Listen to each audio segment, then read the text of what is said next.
There's so much strangeness and so much that can go wrong for a person out in the desert. It's no wonder places like this are considered some of the most dangerous places in the world. There's no cover from the elements, no water, and everything around you in the dirt wants to hurt you or even kill you. This is a countdown to my most fucked up desert experience. Buckle up. Top of the list, just to start it off light. Once, a remote dirt road in Joshua Tree. I saw a decomposing rattlesnake in the road, so I pulled over to inspect it. It was 3 to 4 feet long, had been dead perhaps a week or so. It was pretty much still intact. The snake had been run over, and I found him with his neck turned sharply, biting his body. The only reason I tell you this story is to put the desert into perspective for those who haven't really experienced it. This rattlesnake preferred to break its own neck and commit suicide with a fatal bite, rather than suffer underneath the sun. It's absolutely brutal to see. Next, I was in Butte Valley for a few months after the Death Valley Germans disappeared and explored some of the places that they went to. For those that don't know, the Death Valley Germans were a family from Germany, a husband, wife, and 2 children. They were on a vacation trip through California when they decided to take a tour of Death Valley, not truly understanding the true dangers of that location. After the father got them lost, he got their van stuck. Their family was forced to walk after that. This all took place in 1996, and they weren't found until 2009. But by then, they were nothing but bones bleached from the sun. Again, these folks were simply unprepared for the reality that is the desert. It's stories like these that need to be talked about, need to be heard, and ultimately understood to prevent it from happening again. Too many silly day trippers head out into seriously dangerous territory, only to find themselves stuck, lost, or both. And rescue services don't even know where to begin in the terms of searching for them. Without the proper precautions, attempts at retrieval will almost be always too late. It was a shame, because there was 2 well-equipped cabins they passed less than an hour walk, where they could have thrived for a month if necessary. In the opposite direction, the wash is soft and sandy, and walking it was like walking down an escalator on the few steep parts. It intersects with the road eventually, and the lights of the distant town of Shoutout are visible along that canyon as well. Instead, it turned out they made this grueling hike over an extremely difficult mountain range, expecting to run into guards that would be patrolling the remote military base that they saw on the map, when in fact it's actually a seldom used bombing range, protected by the remoteness and inaccessibility. It's really remote out there, and occasionally spooky at night if you're all alone. When I went camping out in that area, I could see fires burning off in the distance. Some looked like well-placed campsites, but others were literally smack dab in the middle of nowhere, almost where one would expect a wildfire to be. Instead, I would see little figures dancing around the flames, jumping and doing all manner of weird stuff. It looked almost ritualistic, barbaric. But I have to admit, I was squinting through the dark for possible miles. Aside from those fire dancers, the noises were really weird too. Hollers and chants out between the canyons and the rock faces. Nothing animalistic, but almost that was like they were singing. It's hard to explain. It almost sounded like the wind when I heard it, just voices being carried on the wind. And since it's just rolling desert out there, the sound has this creepy way of carrying itself from one area to another. All of this just to set the tone for my story. The creepiest thing to ever happen to me out in the desert after decades of scurrying around those dunes. One time, I was taking my young teen nephews out to a remote but well-known desert canyon for a weekend of quadding and exploring. I went on seasonal trips in the later months, fall starting to teeter into winter. My nephews at the times were just boys, maybe 8 and 12 years old respectively. This was one of those trips to give my sister a break from her kids, but to also do my part as an uncle, and make these boys into men. A little rugged dirt camping in the desert is a perfect recipe for such an order. We zipped out of civilization, quickly disappearing into the California backcountry. As we were doing so, a ragged woman was walking down the road, which was almost a mile from the canyon mouth to the paved road. Not in distress, but apparently grown bored with whatever party was happening in the hills and going to hitch a ride back to Barstow. The party favors are never running low. Cats of this variety weren't too uncommon. especially for this rec area at the time. We weren't really in the sticks yet, just barely off the main drag, so campers and day drinkers would still be plentiful. There's no room to drive around her, so I slowed down and stopped a good distance away. She kept walking toward a motorhome at the same pace until she got to the bumper and just stopped, then stared at me with this ragged tweaker face. We looked at one another, engine still idling, as my nephews waited in the back for something to happen. "Is she okay?" one of them asked. "I don't know," was the only thing I could reply with. "Should we help her?" "Absolutely not," I said very clearly. This wasn't a situation where you stopped, let alone open the door for someone with a face like that. Still, I understood where my nephews were coming from. They were good kids. This woman did kind of look distressed, like someone you might reach a hand out to help. After a minute or two, I was wondering if I was going to have to get out and move her so we could continue down the road. She had this determined look, then started marching around to the passenger side. As soon as she was clear of the front, I gunned it and drove off, before she could even start trying on our doors. It was the most unexpected place to encounter this stereotypical opportunistic urban junkie. It was clear as day the second she made that face. She was going to try to get in the car and do her best to force us to turn around, then drive her back to the city. This lady had this dried up desperation, needed to get high again. We were going to be her lifeboat to whatever poison that she was craving in the moment. We bolted by, and as I looked in my rear view, I watched her throw her arms up in defeat, screaming all manner of crazy shit back at us. But then she did something that I did not expect. She turned on her heel and started following. Not quickly, but at this slow walk, the same she had before when we rolled up on her. She was in it for the long haul. I just remember swallowing and thinking there's no way she's going to be able to keep up. But damn, we were in a camper, not going very fast, and created a lot of dust. If she was persistent, she could probably find us. I just hit the gas and moseyed on toward the campsite. I knew the area well, much better than some Barstow-bound meth head.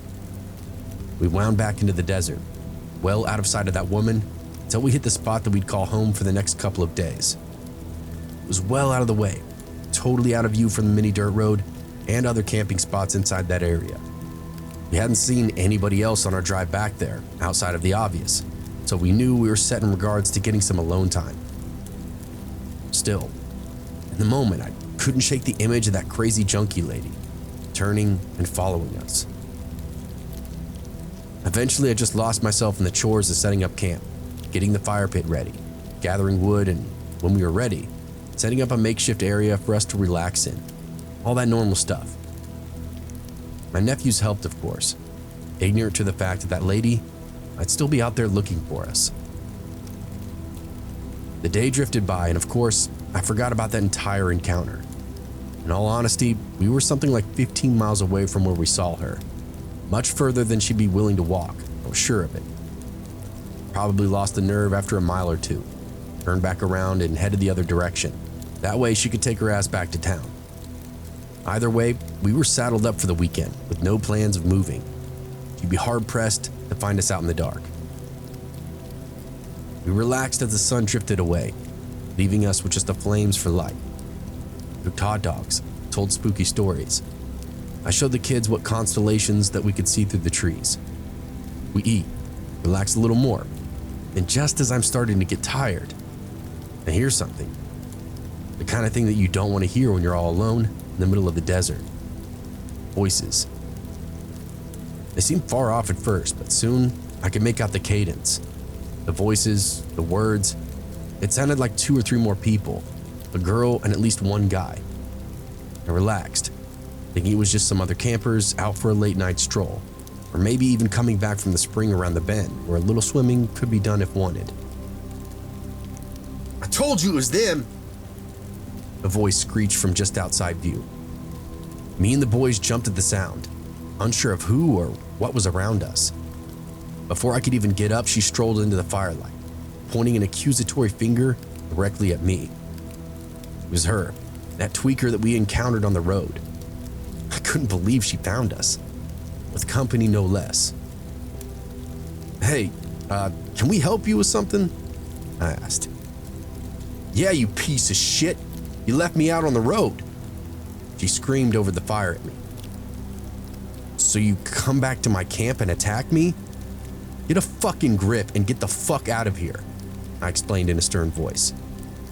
I had to make a show of this with the kids still wide awake. I gestured to my nephews and went on. "I'm taking the kids out camping. I don't have time to play 20 questions with some dipshit lady who's standing in the middle of the road." "Better watch your mouth, boy," some guy said as he stepped out of the shadows. Skinny, inked up and missing a good 9 or 10 teeth. He had cheap, shiny jewelry on his wrists and in his ears. Looked like your average street rat piece of shit out of Fresno, whatever part of California you're familiar with. I made it very clear to these people that I wasn't watching anything. This is my camp, my property, and my family. I wasn't obligated to help anyone out or do any favors for strangers in the woods. The fact that they tracked me down was grounds enough for self-defense, or maybe just a call to the sheriff's office. This didn't have the effect that I thought it would. Instead of tucking tail and going back into the darkness, they doubled down. They started screaming all kinds of threats and insults. I ushered both boys into the RV, who were quickly getting very upset before turning back and casually talking to the people. What I really was doing was packing up our loose belongings, all the stuff that mattered, and tucking it into the storage areas of the RV. The whole time I was just pacifying, trying to talk, but more as a distraction. That was until Tweaker Dude picked up a rock, then threatened to smash my head in. At this point, I fronted like I had a gun, which I did. It was just inside the RV.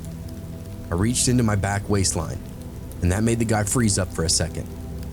Just long enough for me to literally drive full bore through the door and inside the RV. I locked up behind me and ran for the driver's seat. By the time I got there, this asshole was smashing the outside of the RV with a rock. I was pissed, but I didn't have any other options other than flight. I fired up the engine, shifted, and then started that slow slog back to the main campgrounds. When the headlights lit up, I was in total shock. There were at least 6 or 7 more tweakers, all milling around out in the rocks outside of camp, waiting to see what happened. It dawned on me then, this was some kind of setup or something. We were in the middle of a campsite robbery out in the middle of nowhere. I gunned it at this point. There was no chance of me and the boys getting trapped out there with all of them. God knows what they'd do to us after they got us outside the RV. I had a pistol with 8 rounds in it, unchambered, as well as a 20-gauge single-barrel bird gun, also unloaded. The time it would take me to get into gear and load them up, they'd have all the windows smashed out, would be on top of me already. Driving was the best and only option for us in the moment. I looked in the rear view as I swerved out of the campsite and finally saw some good news. Not a single person tried to follow us. We rambled onward, as the meager pile of belongings I'd left behind I guess were enough to distract them all. There's a hammock, a couple of folding chairs, maybe even a small empty cooler. Stuff I could easily replace. Besides, there wasn't a cost for protecting my nephews. They were obviously top priority. We rambled out of the canyon as quickly as that RV would allow us. The boys finally calmed down once we left that chaos behind. Everything seemed to wind down. Stars twinkled overhead. I tried to enjoy our escape as much as we could. Up ahead though, as we closed in on that paved roadway, I saw some headlights cutting through the brush. I figured I'd flash them with my brights and speak to them through the window if I could. Warn them about those thieves out in the campground tonight. To my utter surprise, it was a pair of sheriffs with the game warden in tow. They'd all received reports of a group of lunatics roaming the area. I confirmed everything that they heard, told them exactly where they could find them, then proceeded on our way back home. There's no way I was going to make those kids sleep out there with the police combing the forest. It was better to go back to the lake or something, somewhere more populated and civilized. That's exactly what we did. And that, folks, is my crazy desert tweaker story. I hope you enjoyed it.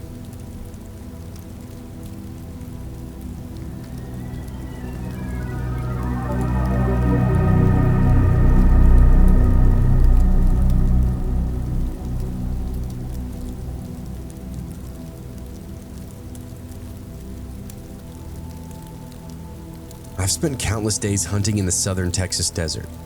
It's where my family is from, and I grew up dusting critters from 100 yards under the careful supervision of my pop and granddad. And over time, I became a solid hunter all on my own. I've bagged just about everything you can along the border, and I've done every kind of trip that you can, with family, with friends, or even by myself.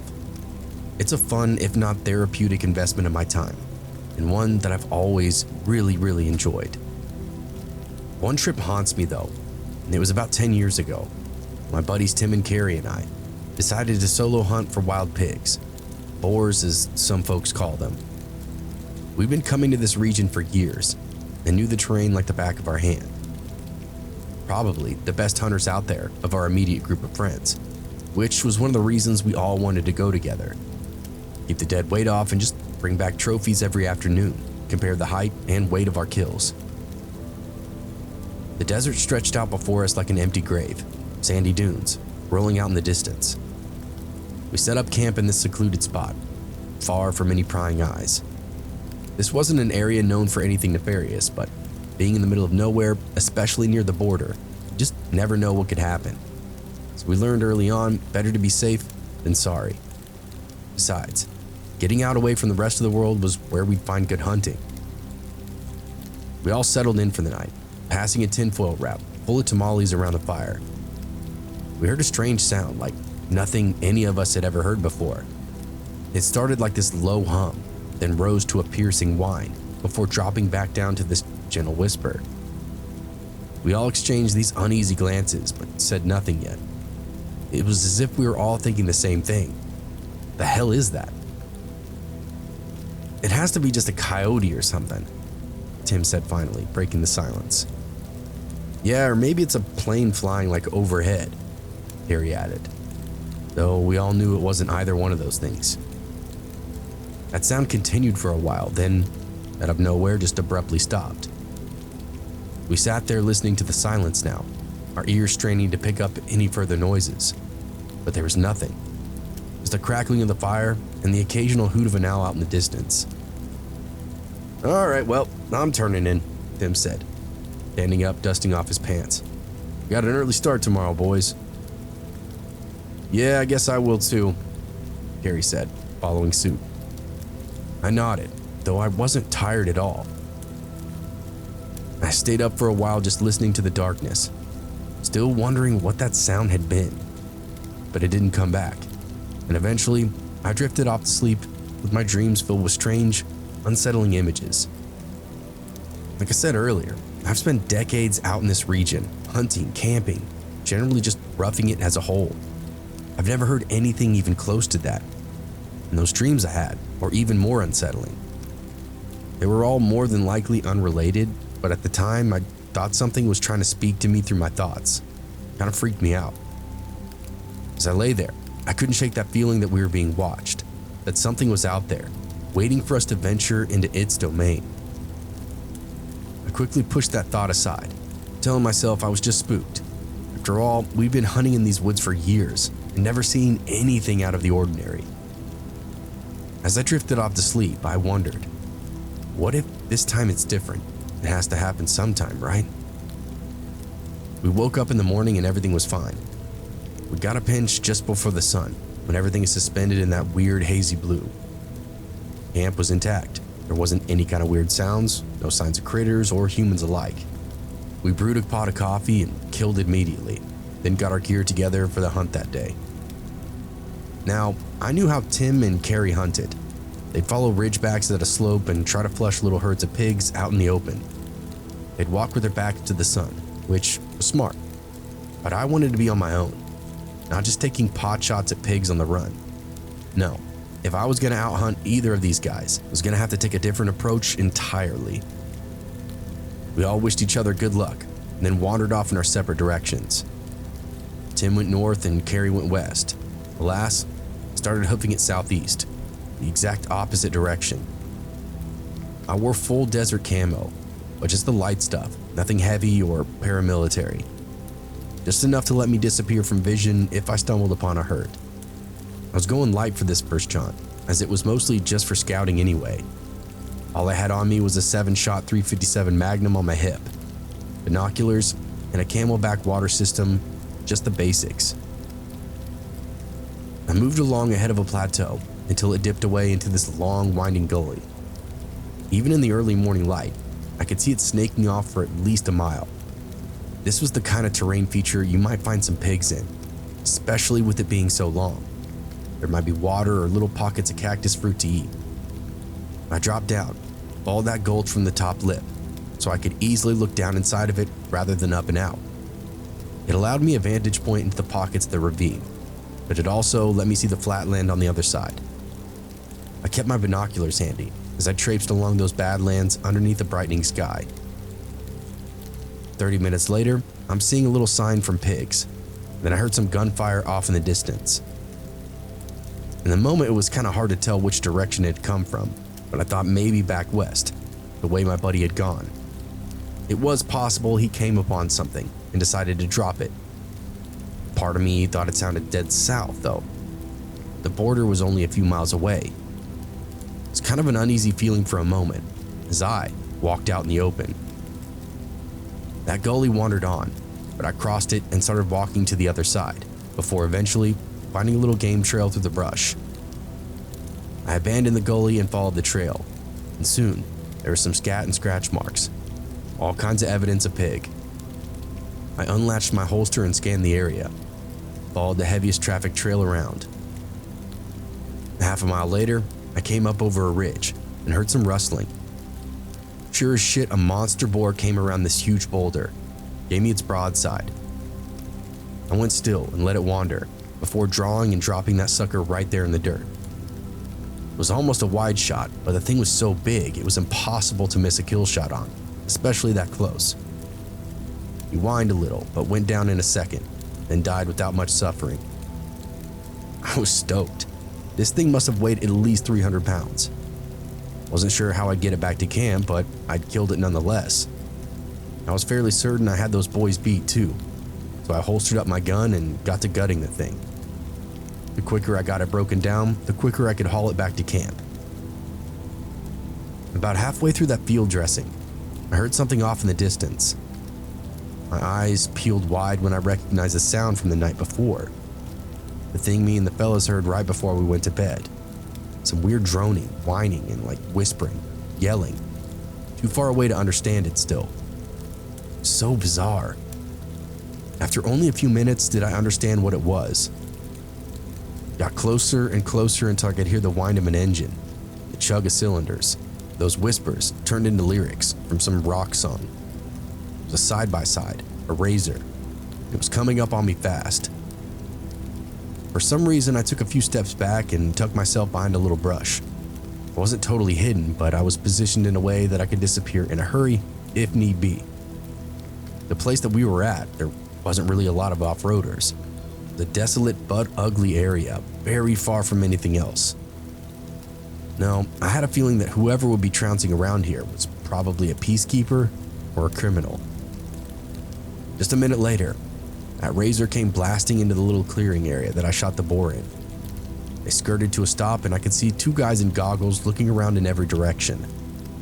They spot the pig and looked up, then quickly spot me. I waved.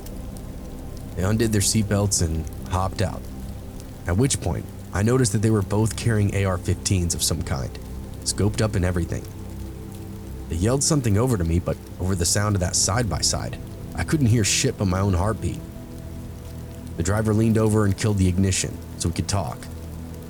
I figured they were hunters too, looking to get directions to the herd that I just hit, something to that effect. "Hey there, you got a driver's license?" the passenger asked me. The last thing I ever expected to be asked in the moment. What? "You got ID?" I furrowed my brow.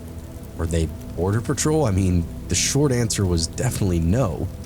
My wallet was back at camp, secured in my truck. The only thing I had was my hunting permit, the faded scrap of paper in my pocket. Even then, it didn't really count as ID as anyone's name could be on it. "No. Guys with the border patrol or something?" I asked. They sort of laughed, and that's when I sized them up. Dirty, greasy, unkempt, wearing vests but only in decoration. They didn't have plates behind them, just pockets full of cheap plastic magazines. I looked at the guns and saw they weren't anything special. Hell, even the razor was a piece of shit. Nope, these were just two good old boys who lived in the middle of bumfuck Egypt and fancied themselves agents of the law or something to that effect.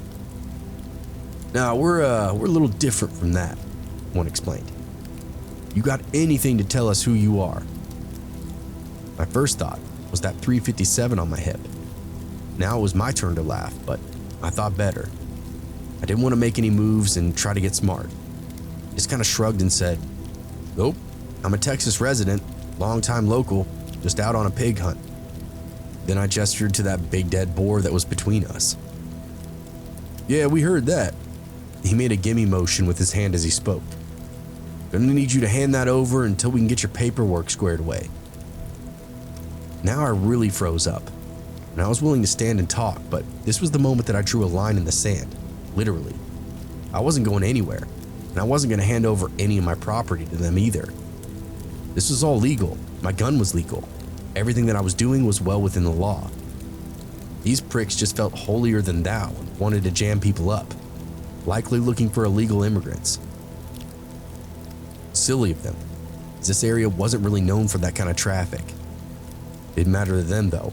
The situation wasn't going away. I took a breath, then a single step backward into the brush. They did exactly what I figured they were gonna do, start to bring their barrels up. They looked startled, almost excited. This was probably a wet dream for guys like this. Every couple of desert rat clowns who saw themselves as freedom fighters, resisting some kind of invisible enemy. Well, now I was the only enemy out there, and I wasn't about to get juked up by a couple of racist rednecks trying to be border patrol. I took another step back and got a little brush between us. I was talking. I don't remember exactly what I was saying though. Probably something to the effect that they were out of line and didn't carry jurisdiction that anyone recognized. I remember my hand coming up to my handle of my pistol, but I didn't draw. Just a comfort. Someone did draw though. 3 sharp rapports leveled the area and sent birds and rabbits scattering in every direction. I turned to find Carey, standing up on a ridge that overlooked us, his own mini AR-15 pointed barrel up and smoking. He then waved a hand down to me to let me know it was all good. Then I saw Tim. He was much closer, only 50 or 60 feet away from our little standoff. He was posted up behind a boulder, looking down the iron sights of that old military surplus rifle that he used on these hunts. It was a tried and true man killer and was more than enough to punch a few holes inside these dweebs. Once Tim and I made eye contact, he slipped around from the boulder and started approaching me, never taking his rifle off the guys and their razor. What's going on? He asked. Nothing, I downed a pig when these fellows rolled up on me on their side-by-side, I explained. That racket sound familiar to you? Oh yeah, Tim nodded. Same shit from last night, right? Yup, I said. Now, remind me what you boys need again. I wish I could explain their look on their faces, like a couple of kids caught with their hands in the cookie jar. I mean pale, blank faces, tears bubbling up and ready to cry. They bit off way more than they could chew. They immediately knew it. Nothing, we were just coming to check out that shooting is all, one of them stammered out. They explained that they live nearby and had been dealing with all manner of different kind of crime, whether from the cartel members or just strangers passing through. We explained that we were hunters, and the only problem we were having with criminals was them, right there in that moment. Ultimately, we just went our separate ways. We didn't hear that razor or their loud music the rest of our trip. Nobody else bothered us. It turned out that Carey and Tim weren't having any kind of luck, so when they heard me take my shot, they decided to come and see if anything had gone down. Just as they came over that ridge, the razor came skating up near me. That's when they jumped up into action and decided to rescue me. Carey took up that position on the high ground, while Tim snaked down to me to put a gun in their face. Thank God they did that, because those fellas rolled up on me ready to shoot. ready to tie me up and drag me behind their little off-road machine. The scary thing is it happened. It pays to have good friends.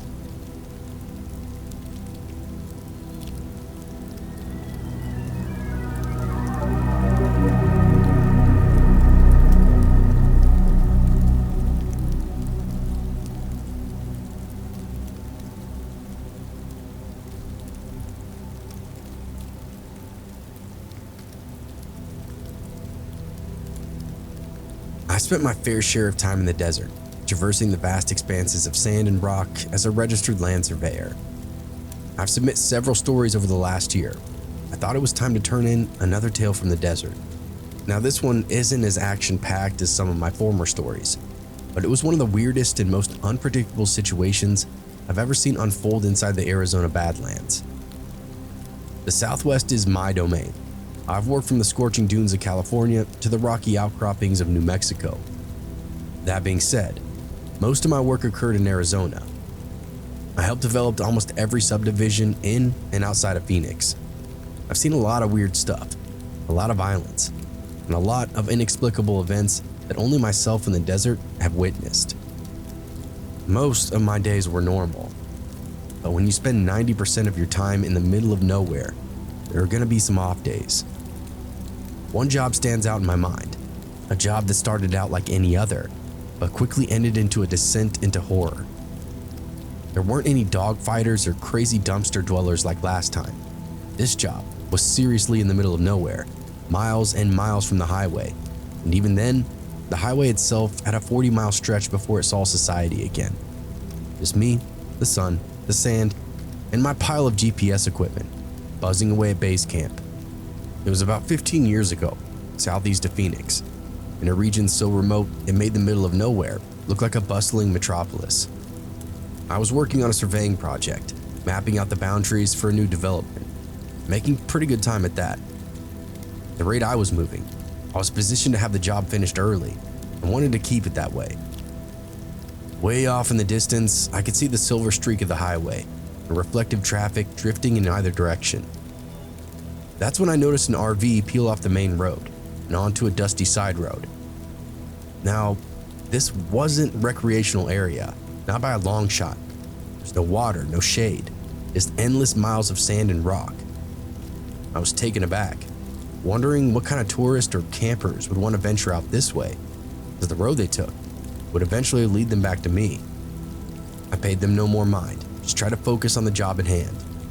They were still a good 45 minutes to an hour from making it out this far, and I hoped maybe I could be finished and packed up by then. It wasn't 30 minutes later, I secured the last GPS coordinate, and I was done. I began that breakdown process, packing everything up before loading it back into the truck. As I packed up my equipment for the day, I kept an eye on the RV, watching it as it drove erratically, swerving all over the road before finally coming to a stop. Shrugged it off, thinking maybe they were lost, or maybe looking for a place to catch a nap, even if it was off the beaten path of the highway. But as I loaded up my gear, I couldn't shake that feeling that something was definitely off. Why were they driving so crazy there for a second? A vehicle that big and top heavy would easily roll over. Cutting hard turns and flooring the pedal was just odd to me. I didn't know what to make of it all, so I just packed up even faster. I didn't want to be around when whoever or whatever this was came spilling out of the doorway, drunk, high, whatever it was that they were. The RV just sat there, parked on the side of the road, its occupants nowhere to be seen. I tried to focus on my work, but my eyes just kept drifting back to that vehicle, wondering what's going on inside. Were they having a breakdown of some kind? Were they waiting for somebody? As I finally finished packing up, I knew it was time to get the hell out of there. I had a long drive back to Phoenix and didn't want to be stuck in the middle of nowhere for any longer than necessary. But as I drove away, a new feeling arose, that I was leaving something behind or that something didn't want me to go. I inched my truck down a hillside and slowly began that journey toward the RV, and hopefully and eventually the highway. I pushed that thought aside, telling myself I was just spooked from being out in the desert too long. But as I drove, the silence and isolation closed in around me, The RV got bigger and bigger as I approached it, but something about it just had me going haywire. Probably the fact that it was there at all. And then, just as I was hitting the main road, I saw it. The RV driving erratically once again, its occupants still nowhere to be seen. I sped up with my heart racing, wondering what the hell is going on.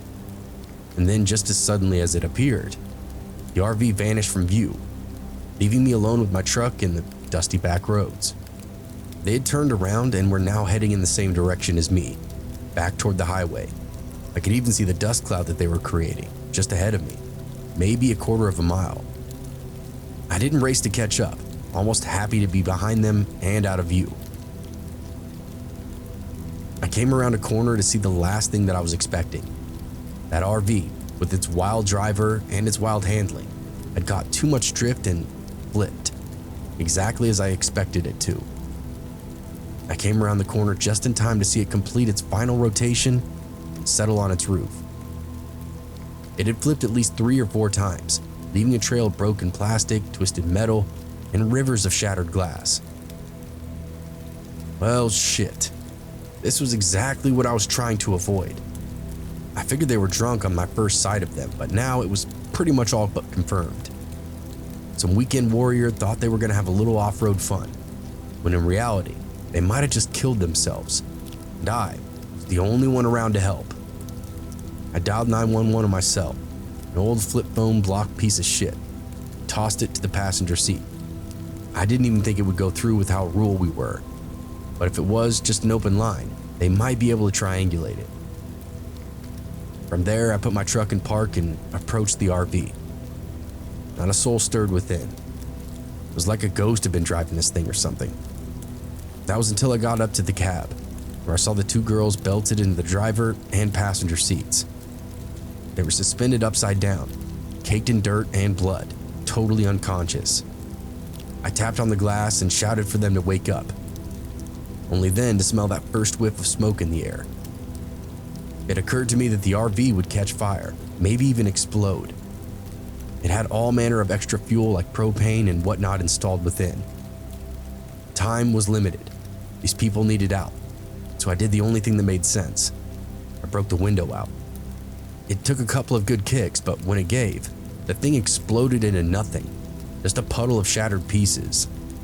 When this happened, both women came to and started groaning and reaching in every direction. I asked if they were okay, to which they asked me what happened.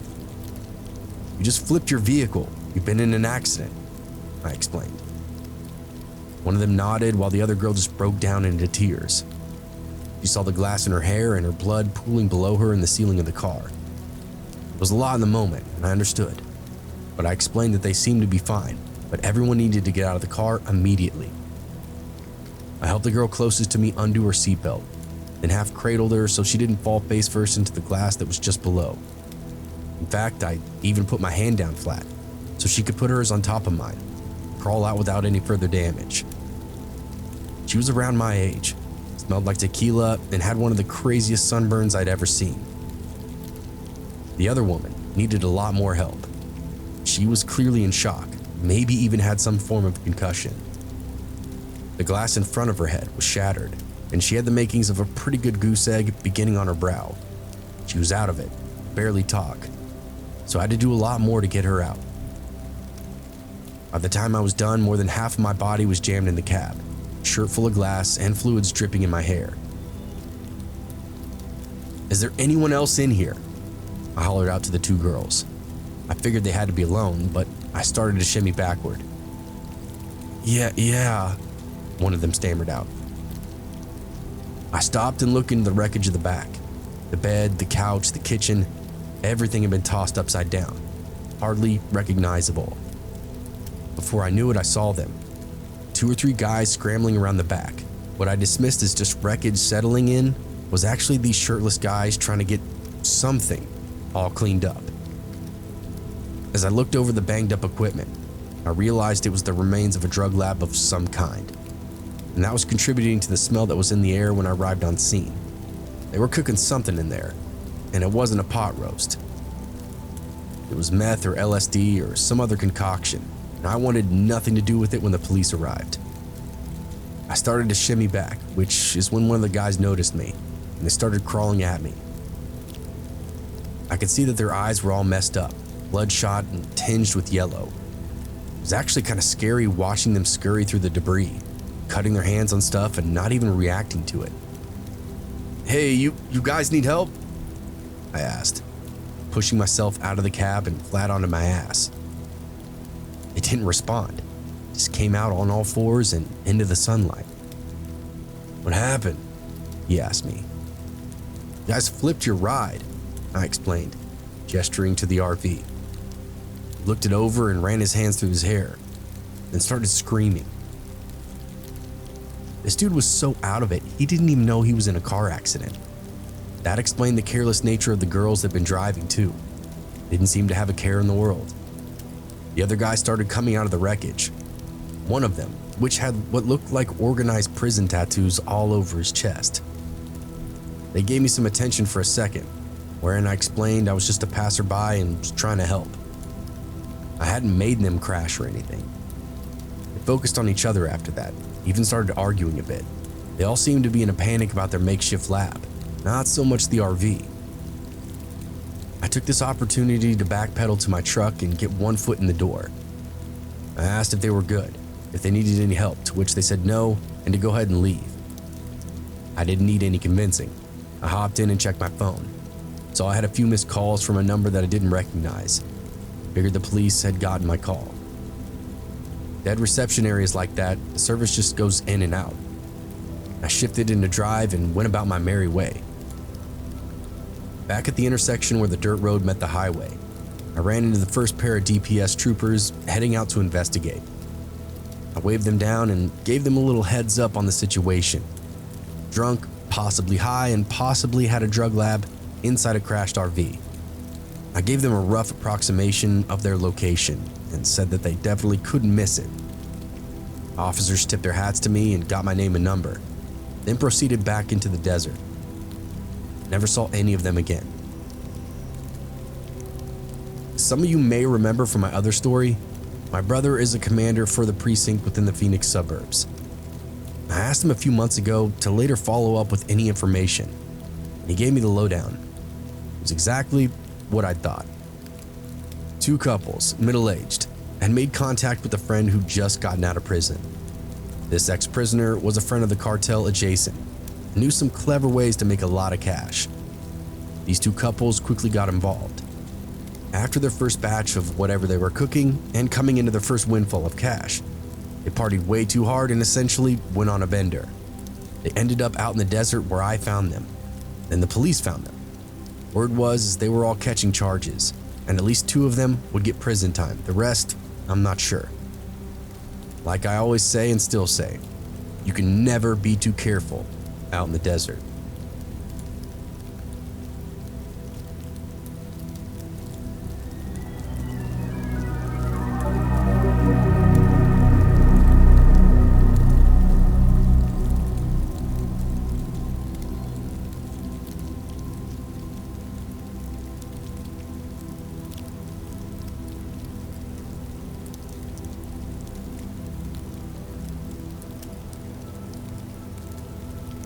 Before landing my job as a nurse in a real hospital, I worked at a number of different gigs in different facilities in my hometown where I went to college. This includes just about every retirement center, senior living, or rehabilitation facility. So, as you concluded, I worked around a lot of old folks. For the situation I was put in, this was just a rung on the ladder if you wanted to work in medicine or even healthcare. Plus, it was major padding for my resume. I still remember my first night shift at Oakwood Retirement Facility. The nervous energy, the uncertainty, the fear of the unknown. I'd heard stories about night shifts, about how they could mess with your head, your body, and really your entire life. But I needed the job. I was willing to take the risk. And obviously, the creepy stories we all hear about night shift workers. The worst of the worst always seems to happen during these long overnighters.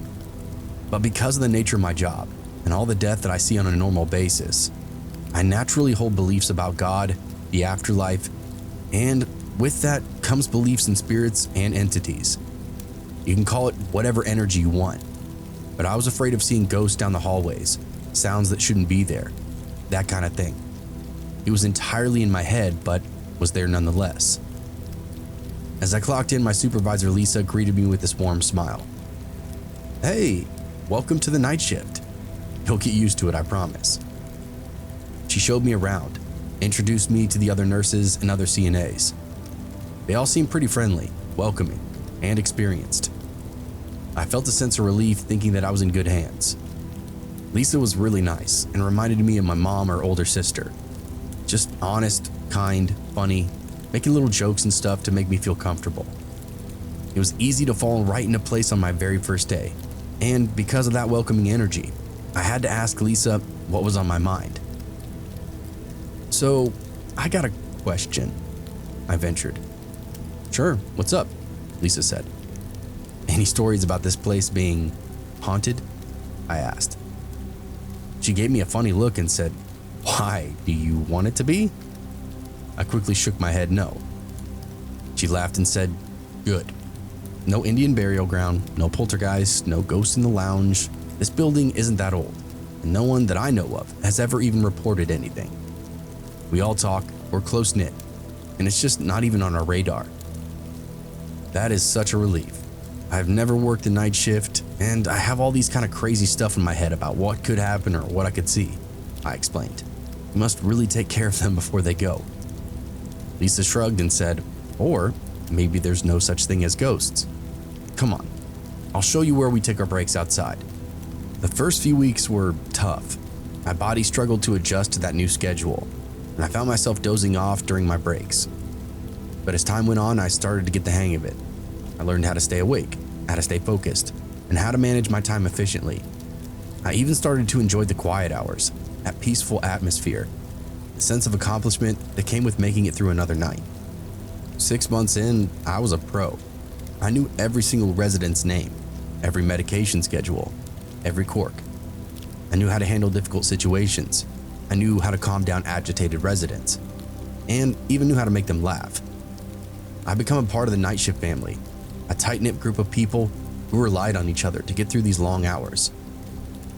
But then that's when something changed. At first, it was just a glimpse out of the corner of my eye. Mrs. Jobar, a sweet but frail resident, was wandering down the hall in her pajamas. I thought nothing of it, assuming she needed to use the bathroom or maybe even get a glass of water. But as the nights continued on, I would see her more frequently, gliding silently from room to room. It was as if she was sleepwalking, her eyes open but unfocused. I mentioned it to a few of my coworkers, but we all agreed that it was just harmless. Mrs. Jobar just being her usual nocturnal self, we'd joke. But as the nights wore on, her wandering became more and more frequent and more pronounced. She'd dart from room to room, her footsteps light as a ghost. I'd watch her just frozen, and then she'd disappear into the darkness. It started to unnerve me, even though it was subtle and just totally harmless. Just the notion of watching someone who's apparently out of control of their own body, it was strange and very creepy. It had me on edge, but it wasn't anything that ran a chill up my spine. And it certainly didn't have me treating Mrs. Jobar any differently. I can't stress just how sweet this little old woman was. Truly one of the nicest people I've ever met, and I took care of many of the other residents in her wing. But some of us were worried that perhaps this might be a sign that she would be passing on soon. One night shift, I saw Mrs. Jobar leave her room briefly, then go back to it. Curious, thinking she was awake this time, I poked my head in to say hello. To my surprise, I was all alone. Her bed was empty, and the window latched shut. I even checked the bathroom, but again, no luck. She wasn't in there. Now, I was a little weirded out, and I wandered back to the nurse's station to see if maybe I could get an eye on her again. "Hey, have you seen Mrs. Jobar tonight?" I asked Rachel during her break. Yeah, I saw her wandering around an hour ago," she replied, her voice low. "I don't know what's gotten into her." I shook my head. Me neither, but it's kind of starting to freak me out. Rachel leaned in, her eyes very serious. "You think it's something more than just sleepwalking?" I hesitated because I was unsure. But as I looked out into the darkened hallway, I knew that something was off. Something that would soon escalate into a terror beyond my wildest imagination. I had no way to actually know this or have any confirmation other than just pure intuition. But something had wormed its way into my brain. It was probably that same paranoia that I started the job with, back to pester me about this strange old woman. Well, I started. I saw her leave her room, then go back in real quick. But when I went in to check on her, she was not in there. It was weird. I watched her walk in not a minute before. Rachel's eyes grew wide. The exact same thing happened to me yesterday, she confessed. I could tell by the rapidly draining color on her face that she wasn't messing with me. I asked her to explain, and it was almost identical to my story. Mrs. Jobar left her room, only to go running back a minute later. Now, this was very uncharacteristic of her, so Rachel went to see if she was okay. And, again like me, Mrs. Jobar was nowhere to be found. When Rachel proceeded to look for her, she found her in a different wing on the other side of the building, a distance that would take that old woman 4 or 5 minutes at least to walk. From what she was claiming, it was an impossible happening that she witnessed and had been afraid to tell anybody else about it. As we finished our break, that feeling of unease crept back in. I tried to focus on my work, but my mind kept wandering back to Mrs. Jobar. What was she doing out there in the dark all those times? What was driving her to wander around like a ghost? I figured all manner of things would be keeping her awake. Lost lovers, grown children, deceased family. It made me sad to think about, but it also made me feel weird too. I knew I had to keep an eye on her to make sure she was safe. But as that night wore on, I realized I was in over my head. I wasn't even a nurse. I wasn't even that old. And I wasn't equipped to deal with something that might turn into a very different, potentially even dangerous situation. Still, I convinced myself this was the experience I needed, so I just stuck with it. Everything was pretty normal for the next couple of days, except for those strange late-night wanderings. But other than that, it was chill. It was the start of the next week that things took a weird turn. When I arrived at work, my supervisor Lisa was waiting outside of the door. Immediately, I knew something was up. Myself and another overnight worker, an RN named Sarah, arrived at the same time and got the rundown. "All right, listen up, guys," Lisa said, her voice low and serious. "We've got a serious situation with Mrs. Jobar. She's been acting stranger than normal, and we really need to keep an eye on her." I exchanged a worried glance with Sarah. "What's going on?" I asked. "Residents have been complaining that she's whispering creepy things to them at night," Lisa explained. "We need to make sure she does not wander off anymore. If she gets up, bring her back to her room immediately. I can't get another wave of complaints, especially like I did this morning." Sarah and I nodded, our minds racing with worst-case scenarios. We clocked in and began our shift, our senses on high alert. But as that night wore on, everything seemed fine and normal. Residents were all quiet. The halls were empty. The only sound I heard was the hum from the vending machines. I was starting to relax, thinking that maybe Lisa had overreacted. We continued on with our nightly duties, made sure to check in on each other and Mrs. Jobar, just in case. The night pressed on without incident, and soon I forgot there'd been an issue at all. Then, at exactly 3 a.m. on the dot, I saw Mrs. Jobar peek out of her room, her eyes fixed on me with this unblinking stare. Now I did have a chill running down my spine, but I didn't look up. I didn't dare to. I was frozen in terror. My heart was now pounding in my chest. This was definitely new. She never checked to make sure the coast was clear. She was always just walking around in silence. Her peeking out like that told me that maybe she was awake, taking care to make sure nobody was watching her. I don't know why, but I remember being absolutely scared to death as she looked at me. Before I could even react though, she just took off down the hall, her tiny feet pattering against the floor. I took a deep breath and tried to calm myself down, but my legs just felt like jelly. I knew I had to go after her, but I was scared, literally scared of the unknown. Her movements seemed faster than normal, and I found myself wondering if she was having some kind of bout of psychosis. Would she attack me? Could she attack another patient? I was starting to spiral. I forced myself to stand up and my eyes scanned the empty hallway. I called out for Sarah, but there was no answer. I was alone. Without any other option, I did a quick scan of what camera monitors we had access to and saw nothing. Then I decided to go find her. Lisa was very clear that this patient needed to be kept in her room, or it'd be all of our asses. I made my way down the hall, my heart racing with every step, and I mean this literally. I couldn't find Mrs. Jobar anywhere. I searched every room, every corner, but she was just gone. I even went into other wings, the custodial closets, the lounge, the mess hall. This woman did not exist. I was just about ready to pop open the door and start checking the common grounds outside, the garden, or maybe even the parking lot, because she could not be inside this building. Finally, I returned to her room, my breath coming in these short gasps. And that's where I found her, sitting on the edge of her bed, her head twitching like a puppet on a string. I couldn't believe she was right here the whole time because, again, there was no way she could have snuck around me. I was on high alert. I was tearing up and down those hallways. There's no way she could have gotten by me. Still, I watched her head make that odd movement. Didn't know what to say. Mrs. Jobar, do you need help? I asked, trying to keep my voice steady.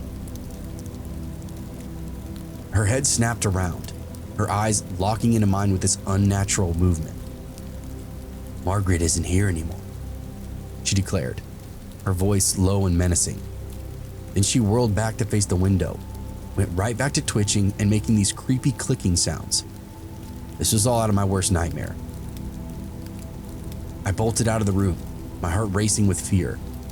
I found Sarah and dragged her back to Mrs. Jobar's room, my words tumbling out in this panicked rush, trying to explain everything that I just saw to her. She did her absolute best to calm me down, but nothing really mattered except for getting her to Jobar's room. Sarah's eyes widened as she took in the scene. So what? She asked. Not a single thing was now out of place, and when we looked at Mrs. Jobar, she was sleeping peacefully, her face serene and calm. It was as if nothing had just happened at all. I couldn't believe what I was seeing. She was so tucked in, it looked like she'd never even gotten out of bed, like I hallucinated the whole thing. Sarah was very cautious about what I was talking about, but when we went and found Rachel, I had her confirm everything that I was saying, so we were all on the same page. We all stuck together for the rest of that shift, our eyes scanning the halls for any sign of movement. But everything was quiet, unwavering silence. Still, we made sure to keep close to one another just in case anything more weird happened. One of us was always watching the doorway to Mrs. Jobar's room. When the morning crew arrived, we did our final checks. And when we checked on Mrs. Jobar, she was dead. Her body was cold and stiff inside of her bed. She had that same sweet smile on her face, the one she'd worn all night after her first jaunt through the halls. We'd been checking on her all night long, so we knew that she was alive and had seen her roll around a bit. When the sun came up though, she silently slipped off and we never knew until shift change. I felt a wave of relief wash over me, mixed with a healthy dose of fear. It was a very creepy couple of nights, and every single one of us had experienced some form of weirdness. Something strange had happened, something that I can't explain. I'm just glad it's all over.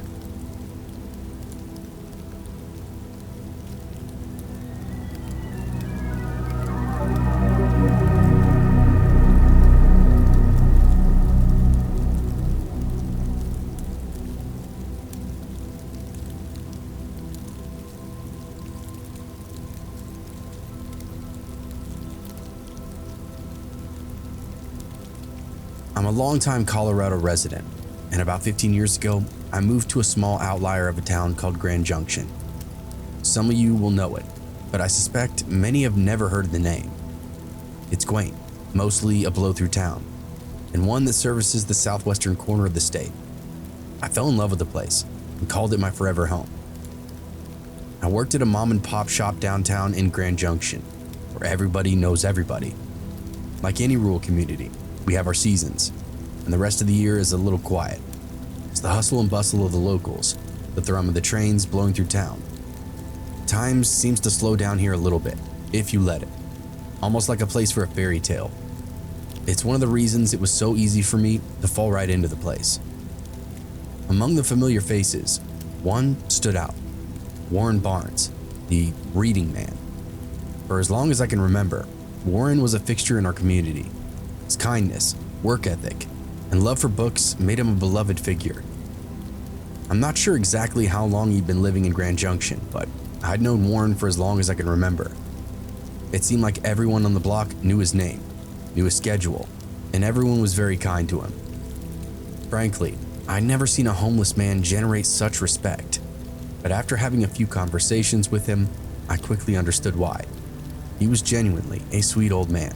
It was like talking to your grandpa or something. He was always in a good mood, always kind and always helpful. If he hadn't met such a grisly fate, I may have thought he was an angel.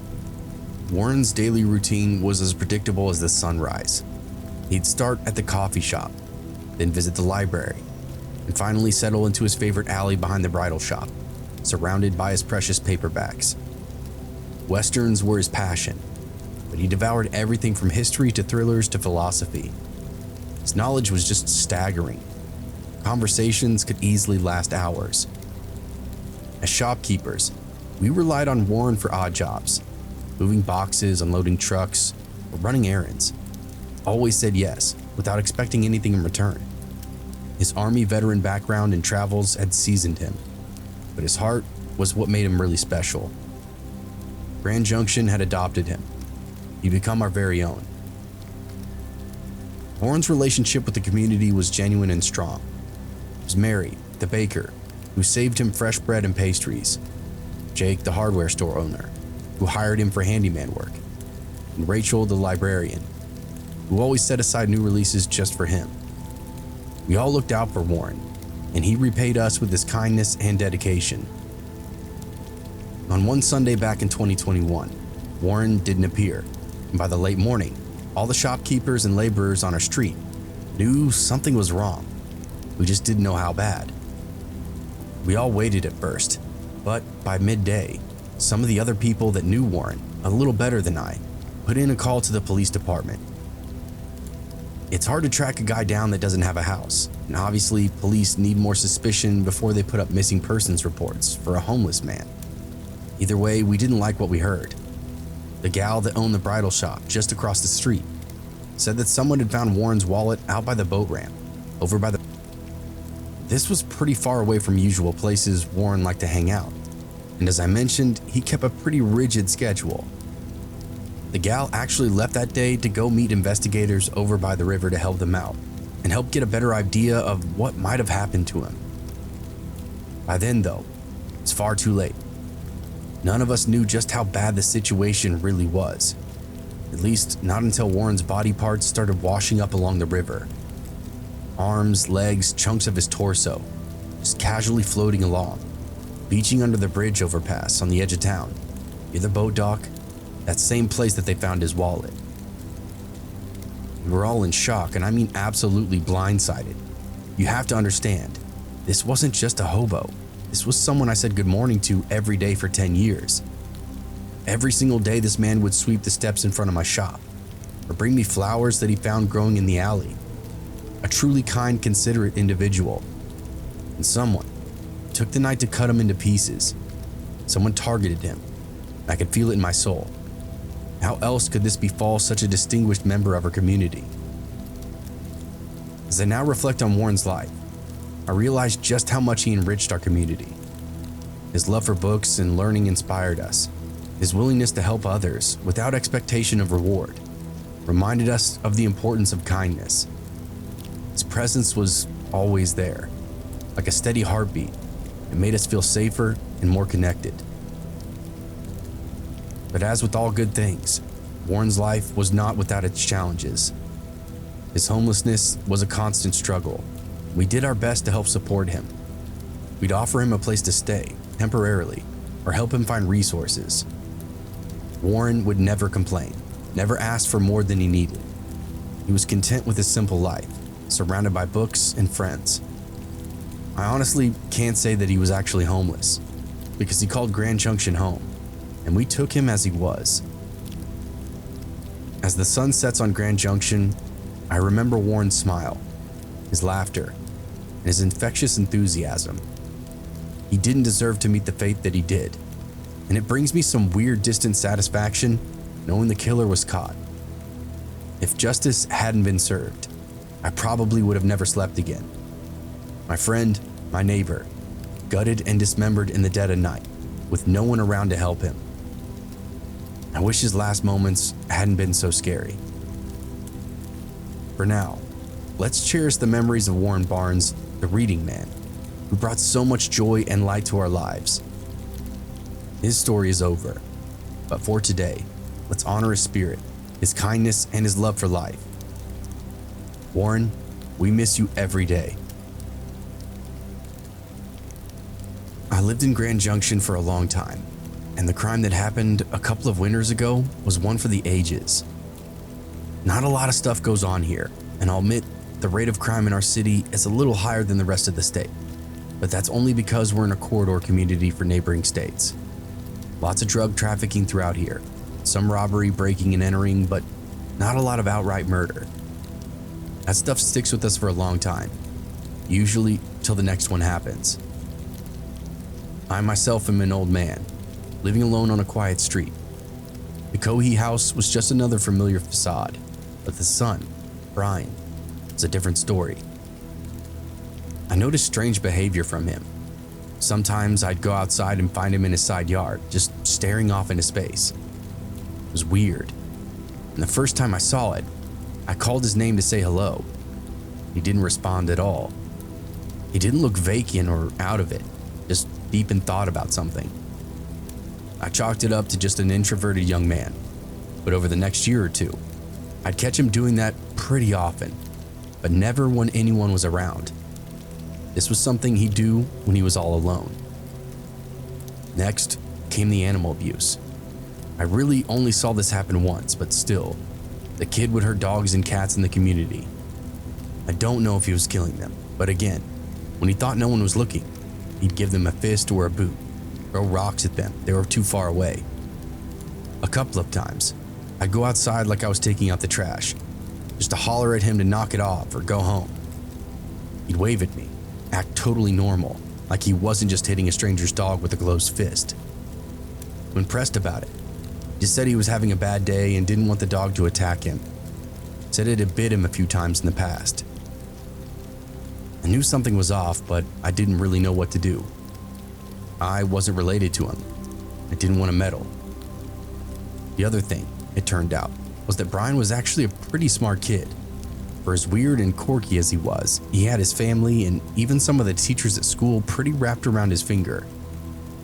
He could lie like the best of them and would totally throw questioning adults off his trail. I believe the boy was autistic, or maybe just claimed to be, and one that Brian was keen to take advantage of. It almost made him charming in this weird, creepy way. He'd casually mention how many pints of blood the human body contains, as if we were talking about the weather. He could talk himself out of almost any consequence, or even just basic chores. I'd watch him do it all the time with his parents, with adults in the neighborhood. Brian would look you dead in the eye and tell you the most logical line of shit that you've ever heard, and you'd believe it, because how could a special education boy be that cunning? Well, it turned out he was highly intelligent and very manipulative. One look at his mother's testimony will tell you all you need to know. Rumors started circulating around town.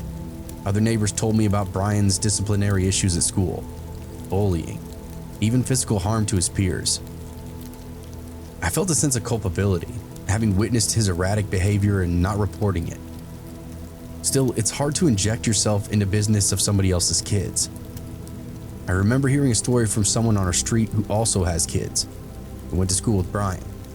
The kid was very mean-spirited.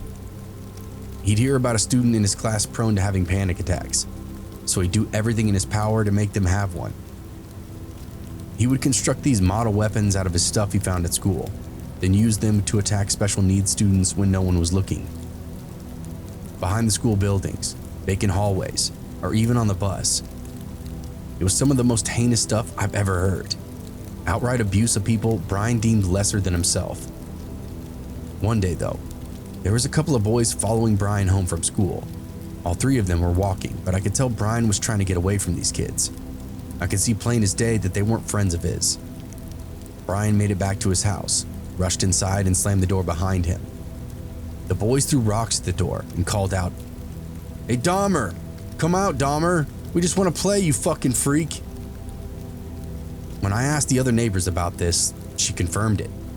Brian was known for getting picked on at school, so it was all a little give and take. Now I definitely felt weird for keeping tabs. This has all felt like pretty average high school antics. Hell, even when I was a boy, kids were goddamn mean to each other. It's always been the case. So I backed off. I quit observing. Just figured kids needed to be kids. Then the police start showing up at Cohey's house. At first, it was for a single vehicle incident at the boat ramp in the middle of the night.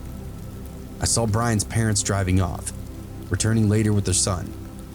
This was very late at night and or early in the morning. I don't remember which. I just recall the engine roar and headlights cutting through my front windows, which woke me.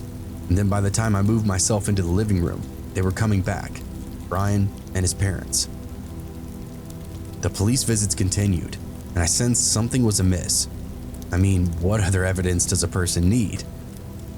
The final nail came, so to speak, when a rumor started downtown about a homeless man that apparently went missing overnight. This was a person I didn't know personally, but he apparently kept a rigid schedule downtown, wherein he would assist different stores with different jobs. When the guy didn't show, everyone knew something was up and called the cops immediately.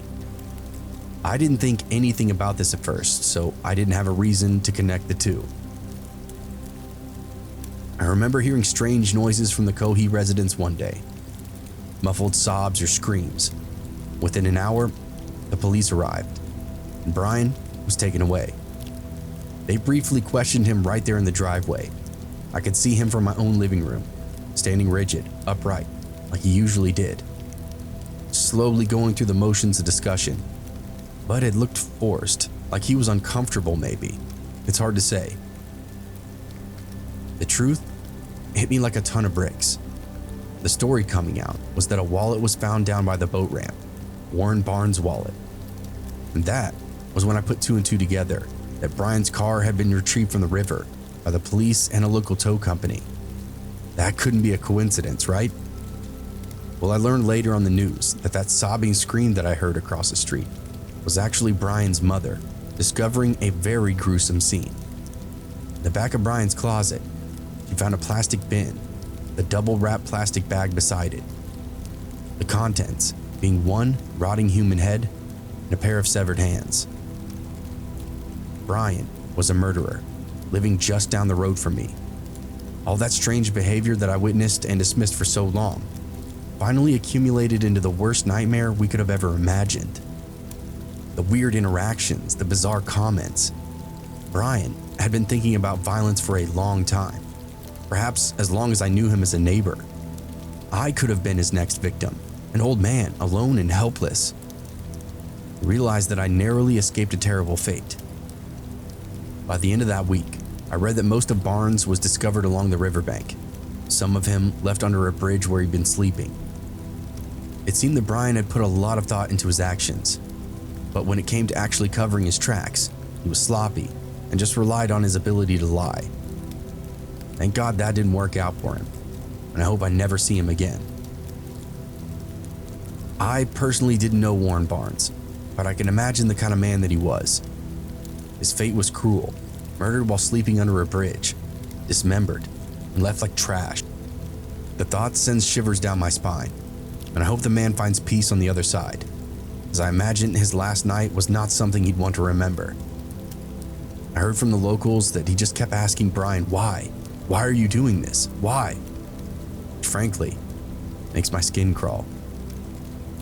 I felt a mix of relief and horror, knowing I no longer lived next to a killer. But the memory of Brian's strange behavior, his cryptic comments, and the gruesome fate of Warren Barnes will continue to haunt me. I left wondering how many other secrets lay hidden behind those closed doors. How many other monsters live among us, waiting to strike. I'm very grateful to his parents, who made no effort to conceal anything or muddy the waters. Too often, when family gets involved in diabolical matters such as these, they do everything they can to make sure justice isn't served. Terry wasted no time calling the police and turning Brian in, literally within minutes. Her loyalty to the community and personal moral compass led her to the right decision, I believe. The darkness that lurked in Brian's eyes, the evil that consumed him, is a reminder that true horror exists in our world. And I'm left to ponder, what other terrors lurk around here? Which school-grade boy or girl will grow up to be the next killer? It's a terrifying thought, but one I entertain, because it's the world we've made, and the one we currently live in. I've been a law enforcement officer for a few years now, and nothing too crazy has come across my desk or on my radio. I live in a small web of townships, with Grand Junction at the heart of it. As you can imagine, not a whole lot goes on in the backcountry of Colorado. Just about the worst call that I've ever gotten was a man who stepped out on the shoulder of a highway and was struck and killed by a semi with a trailer moving around 80 miles per hour. We pulled up on the scene and it was one of the most awful visuals of my life, one that's kept me awake for a few weeks. That was until Brian Cohey Jr. decided he wanted to murder somebody. I wasn't involved in every aspect of the case, but I can confirm what did and didn't happen per my department. This was a case that rocked our community to its very core. It had every single resident on high alert for at least a week or so. Some folks still haven't recovered fully from that brutal nature of the crime that happened. Brian Cohey is a bit of an anomaly. He has a short list of diagnosed mental disorders, such as clinical depression, ADHD, and autism, and that goes back well into his academic history. He wasn't a special needs kid. He's actually a very intelligent kid, but he had certain triggers and behaviors that most folks wouldn't consider normal. I guess I should start this story at the beginning and work all the way up to the case, at least in regard to the suspect and the crime. The earliest signs of trouble were a series of suspicions that Brian had received from school. It seemed that leading up to the murder, Brian had this habit of creating makeshift weapons, usually out of pencils and rulers or other hard-edged stuff, and then would use them to hurt and torture kids that couldn't defend themselves. I specifically remember a report where Brian and his friend had made some kind of leveraged weapon, like a mace or nunchucks, something like that, then used them to beat the hell out of this special needs student. After he was busted and suspended from school, his parents found a number of similar weapons made inside his room. Allegedly, they told Brian that if he didn't dispose of everything and throw it immediately in the dumpster, they'd call the police and make a problem out of all of it. From what we understand, Brian complied, put everything inside that dumpster, which seemed to satisfy his parents and the teachers at school. From here, we would gather that Brian was a very smooth talker. Both the faculty and his parents confirmed it. It seemed like no matter what the discipline was, no matter what the consequence was, Brian would find a way to adapt and even worm his way out of it occasionally. Again, he was freaky smart in that aspect and was usually one step ahead of all the adults in his life. Except he wasn't. The reality, as far as I'm concerned, was plain as day for all to see. The physical torment and abuse of other students aside, Brian had a habit of talking about violent, inappropriate subject matter all the time. He'd go on at length about how to cut an artery, how to dismember a corpse or drain blood, or even the best method to pass a polygraph test. And then he would just sit and smile, maybe even laugh, and then say something like, "Sorry, that's a little morbid, isn't it?" Brian was constantly showing signs of being disturbed in his physical behavior, but his points of conversation was all the confirmation a person should really need. This kid had seriously twisted thoughts, and he wasn't afraid to share them with whoever might be around. Huge red flags, at least for me, but I'm not a parent, so it's not really my place to say. Either way, this was turning into a case for alarm. The reality was this: we would later learn from various confessions that Brian would make. Brian had already decided he was going to kill somebody. His reasoning was, he just wanted to see what it felt like to take a human life, and said this without any emotion attached. If anything, maybe even a touch of a grin. This kid was totally detached from reality. The details only get worse from here. So, for 6 months, he spent all his time planning, prepping, searching for a proper victim, per his confession. He said he wanted to kill a homeless person or a prostitute, as he convinced himself that either of them turning up missing or dead would call for much less searching and investigating, if reported at all. For what it was, I guess it was a decent plan, but Brian didn't have the know-how to pull off what he would consider a perfect murder. One night, Brian spotted a victim sleeping in a makeshift fort beneath a bridge. A small little flap of nothing just to keep the wind and chill off. The bridge was near a river, and the river led to a boat ramp. I'm sure you can see the little trail of breadcrumbs. This is more of the confession per Brian's story. He parked his car and went to his murder kit. He selected a large kitchen knife and 2 pairs of gloves, as he claimed a single pair wasn't enough for the amount of gore that a body produced. He snuck up on Barnes, who was asleep, and sank the knife into his neck, which immediately woke Barnes up and prompted him to begin pleading with Brian. The boy didn't care and just continued to stab Barnes' neck with the blade until the man stopped moving. From there, Brian brought his car over, popped the trunk, and dismembered the old man piece by bloody piece, with nothing more than the kitchen knife. Grisly, violent work for a teenager, but he got it done, and up to his quote-unquote standards. His next move would be his undoing, as he didn't take enough care to make it work. Brian put the majority of Warren's body in the trunk of the car, drove over to the boat ramp, and let it roll into the river. We think the trunk was initially open, so Warren's dismembered body floated out and then down the river, and then filled the gory trunk with water to rinse it out. The problem was, the trunk got closed because of rushing water, and a significant amount of blood got trapped within. When we called the tow truck to have the car pulled out of the river, we could actually see thick streaks of crimson running out of the rear compartments. We called Terry Cohee, Brian's mother, because at this point we had no reason for suspicion. We actually thought that Brian might have been hurt with a cut he didn't know about, as his story was that he accidentally drove the car into the river by mistake, thinking he'd be able to get it back out. It wasn't until an officer found Warren's wallet out there in that same area, and then everything started to come together, and very rapidly, I might add. A car stuck in the boat ramp is weird, but when you couple this kid in the middle of the night and then missing person report the next morning, we knew where to look. We didn't even have to pay a visit though. Terry called us very soon after that, claiming she'd made a wild discovery. While cleaning Brian's room, which had an awful smell, she came across a large plastic container, as well as a double-wrapped plastic bag. Thinking it was an old lunch or something like that, she casually just opened it up. Inside, she found a blanket of writhing maggots, and beneath that, a pair of eyes looking back up at her. She was holding Warren Barnes' head in her hands, stored in a large Tupperware container. The bag held Warren's hands, and for some reason, it seemed like Brian thought the corpse would be much harder to identify without a face, teeth, or fingerprints to match records of any kind. It was a smart and twisted plan that might have worked if he'd chosen a different victim, and maybe hadn't kept the head and hands as souvenirs in his closet. Here are some various quotes made by the suspect, his mother, and officers involved with the investigation. Terry made this statement during questioning. "I was tidying up his room, putting things away, and came across a plastic container in his closet. As I started digging through it, I found a plastic bag. Curious, I picked it up, feeling its weight, and noticed it was infested with maggots. I took it to the sink, noticed it was double bagged. I opened up the first bag but couldn't bring myself to open up the second. Immediately I called his father and said, 'You need to come over right now.'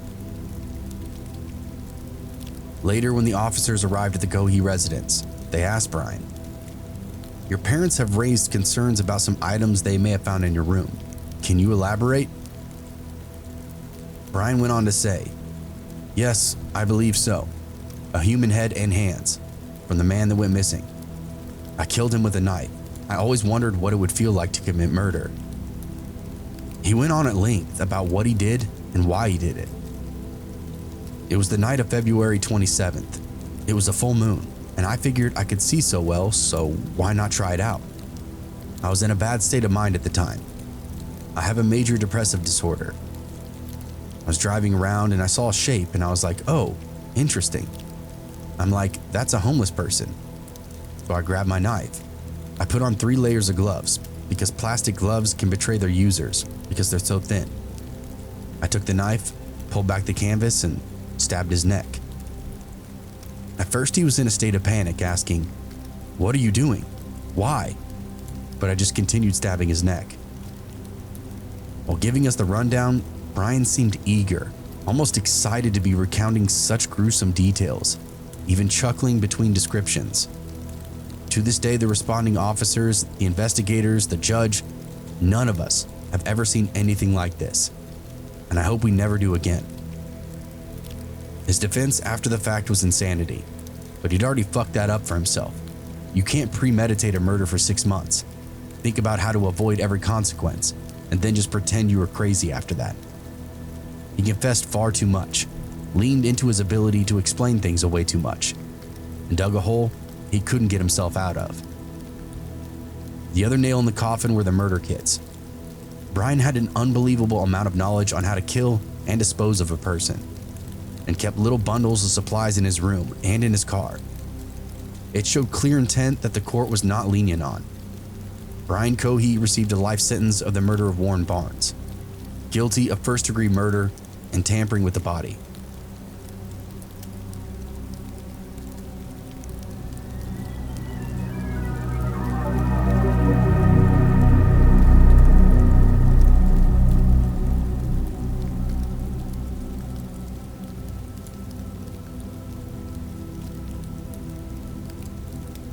Boy, I've got a night shift story for you.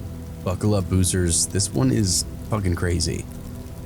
I worked a graveyard shift for several different water treatment facilities within the county that I reside. There honestly aren't a lot of us that are certified to operate these facilities. So sometimes multiple outliers can become just one person or one team's responsibility. This was the case for us. So I worked graveyard shift for 2 different facilities. This night in particular, I was working the plant that was well outside of town, perched along a major highway that connected to cities at each end. As it goes, each city was probably 60 miles in either direction. This location was very rural and was often confused for a prison because of its middle of nowhere location.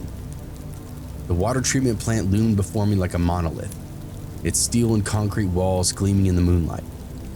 I trudged through the darkness, my boots crunching on the gravel path, the only sound in the oppressive silence. The barbed wire fence seemed to close in around me, a prison of my own making. And honestly, they really did have these prison vibes. Lots of big spotlights aimed out at the perimeter, and a main building with big access doors on every side. The fully encompassing barbed wire fence was the icing on the cake, though it made the place look truly unapproachable, and also contributed to the mess that I found myself in that night.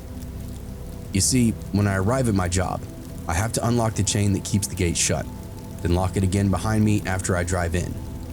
No one can come on the property without a key, so I had a habit of letting my guard down. That night and many nights before it, I rolled into the water treatment plant and made no effort to lock a single door behind me. Sometimes the work requires me to go in and out of the building, sometimes a lot, depending on the readings, and that kind of work needs to be done. So it's just easier to leave the access doors open. Again, we have a 10-foot barbed wire fence running the perimeter, lights and cameras all over. And even then, it's a water plant. There's nothing here to steal. No vault of cash, no bricks of gold.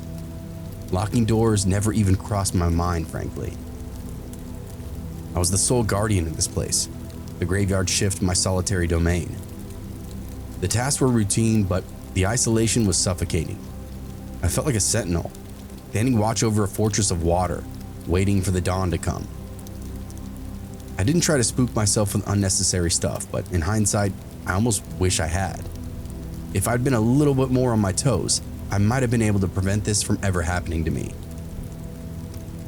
The hours dragged on, each minute ticking by like a countdown to my own doom. My senses grew dull, and my eyes scanning the shadows for movement. My ears straining to hear the slightest sound. Nothing. Nada. The night was mine. The water levels and gauges were all good. So it was the golden hour. I whipped out my Nintendo DS and started logging some screen time on whatever video game had my attention back then. Honestly, I have no idea how long I played for, at least an hour, because I remember glancing up at the clock and then being surprised. "Get on the ground!" was the next thing I heard. My heart froze, my muscles locked in terror. Immediately I complied, my eyes fixed on the figure emerging out from the darkness. He was a specter, a ghostly apparition in tattered clothes, his eyes wild and desperate. I couldn't believe this was happening, but he continued to usher me to the ground. To speed me up, he pulled a gun out from behind his back, with the dark metal flash under that fluorescent lighting. This was real. I don't know why and I don't know how, but I'm being robbed. I laid my face down and he came over, checked my pockets and told me to keep my nose to the floor. He had a very deep, booming voice, and the weight of his steps on that metal catwalk told me this guy had me by at least 60 pounds. It was big, so how the hell did he sneak in without me even knowing? I'm sorry, he muttered, his voice barely audible over the pounding of my heart. I didn't want to do this. Weird, he almost sounded remorseful. For some reason that put me at ease, albeit only slightly. He didn't sound angry or agitated, just out of options, truly desperate for whatever he thought I had in here at the water plant. He bound my wrists and ankles with duct tape, his hands shaking like leaves the whole time. I lay there, helpless, as he rummaged through my belongings, his eyes gleaming with this mixture of fear and greed, pure desperation. He was carelessly rooting through everything that I had, and it was clear he didn't even know what he was looking for. "Please," I whispered, my voice barely audible. "Don't hurt me." He didn't respond, his eyes fixed on the gun in his hand. I watched it transfixed as he waved it around, his finger trembling on the trigger. The barrel itself wasn't trained on anything in particular, just sometimes the wall, sometimes my head. He was searching every drawer, every bag, anything in sight, until he snatched it up and I heard that familiar jingle. Keys. Car keys specifically. I looked over and he was holding out my lanyard in his hands like this goddamn first place trophy, like a scene out of some kind of movie. It started to come together then. His disheveled appearance, the targeting of somewhere remote. This guy needed to get the hell out of town with a quickness. Hell, the guy wasn't even wearing shoes. I just noticed as I laid on the floor and waited to see if he was about to execute me. Then as suddenly as it begun, it was over. He apologized a few more times, saying he never wanted to do this to anyone and hoped I'd be able to forgive him. Little did he know I'd been working on that duct tape around my wrist. I was damn close to getting my hands free. He couldn't see this as I kind of rolled over to my side. I told him just go, I'd be fine. He drove off into the night, leaving me alone and helpless. I lay there with my mind racing until I finally managed to free myself. As I did so, I could hear the engine roll off to the gate and then idle for 10 minutes or so. He had gone through all the keys to find the right one to get him off the property. Sat there and just waited, just in case he got cold feet and came back or something. Nope. Next thing I heard was the clap of the truck door, the guy peeling off the property and then onto the highway.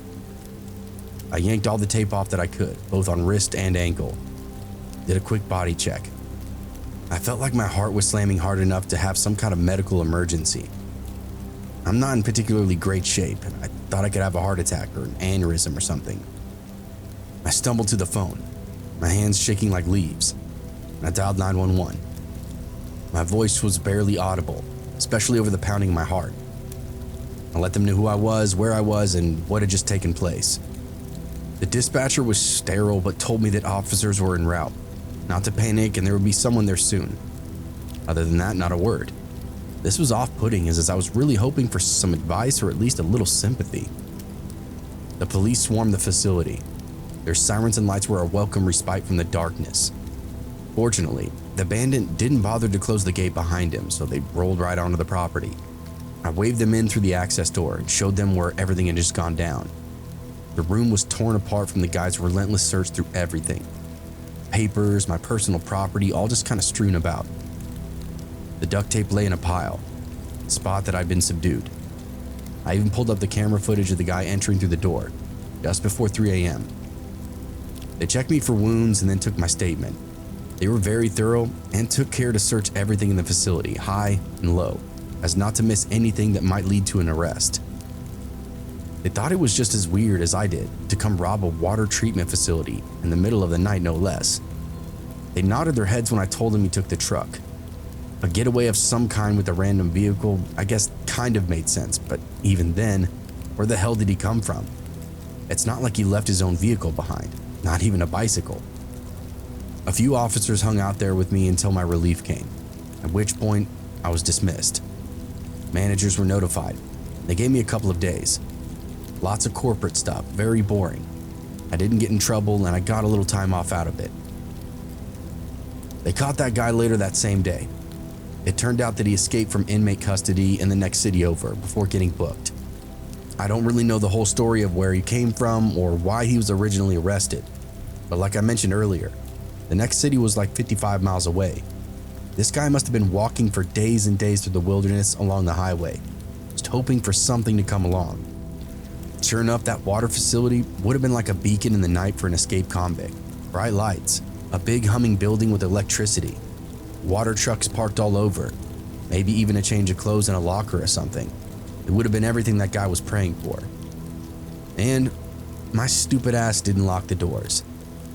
This guy only took a minute or so to get over the barbed wire fence, but after he did, he literally breezed right in, held me up like it was nothing. Fortunately for me, he was feeling generous in the moment. Didn't kill me or beat me with anything, just put the gun to my face. That's another thing one of the officers couldn't figure out, where he got the gun. Whatever the case, he chose not to use it, and for that at least, I am thankful. As I returned to work, the memories lingered, a constant reminder of the terror that I faced that night.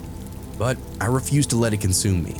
I worked on, my senses heightened, and my heart still racing from that same encounter. I started working out, I started locking doors, and I started taking the care and precaution that I should have been doing from day one.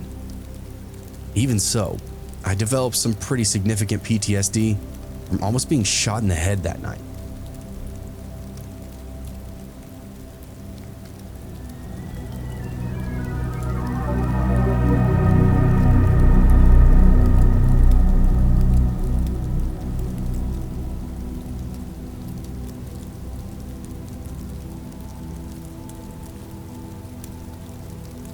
This is one of the worst things that's ever happened at my place of work, and definitely the scariest thing to ever happen to me.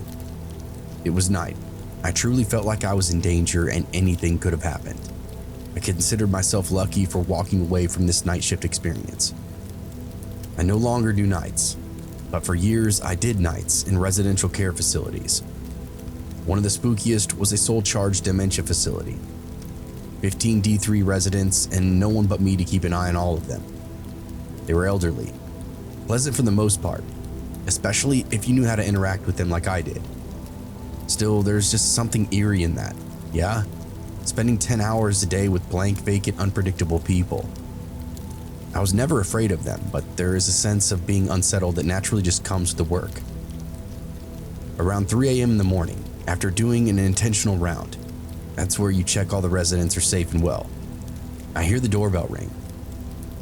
I got a sudden wave of goosebumps because this is a secure facility, and it's in the middle of the night. I cannot express to you just how strange it is for someone to be at the front door at this hour. Honestly, it shouldn't even be possible. I started to think maybe it was a colleague that stopped by to drop something off for me, and that immediately put my nerves at ease. I go and look out the window and there's nobody there. I blow it off as being some kind of hallucination because what else could it be? Someone ding-dong ditching an old folks home? Not very likely. Not in this neighborhood. I roll it around in my head as I head back to the common room, resume my duties. I suppose I hear that bell enough. Perhaps it really was some kind of trick all playing out in my mind. I try not to give it any more thought. 10 minutes later, it rings again. I'm shitting myself at this point, as it was a clear, crisp ring. I go to the window and check again. Nobody was there. But I look across the street and there's a strange car parked there now. I take a photo of it, just in case. then go back to my station where I've been playing a game of match the card suits with a delightful but very demented lady. I sit down and she looks at me and says, "What did the gentleman want, dearie? He looked like he had a bad night and needs a cup of coffee." Chills immediately go down my spine, but I brush it off because hallucinations are common with dementia, and this lady is particularly prone to not being oriented to a time and place. We keep playing our little game, and she keeps casting a long glance over my shoulder down the hallway. Definitely some of the creepiest visuals of my life. I wanted to turn around so bad, but just the front door. I knew there would be nothing there. At this point, I was almost hoping there was. The doorbell rings again, less than 5 minutes later, and this time, freaking the fuck out. Another one of my residents is up and walking the hallway, painting, with a clear paintbrush to keep him occupied. I pass him on the way to the front window and he turns to me and says, "Don't answer the door alone. He might hurt you," before carrying on painting. My blood coagulates right there in my veins. "What did you say?" I prompt him. "Don't go to the door. Feisty man is liable to hurt you," he explains to me, clear as day. "Do you know who that is?" I ask. He just shakes his head and goes back to dry painting. Shitting myself, trying not to cry. I don't know what to do. I'm a single 23-year-old female in charge of 15 people with varying stages of dementia, and the fucking doorbell keeps ringing in the middle of the night. And it's a weekend, so my on-call won't even answer the phone. She never does on the weekends. This is not up to the industry standards by any means, but what options do I have? File a complaint while I'm getting murdered? I creep down the hall, try to be as subtle and as quiet as possible. There are windows all over, so I'm trying not to give myself away as I get closer and closer to the front door. I look out the window and see that same car as before. And as I'm looking around, I see a shadow move in the front of the door, and a person walks over to the corner and then looks straight in the fucking window right next to me. We make eye contact. I scream. My residents start freaking out. I'm freaking out, and the guy just fucking bolts. I call the police and eventually they turn up. It's chaos because I have 15 residents who have all been woken up by the commotion.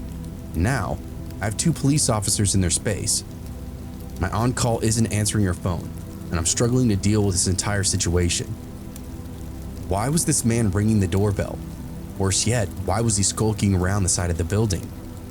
It was some kind of weird setup and I just couldn't figure out why. Who would want to target some old person with dementia? Eventually, after many cups of tea and 2 lots of PRN meds for those more challenging residents, we're mostly settled. It's now 7 a.m. and the handover shift arrives, a nurse and a caregiver. I'm beyond grateful to still be alive along with the others. I tell them what happened. They tell me there was a woman down the road whose house was broken into. She was attacked in her bed by a drug seeker, ransacked her house while looking for drugs. He came in through a window and jumped on top of her while she was sleeping. He tied her up and then flipped the place upside down. I have an internal meltdown because we have drugs in the cupboard and the med room. Good drugs too. Morphine, methadone, fentanyl, etc. I can't help but wonder if he was intentionally looking for us and just took the next best option. For a desperate drug addict, my place of work is a godsend. 15 people who don't know who they are, and 1 little girl keeping them all together. If he'd gotten it, it would have been a dream come true. Thank God it played out the way it did, and he never made it past the front gate. For reference, the facility was an old converted boarding house in a gentrified area, so lots of old doctors' houses in the area. Easy to mistake the home that I worked at for a regular house. But still, part of me thinks he knew what he was doing, that we were like the drug vault on the block, but he got cold feet when he saw someone in a uniform. I ended up leaving that job not long after the incident because they refused to hire a second person to work the nights, despite it being severely understaffed according to the best practice guidelines. Never again will I allow that to happen to me.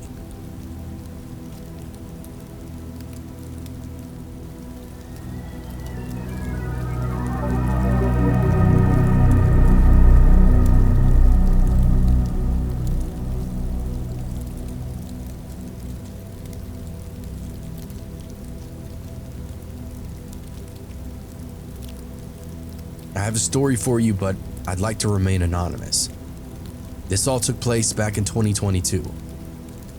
I applied for a remote proofreading job via LinkedIn with a known company, or at least I thought it was. I was contacted via email by a gentleman named Alex to find out my availability for the interview. I interviewed over Skype, then with Marlon, which was a series of questions. I never actually talked to him. This should have been the first red flag, I know. Marlon advised me several minutes after submitting my answers to the review team that I was hired. I completed a 1099 with my name and address only, signed the contract. I was then advised I needed to have a check sent to me, which I would sign and deposit into my account, then use the funds towards a workstation needed for the job and pay a vendor with it. All of this sounded kind of weird, but they used a lot of buzzwords that were just exactly what I wanted to hear in the moment. Signing a check, sending me cash in advance, paying a vendor, buying all my own equipment. I know it all sounds scammy, but at the moment, I was a guy looking for a job. They were a company willing to send me several $1,000s as well to hire me. What kind of scam involves sending me money directly first? I couldn't think of one, so I just considered myself very lucky. Fortunate to have such a cool opportunity before me. But alas, here I am, submitting my own personal horror story. The $3,000 check from the company showed as available in my personal checking account right away, so I relied on the bank to see what the funds were available and thought they could be used. I was asked by the vendor, whose name was Kim, via text to make payments in increments to equal the $3,000. 2 were made through Zelle in the amount of $500, each to an individual, then 1 through Venmo in the amount of $1,000 to another individual. I did not know either of them personally. I know what you're all thinking. How could you be so stupid? This was money that simply appeared in my account. I thought this was simply some kind of protocol for the company to get me integrated.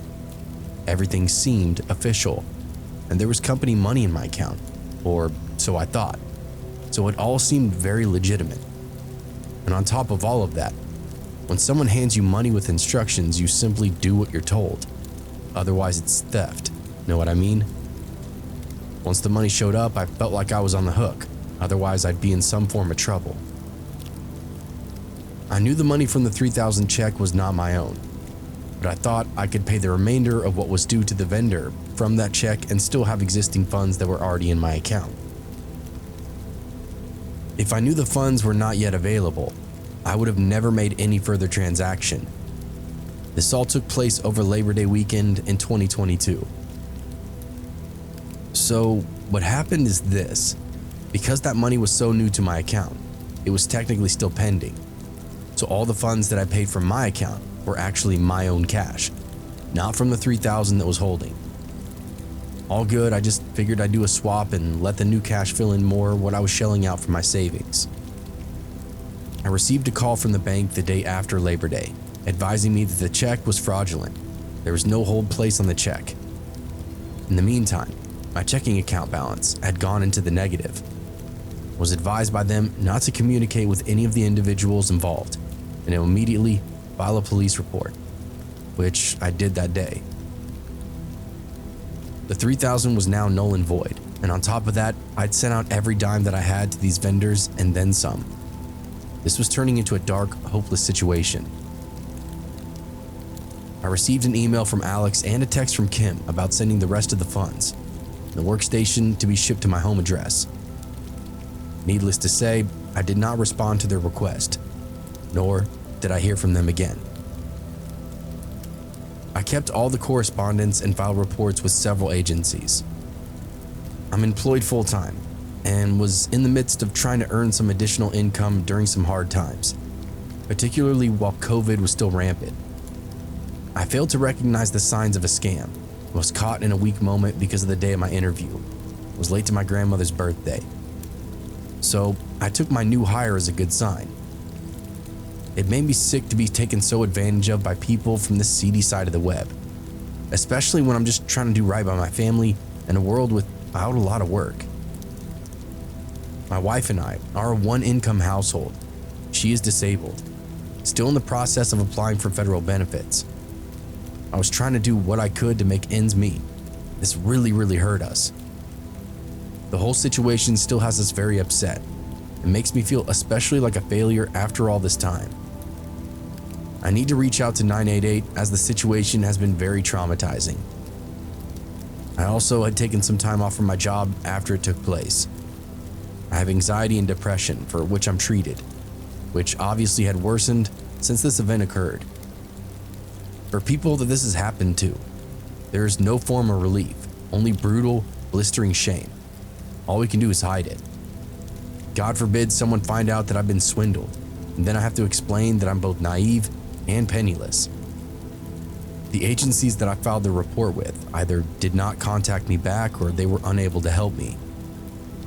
I was beyond defeated and had very dark thoughts after this realization. I really only saw one way out. Thankfully, I was brought back to my senses and have then just done my best to deal with the situation itself. I followed up with the police and they were really unable to do anything further for me. Just continued to advise me that I need to contact Attorney General's office, which I had already done that. I tried working with my bank, but they informed me that since Venmo and Zelle activity was initiated and authorized by me, the dispute claims for both were denied. Evidently, there's some kind of regulation known as Reg E that does not provide protection for consumers in the event of authorized payments resulting from scams. Therefore, I'm shit out of luck. As far as I know, the Skype account, the Venmo account, and the Zelle account for all those individuals involved are still active. There's something especially damning about that, how no one saw any consequences but me. These people didn't lose any sleep, didn't have to run or vanish. They still use the same accounts to pull their scams. It blows my mind that there are agencies and law enforcement and tons of paper trails and evidence to back everything up. Still, they are powerless to do anything. What kind of world do we live in where people can do this in broad daylight and never ever get caught? I do not know all the steps that the police took with this issue, what protocols were followed, or if they just concluded this likely occurred overseas, as the officer who was assigned to my case had mentioned to me. I realized this situation is not as big as many of the other issues the police encounter, but I was hoping a more thorough investigation would have been concluded. Scammers therefore continue to get away with their misdeeds. I understand that there was no unauthorized activity in my accounts, and that I initiated these payments. However, I never would have done so if I knew these were fraudsters and part of some giant scam. Electronically, the funds showed up as available on my mobile app, which is misleading. If I knew they were unavailable, it would have delayed me from making any transactions until I heard back from my bank and that the check was fraudulent. I paid a heavy price for it against my better judgment, since I'm out $2,000. I've since taken additional measures and am much more cautious when applying for and researching online jobs. I was able to since find a stable and legitimate part-time position, get back on track with my life for the most part. I'd be lying if I told you this whole issue doesn't haunt me still, whenever I think about it. I've never had anything like this happen to me before. Nothing that at least doesn't involve money being sent and stolen from me. What a creative way to bleed accounts dry. All of this was digital crime, all online of course. But there was one night in the thick of it that something happened in real life. It was after I learned the whole thing was a scam, but right before I made that official report. It was a late night for my wife and I, and even as she turned in for bed, I found I couldn't fall asleep. I toddled from the bedroom to the living room into the office before settling in a chair and just staring up at the ceiling. I was trying to clear my mind in the dead of night. And that's when I thought I heard a knock at the door. I looked down and waited. Nothing came again. I figured I was just hearing things, a symptom of my distressed state of mind. It did, however, spook me enough to bring me back to the real world, at which point I got myself together and went to bed. It wasn't until the next morning when I went outside for my morning coffee that I found a letter taped to my front door. Very unusual for my house, unusual for my neighborhood. And with the current situation going on, I was very careful. I removed that letter carefully, brought it inside, and called the investigator handling my case for further instruction. He told me to wait, and it needed to go into evidence. They did whatever they do and yielded no results. No DNA, no fingerprints, nothing, just a bare white envelope with a letter in it. When we opened it up, all it said was thanks, in printed letters. To this day, I have no idea if it was related, but the timing was impeccable. The cleanliness of the letter and envelope were also suspicious. Either way, it garnered no leads and just went into the evidence pile. The scariest part was that perhaps somebody knew where I lived, even knew that I was awake that one night. It made me wonder how compromised all my devices were. To this day, nobody was ever caught and probably never will be. You can all add insult to injury, but trust me, I've heard it a lot since this happened and I wish it never did. I wanted to share my story because I don't want to see what happened to me happen to anybody else.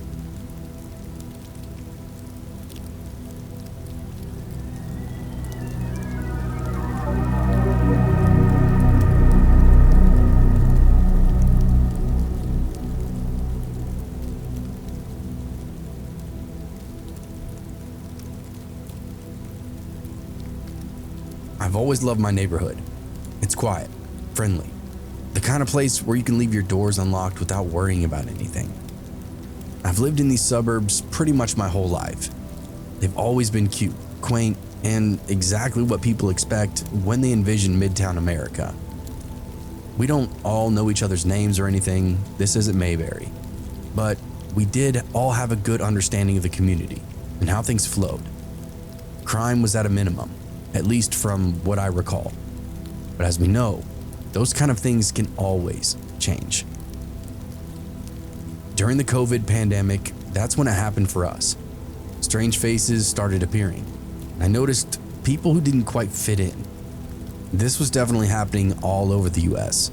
People were flooding out of cities by the hundreds if not thousands and overflowed into the little outskirt communities and suburbs, thinking they would be more lax with protocols and procedures. And whereas they were right, that was only because we had a limited population. Once an extra 10,000 people rolled into town, filled up the hotels, and started sleeping in their cars on the streets, things changed and we had the same laws and restrictions as those big cities.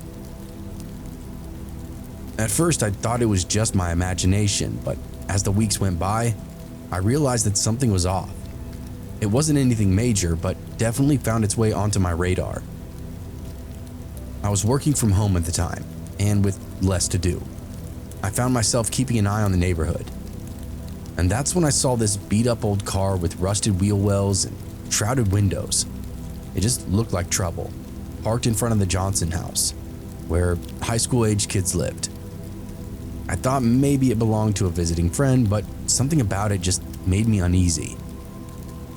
This was the thing that had me feeling off, as I'd never seen such a questionable car inside our neighborhood. I kept an eye on it, but didn't see anyone or anything.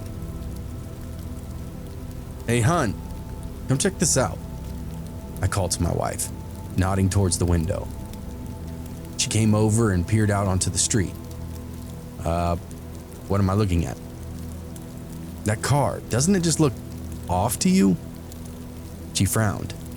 "Maybe it's just a friend visiting the kids over there," she asked, pointing to the Johnson house.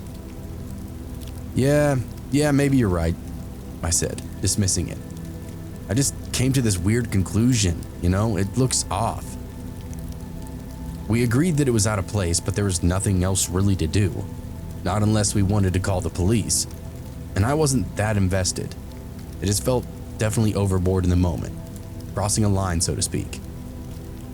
It's probably nothing anyway, but we made a note to keep an eye on the street and see if it left.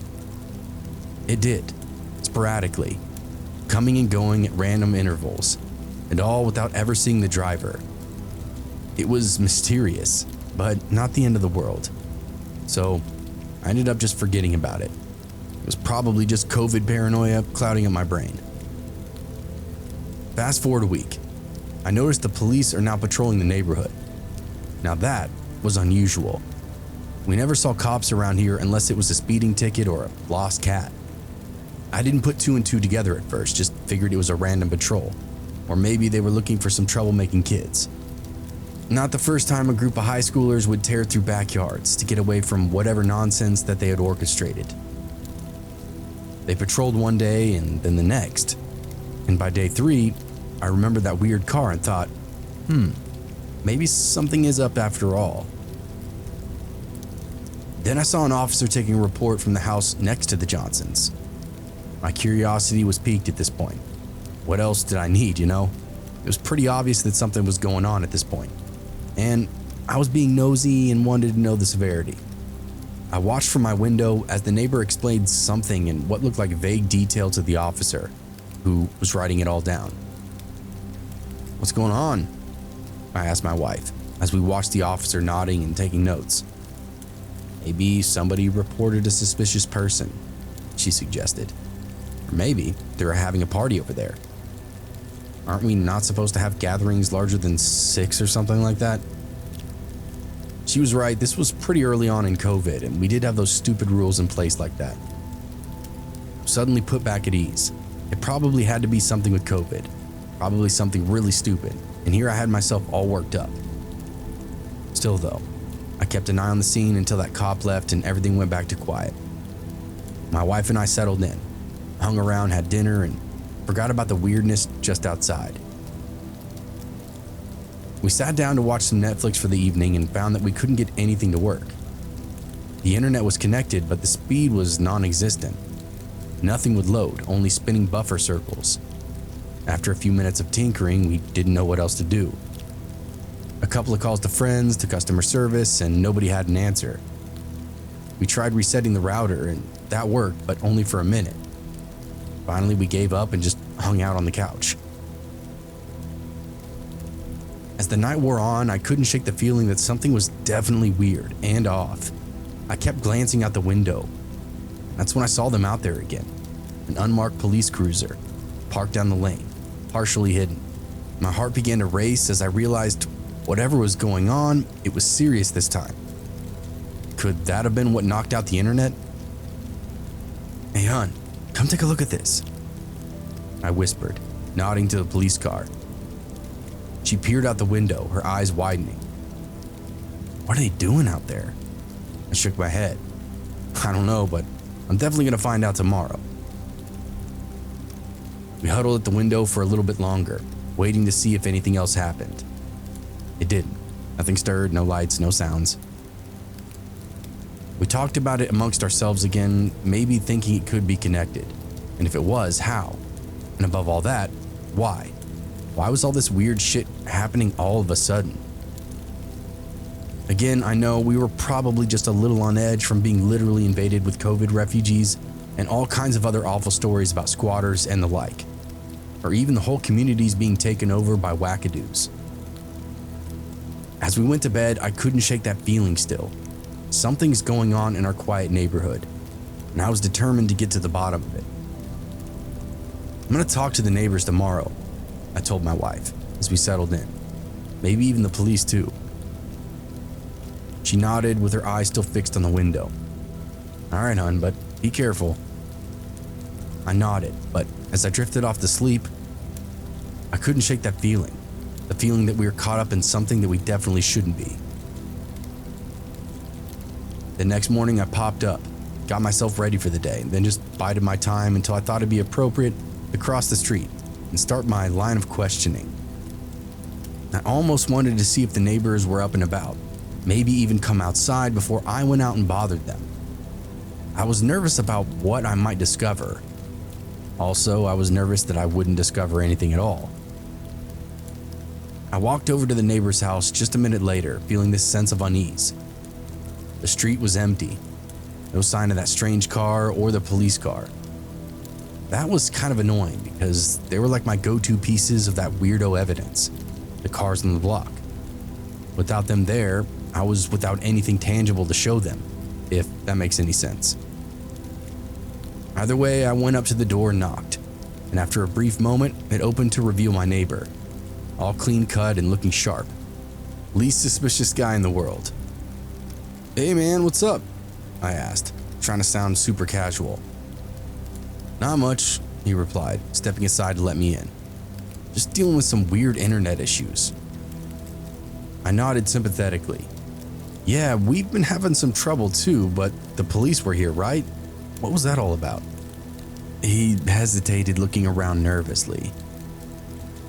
"To be honest with you, I'm not really sure. They just asked us some questions about our web activity and then took a statement." I frowned.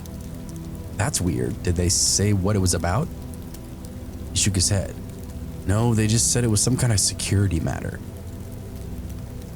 We talked a bit more and I mentioned the car, but he didn't know anything about it.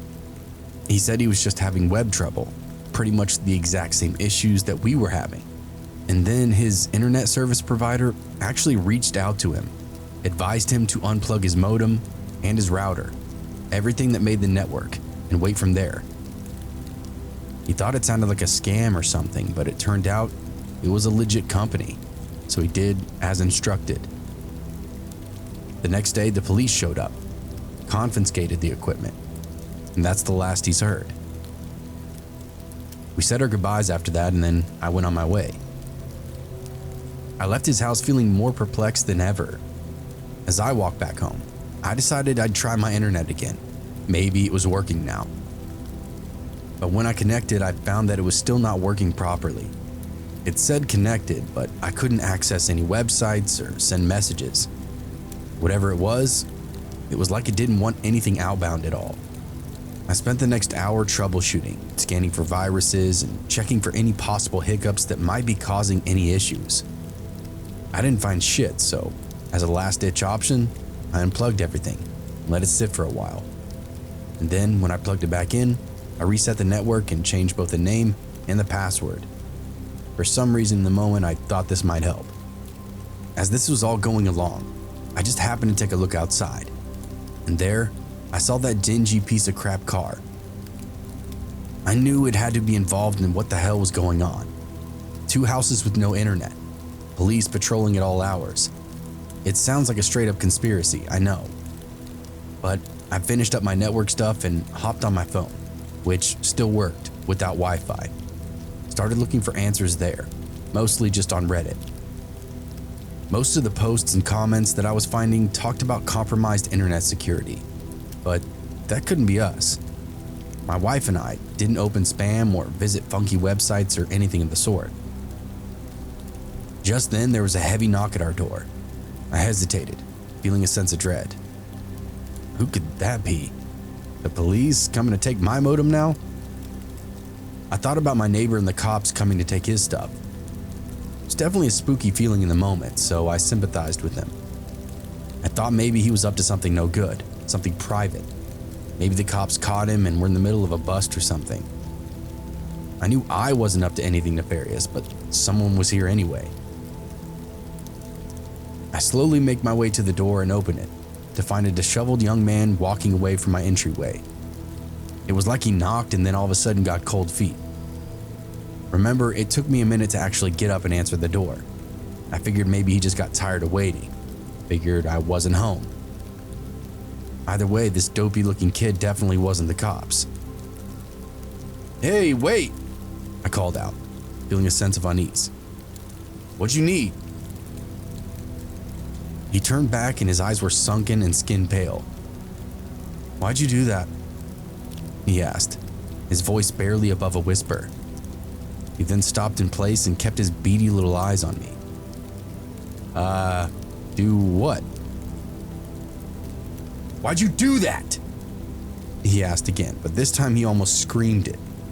It was like some truly unhinged psycho stuff, eyes bulging out of his head, spit flying out of his mouth. I could tell whatever this kid was talking about was pissed, definitely feeling some kind of passion. Still, I'd never seen him before, I've never dealt with him, so I didn't really know what to say or how to respond.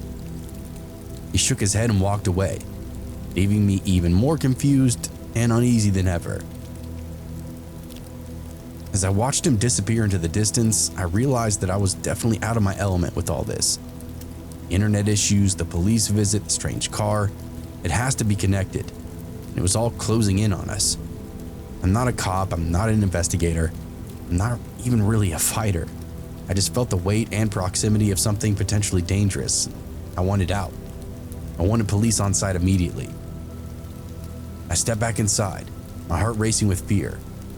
What is going on and why am I now being targeted? As I waited for my wife to come home, I couldn't shake that feeling that we were in grave danger. The slow burn of unease had turned into a raging fire of dread. I figured the cops would show up any minute to throw me in the slammer, but for what? Who knows? Maybe someone was framing me right then and there, loading all kinds of crazy illegal shit onto my computer and tablet, without me even knowing about it. Because that could happen, right? My wife got home and we talked it out. I filled her in on all the weird happenings. She agreed that we needed to contact the authorities and find out exactly what's going on. They were all too eager to come over the next day, and from our little meeting, got the scoop. The police were trying to pinpoint a person they were building a case against. It turned out to be the guy that knocked on our door that day. His name was Kevin or Keith, something like that, and he was a newly displaced COVID refugee, homeless and half out of his mind. The thing about Kevin was that he was a techie, and he had an overflowing well of knowledge on computers and computer science. Kevin had been driving around the Midwest, bumming internet here and there. It started with coffee shops and random stores, gas stations, really anywhere without an unprotected link. Some of these networks blocked access and permissions though, so Kevin got pretty good at routing these firewalls and restrictors. Over time, with prolonged drug use and a dwindling relationship with reality, Kevin started going down all kinds of rabbit holes of conspiracy. He also stopped sleeping apparently, just aimlessly driving from town to town, state to state. As it went on, he started using private networks, because he figured out how to get into most of them. Some kind of weird backdoor access, with all the people who hadn't changed their stock network password. He wanted to use private networks because Kevin was looking at crazy shit on the dark web, conspiracy stuff, and mountains of illegal images. I don't even want to say what kind. That's when he landed on our street. No one knows why he came here, or where he came from, or what his actual plan was. The guy was using uppers every chance he got, mostly pills, as he had a prescription but also had meth in his car. Kevin had worked his way through 3 states just to do drugs and steal internet while parked out in front of my house. With his windows shrouded just enough, we couldn't see him in there. Although after the cops finally busted him, they said he opened up the space between his backseat and trunk to further cut it out, so he could hide out in there without people seeing him. After they had the case built up with enough evidence and surveillance, then had him pretty much cornered out there on the street that afternoon, they sprung and arrested him. When they got the car opened, it almost looked like something out of Mad Max or RoboCop. Wires running everywhere, batteries hooked up to all kinds of things, light bars and power packs. Even had this little fan rigged up inside the trunk. It was incredible and actually impressive to see. This kid was probably a legitimate genius, but didn't have a useful capacity for it. Got arrested, but not for very long. Car was towed away, never to be seen again. I hope trying out got that kid on the straight and narrow. Drugs do weird things to people. World events do even weirder things to people, like COVID. But I guess nothing gets a person more out of whack than the internet does.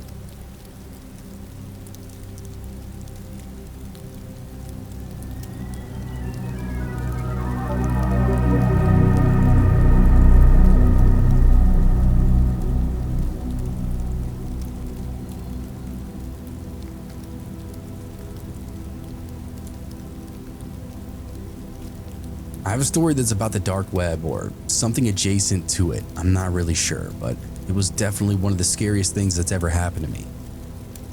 This was in 2013 or 2014, my sophomore year, because none of us could drive yet. I'm a girl and most of my friends were girls at the time. Like to wander around downtown until our parents just made us go home. We all kind of lived close, so it wasn't a big deal to meet up at the corner and then just harass all the nice people out for an evening stroll. The art district downtown was our playground in high school. We'd spend hours exploring the vibrant streets, admiring murals and sipping coffee at elected cafes. There wasn't a lot to do where we lived, so it was either roaming the city or getting kicked out of the mall. We all preferred to be outside, so we stuck to the sidewalks. One evening, as we strolled by a dimly lit alley, we stumbled upon a group of kids that were huddled up around something on the wall. With our curiosity piqued, we decided to return later and investigate for ourselves. It was really weird, whatever they were doing, because as we walked by the alley entrance, they all stood upright, acted all nonchalant like we couldn't see them. As we continued onward though, they went right back to the wall and kept fidgeting with whatever was back there. Again, with there being hyper limited activities for kids downtown, we were beyond invested in whatever those people were up to. We posted up at a streetlight down the road, just a bit, and waited for them to come back out.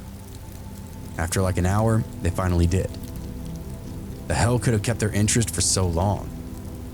We waited for them to walk out of sight before we ventured back the way they came. As we made our way back to the alley, the sun was dipping below the rooftops, casting long shadows. The air grew thick with this eerie silence, like the brick and mortar cut off the rest of the world from us. We knew the sun was going down, but it was dark back there, darker than I was expecting it to be. It's kind of hard to make out any of the finer details. We approached the spot, our hearts beating in unison. What do you think they were doing back here? My friend Emily whispered, her eyes scanning to the walls.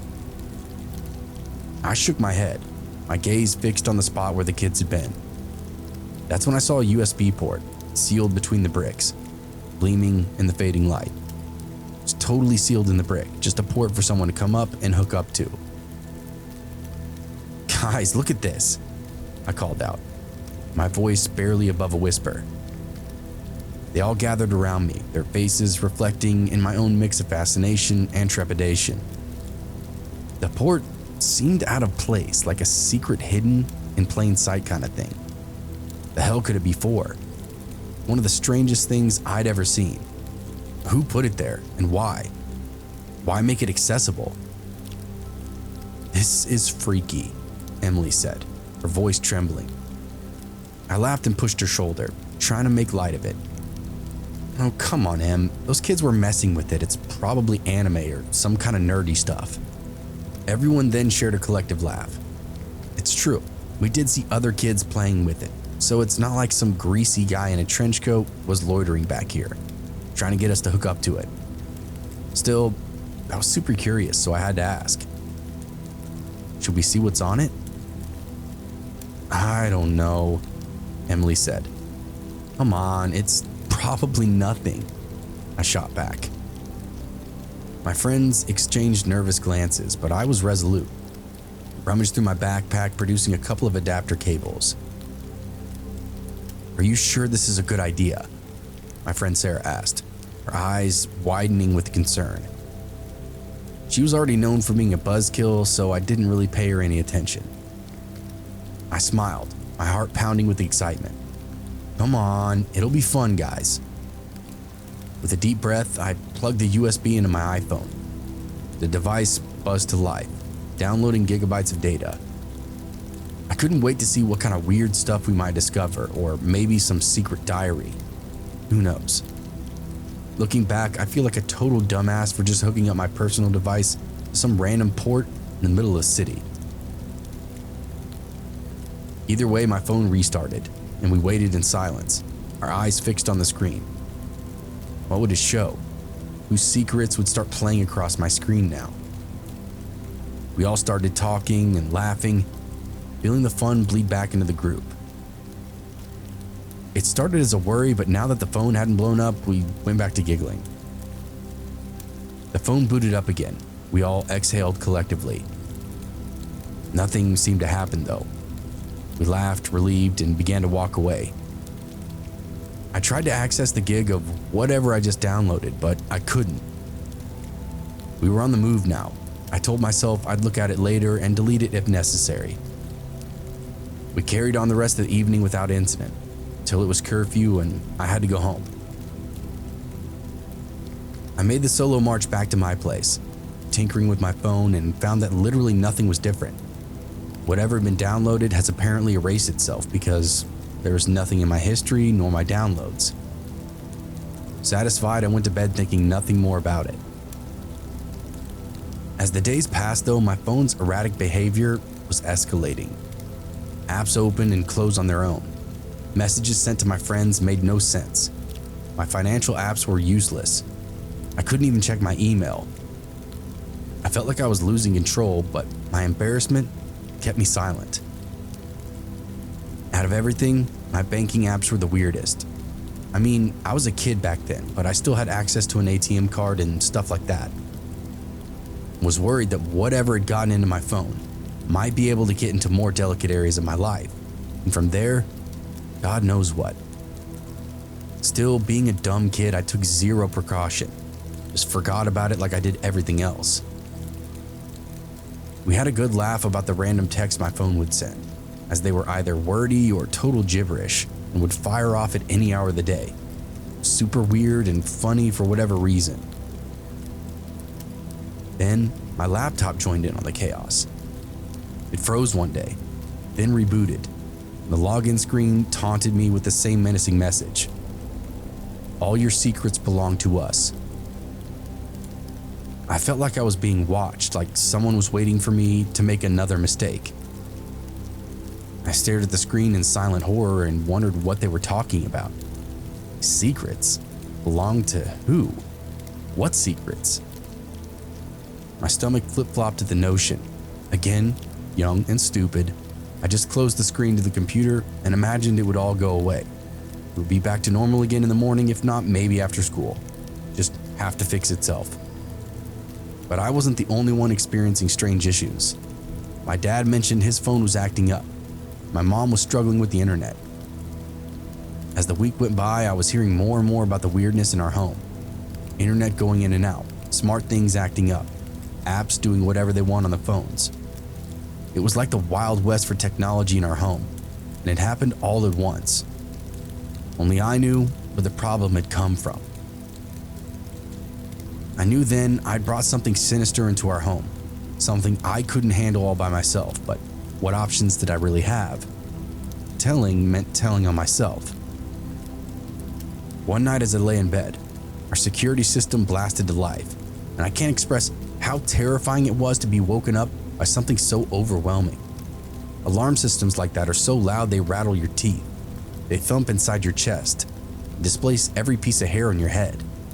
It's a very uncomfortable feeling, even when you're awake, so for that to go off in the middle of the night had me on borderline hysterics.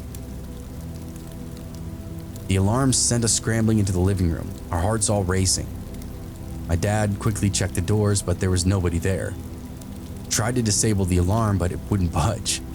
I could see his face getting frustrated in the red glow of the screen, punching his code in over and over, nothing happening. It was like a nightmare, but it wasn't going away. Then the unthinkable happened.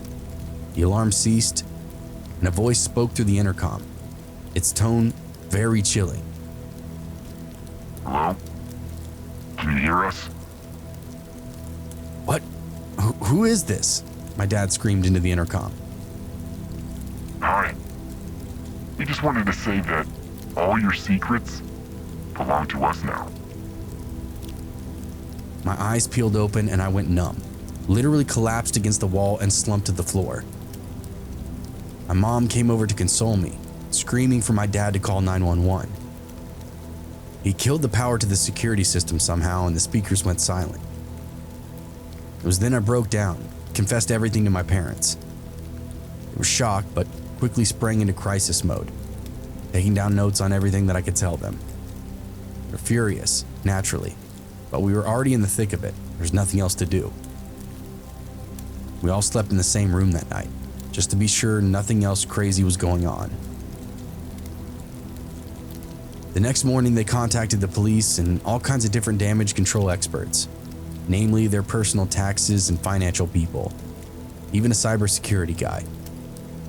They made a report and then got the lowdown on everything that could go wrong and how bad it actually was. Ultimately, we had to replace all our devices and some smart tech around the house. From there, we needed all new logins, emails, and super strong passwords. Everything was on VPNs and encrypted in our house, way before there were ads about it online. It's a huge pain in the butt, very long, strenuous, and expensive, but came as the recommendation. The USB port was extracted from the wall, but it yielded nothing. The investigators said it was nothing but a dead drop with some angsty essays written by teenagers and young adults. Even some crappy poetry, a couple of random codes for random things. No malware, no virus, no nothing like that. It was as if it jumped onto my phone and wormed its way through our stuff, and it only existed there.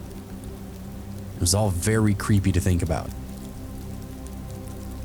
We had to replace every device, change every password, and endure a long, grueling process to secure our digital lives.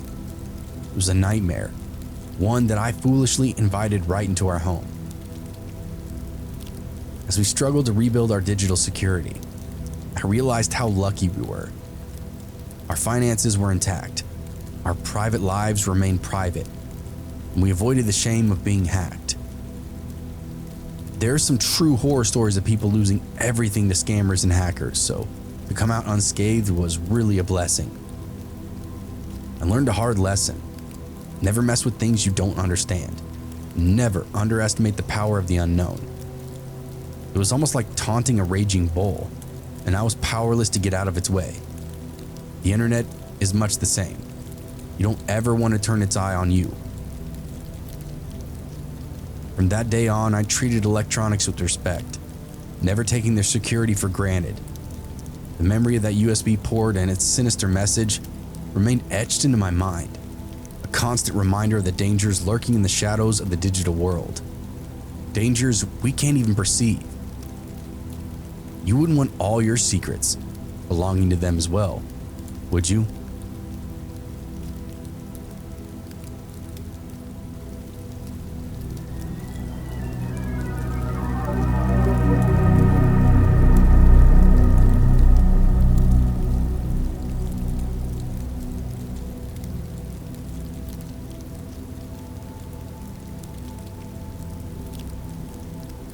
I picked up a hitchhiker once during my years in college, and it was one of the weirdest days of my life. I was born and raised in the same town for 19 years, only moved away for college, to the big city, about an hour and 20 minutes away. After completing my freshman year, I packed up my dorm and hit the road for home, where I'd spend the next couple of months relaxing, maybe working, before the next semester picked up again in the fall. The highway stretched out before me like a familiar friend, its twists and turns etched into my memory like a well-worn map. I'd driven this route countless times from my hometown to the city and back again, the miles blurring together like a well-rehearsed script. But on this particular trip, something different stood out. A lone figure, standing out on the side of the road, thumb outstretched in a futile bid for attention. He was almost standing on his tippy toes, really waving that arm out into the road. Never had I ever seen anything like it, so I figured it was just his method of waving down a car. At first, I really thought nothing of it, assuming it was another hapless soul trying their luck on the busy highway. But as I drew closer, something about that guy's demeanor just struck a chord with me. He looked lost, not just stranded, but genuinely adrift, like a ship without an anchor or a rudder. His clothes were clean, if not a little rumpled. His eyes held this hint of desperation that tugged at my sympathies.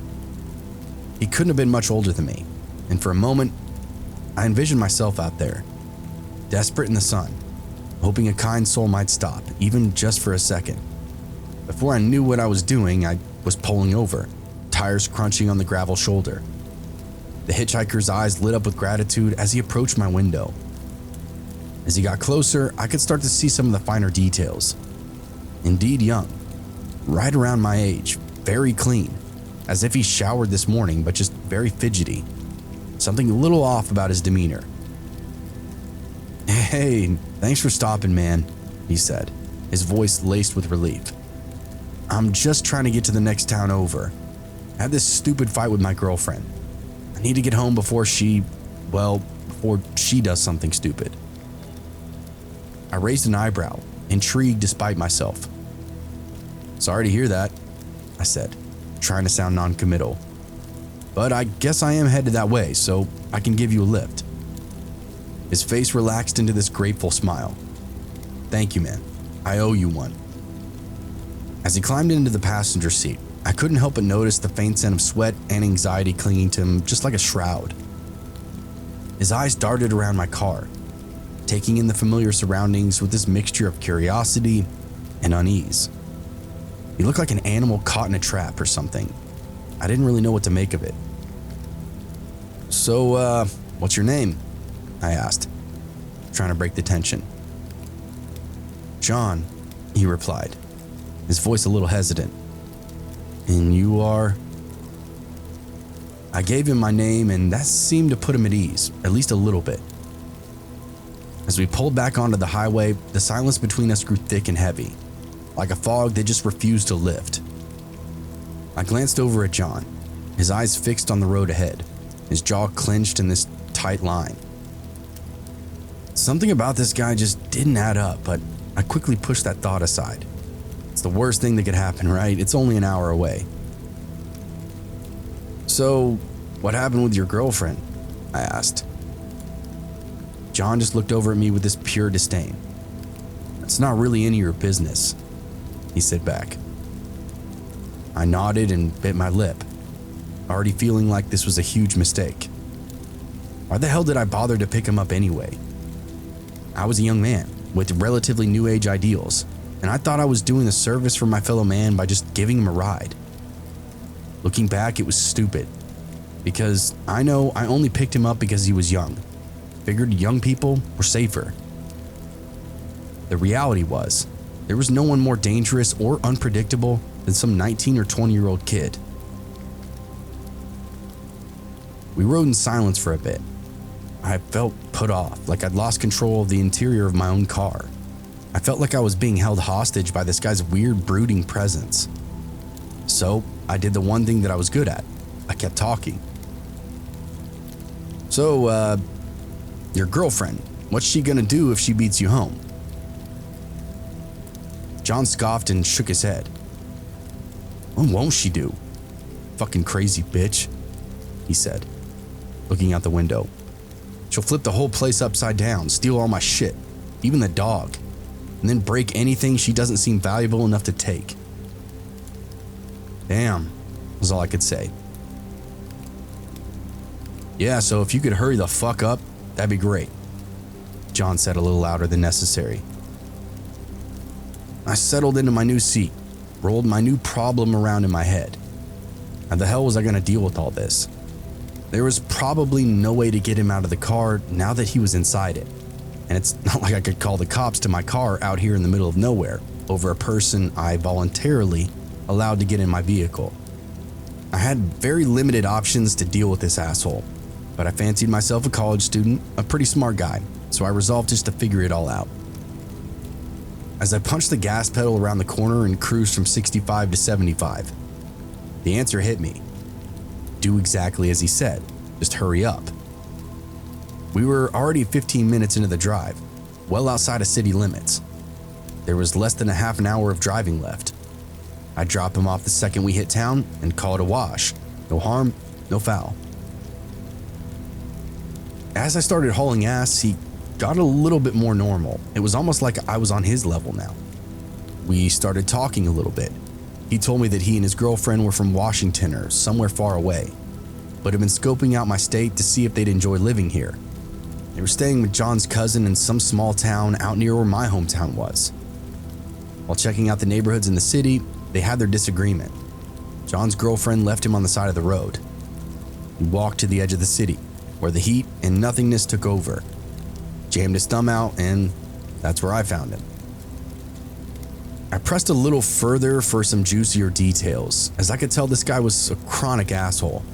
Was wondering if he'd done something to warrant being left behind. Sure enough, totally copped to it. He said that while they were looking around at houses, they ran out of drugs. Meth, I would assume. And she had a desire to re-up the supply. John wanted to keep looking at houses, still riding his high. And that's when it all started. Within an hour, they were having a shouting match, and apparently, John slapped his girlfriend around a bit because she knew what she was saying. It was really unclear, kind of very vague, but the gist was that John claimed his girlfriend to have some secret way of talking shit to him. Because it was so hurtful, he had a good reason to put hands on her. It was some of the most batshit craziest stuff I'd ever heard. The guy that was sitting next to me was like Joe Cool, literally bragging about smacking around a girl. I suddenly felt very guilty for bringing him closer to her at all. Still, I ponied at a cool 80 miles per hour, rocketing to my hometown and hopefully away from this crazy situation. I didn't do much more talking that last 20 miles, just gripping and ripping the wheel, went as fast as my car could allow. It was going so fast that John was literally sliding around in the seat, gripping the handle above his head. We blew into town and I drove to the first place that I could think of, the local police department. It was an old brick building on the corner of Main Street, very inconspicuous. So I just talked a bit to distract John as I pulled in. I shifted in reverse and quickly gestured to the building and said, "Here you are." "The fuck is this?" he asked me. "I thought you said you'd take me to my house. This isn't even the right town." "Sorry, man, this is where I live, so it's as far as I'm gonna go. I figure you might be able to get a ride or use a phone here." "The fuck is this even, a police station?" I nodded. "I am not getting out of the car," he said with a smile. "No way." "Okay, fair enough. I wouldn't either if I was a woman-beater piece of shit," I said, adrenaline in my voice, chest pumping hard. I'd never spoken to a stranger this way, and honestly, thought it was going to come to blows. "What? Is that what this is about? I told you to mind your business." "I am minding my business.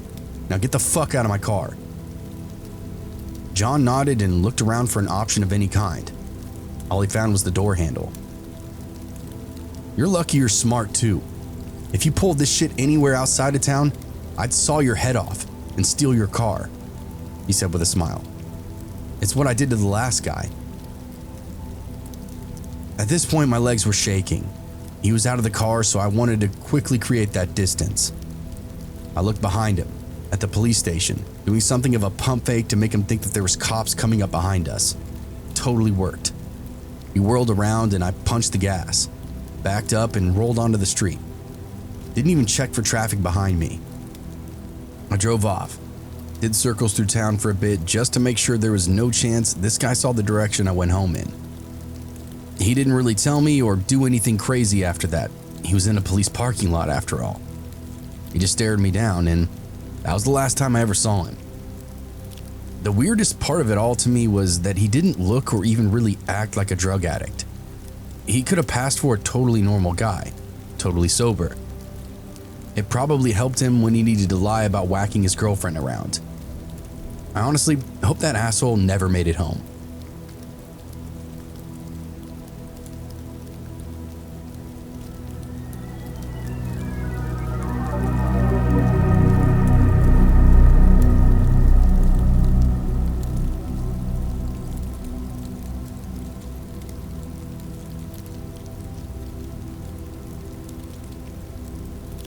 When I look back at one of my hitchhiking adventures, I now realize just how lucky I was that I wasn't raped or murdered.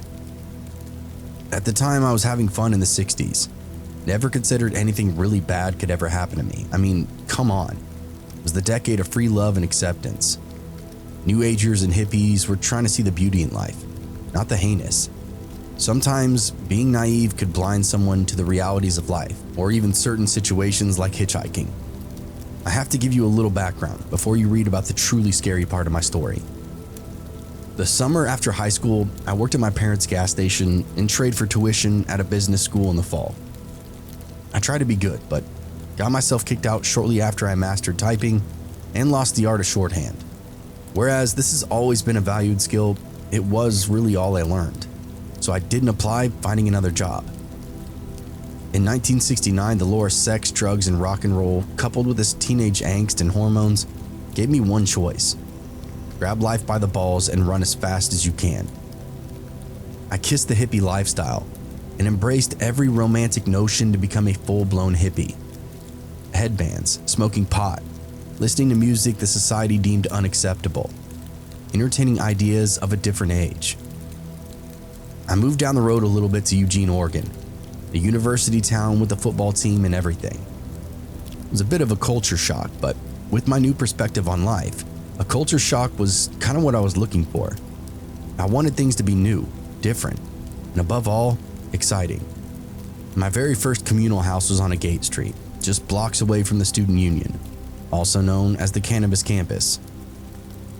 I didn't hitchhike around town much because I was young and walked or just got a ride with rich friends that had cars. I saved myself for the righteous times at the coast, and that was only about an hour away. I stick out my thumb, hitch a ride in a slug bug with hippies that share their brew and pot. Sometimes I would even get invited to gnarly parties with hunks and jamming music. What a gas this is. True story, my best friend and I decided we were stoked to go to the coast and watch the sunset. A big hulking greaser type guy picked us up in his Dodge Charger muscle car and took us the final 20 miles. He'd recently come home from Vietnam, and even though we weren't warmongers, he thought we'd be stoked to show him a groovy time. We partied for a long time with a bonfire on the beach, wieners on a stick, and some boss weed. She married that man. And you know what else?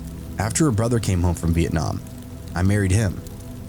We both got divorced, but she's still my best friend after 50 years of growing up and now growing old. I hitched mostly alone, went to places like San Francisco just to say I did so. Other times, when someone would want to go somewhere, I'd offer to be the freak in charge, guiding us down a major highway with our thumbs out. It never soaked in past my drug-dilated eyes that something bad might have happened to us on one of these trips. I was, and still am, naively confident that I can take care of myself. Nevertheless, sometimes things happen that scare me now a lot more than they did back then. This was another time, and a different friend that wanted to go down to Cucamonga, California. When she said the name, I thought she was screwing with my head, and I told her I needed to see the sign before I believed it was such a stupid name. That's how easy it was to find somewhere out of sight to waste our time. If it had a weird enough name, that was a reason to spend a weekend hitching there. We beat feet on a hot summer day. The rides were short, but so was the wait time. I suspect our perky, youthful attitude was apparent in her big boobs and my cute ass. I know what you're thinking, that I'm exaggerating, but these were the real bartering pieces of the road. When we hitchhiked with a man in our company, we had to do our best to hide the freaking guy, because we knew girls were more likely to get picked up.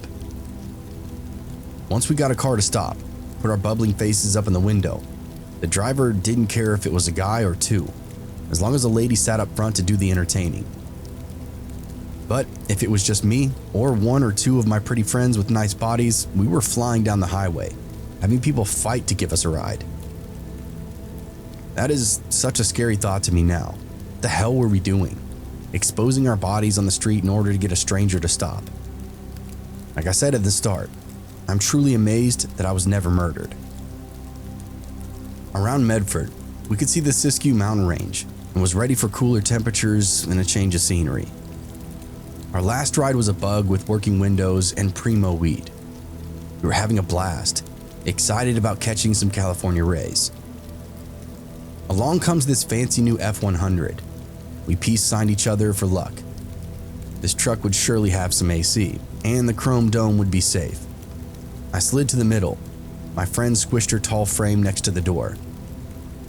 Less than 10 miles down the road, this guy starts talking in riddles. I love the way this generation accepts everybody, is open-minded about new things. He said some stuff about how it's okay to smoke that wacky weed. even though he preferred getting blitzed on Bud.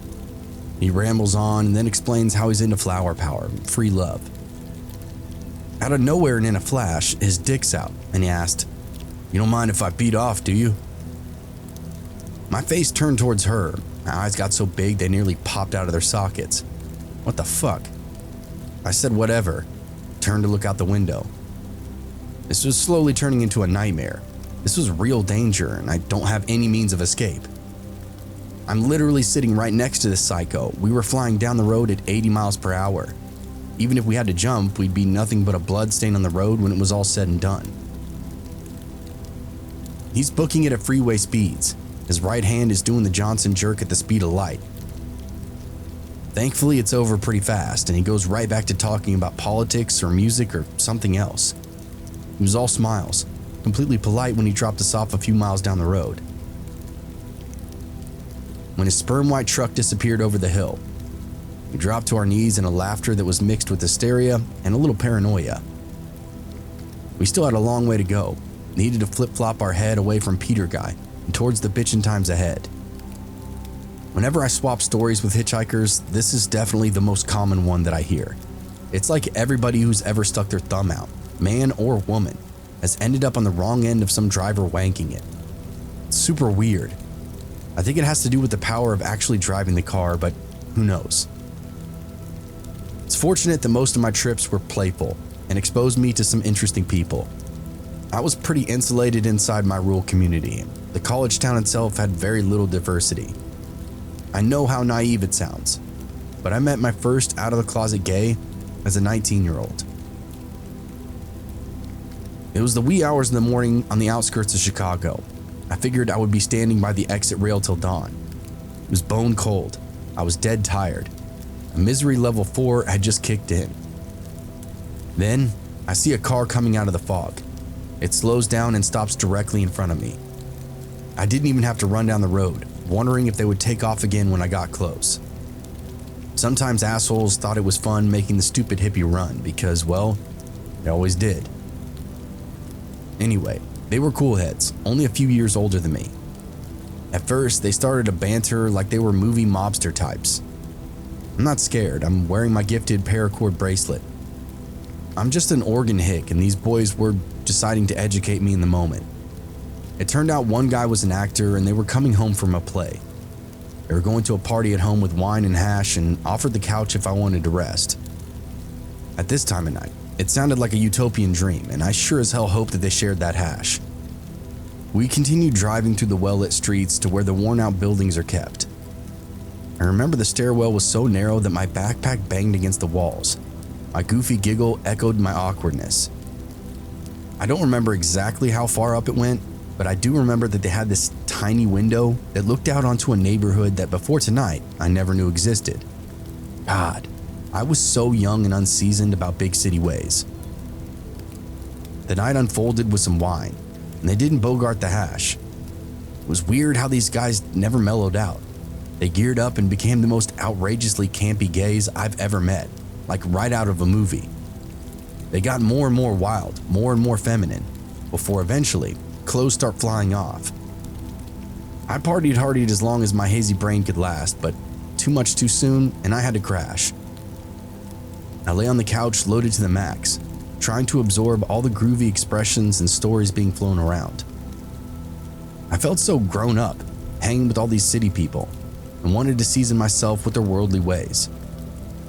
I tucked that memory in tight, and felt like the flavor of me had just gotten a little spicier. This experience was only scary because at one point I woke up and two of them were trying to tie my hands behind my back. I yanked free and asked what they were doing, to which they both got very embarrassed and started acting weird. They gave some form of excuse, something like they were practicing for another play scene, and involved tying up a person on the floor. I said whatever and went back to bed, but part of me thinks I might have interrupted something spooky back then. I do have another trip that got way too hairy. It was made worse by the Buffalo City Pigs, calling my parents in Oregon at midnight. What had their freaky firstborn done now? It was barely dark and a passenger car had picked me up just outside of Buffalo. He said he was going to Albany, which would be a choice ride. Usually the truckers are the only ones with the long freeway stretches. The locals were the hip hop around or go through the big cities. To get into a nice cozy car and get told it's gonna be for a few hours, that's good luck, man. The guy was just a typical dude. It didn't bother me when he said he had to jump off the freeway for a minute, check a construction site that he was running. He went down the exit about a mile or so, pulled into this little closed business parking lot. He turned off the car and as fast as a rattlesnake, grabbed my wrist. The fuck is going on with this guy? What happened next is one of those many impossibilities that have happened in my lifetime. My right hand grabbed for the door handle. At least one leg was reaching for the ground. Out of nowhere, a cop pulls up on my side. The guy immediately lets go. I yanked my backpack over the seat and was safe outside of the car in just a moment. I should have felt grateful. I was saved from getting raped or even murdered, but mostly I just felt panic. Oh shit, I got a joint in my pocket. How do I get rid of this? Since nothing really happened, I thought when I told the cop what the guy did, he would let me go. Maybe slap the guy around a little bit. No, the fucking pig decided I was lying about everything. Told the guy to take off and he would take care of me. This nightmare scenario was getting worse, as the guy that was clearly about to hurt me had just got let off the hook. Whatever consequence was coming had my name written on it now. I wasn't handcuffed, but I sat in the back of the car. I never found a time where I could eat or ditch the joint. I expected I'd be going to jail, well, forever. I was really sweating back there, as I knew there wouldn't be a quick way out. There was no sticking my thumb out this time, or getting carried away in a stranger's car. I was already in a stranger's car, and that act alone might fuck up my life forever. Thankfully, he didn't search me, but did call my parents and let them know what their daughter was doing. I can only imagine the helpless anguish they must have felt, as they didn't tell my parents that I was hitchhiking. They told my parents I was a hooker, soliciting sex in back alleys. I mean, that's what it looked like with the guy in the car, I guess. Now, my relationship with my folks is on the line. This was actually the scariest part of the story, though. Being alone with that cop. It was just me and that one officer. After he got done with whatever he needed to do to secure the scene, he came back and opened up my door, told me to get out. Whoa, no way. I guess this is my lucky day. Maybe he is letting me go. Wrong. He looked me up and down a couple of times, even asked me to spin around, then made some of the most disgusting threats I've ever heard. Explained exactly what he wanted to do to me, how hard he'd do it. Just that typical slimeball stuff. It was scary again because I was powerless in this situation. This guy could do whatever he wanted to do, shoot me even, lie, and he would never see the inside of a jail cell. All I could do was take his threats and hope to God they stopped right there.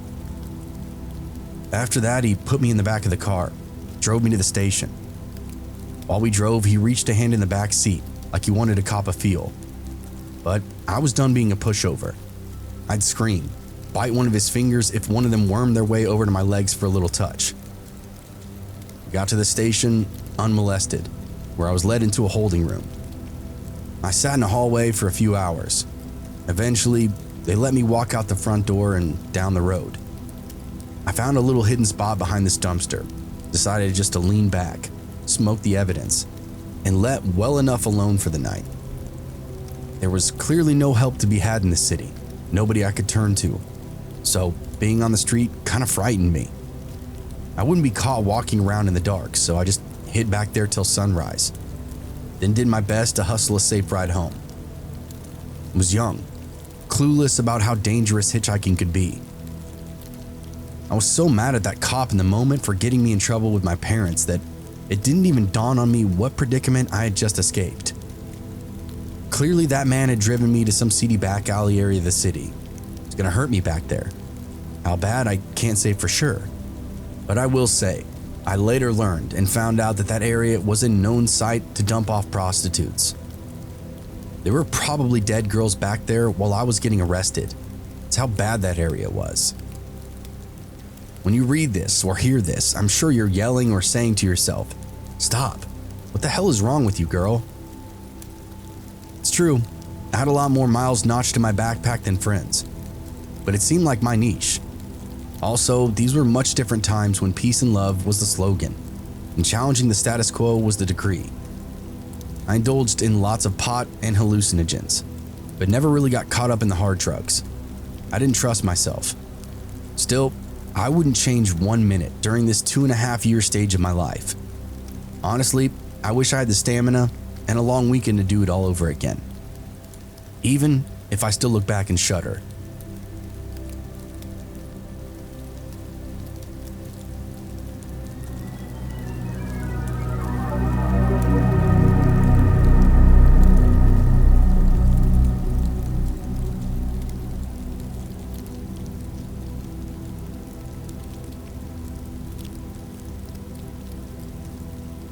While hitching from London across to France, my girlfriend at the time and I made the mistake of trying to catch a lift on the M20 off-ramp.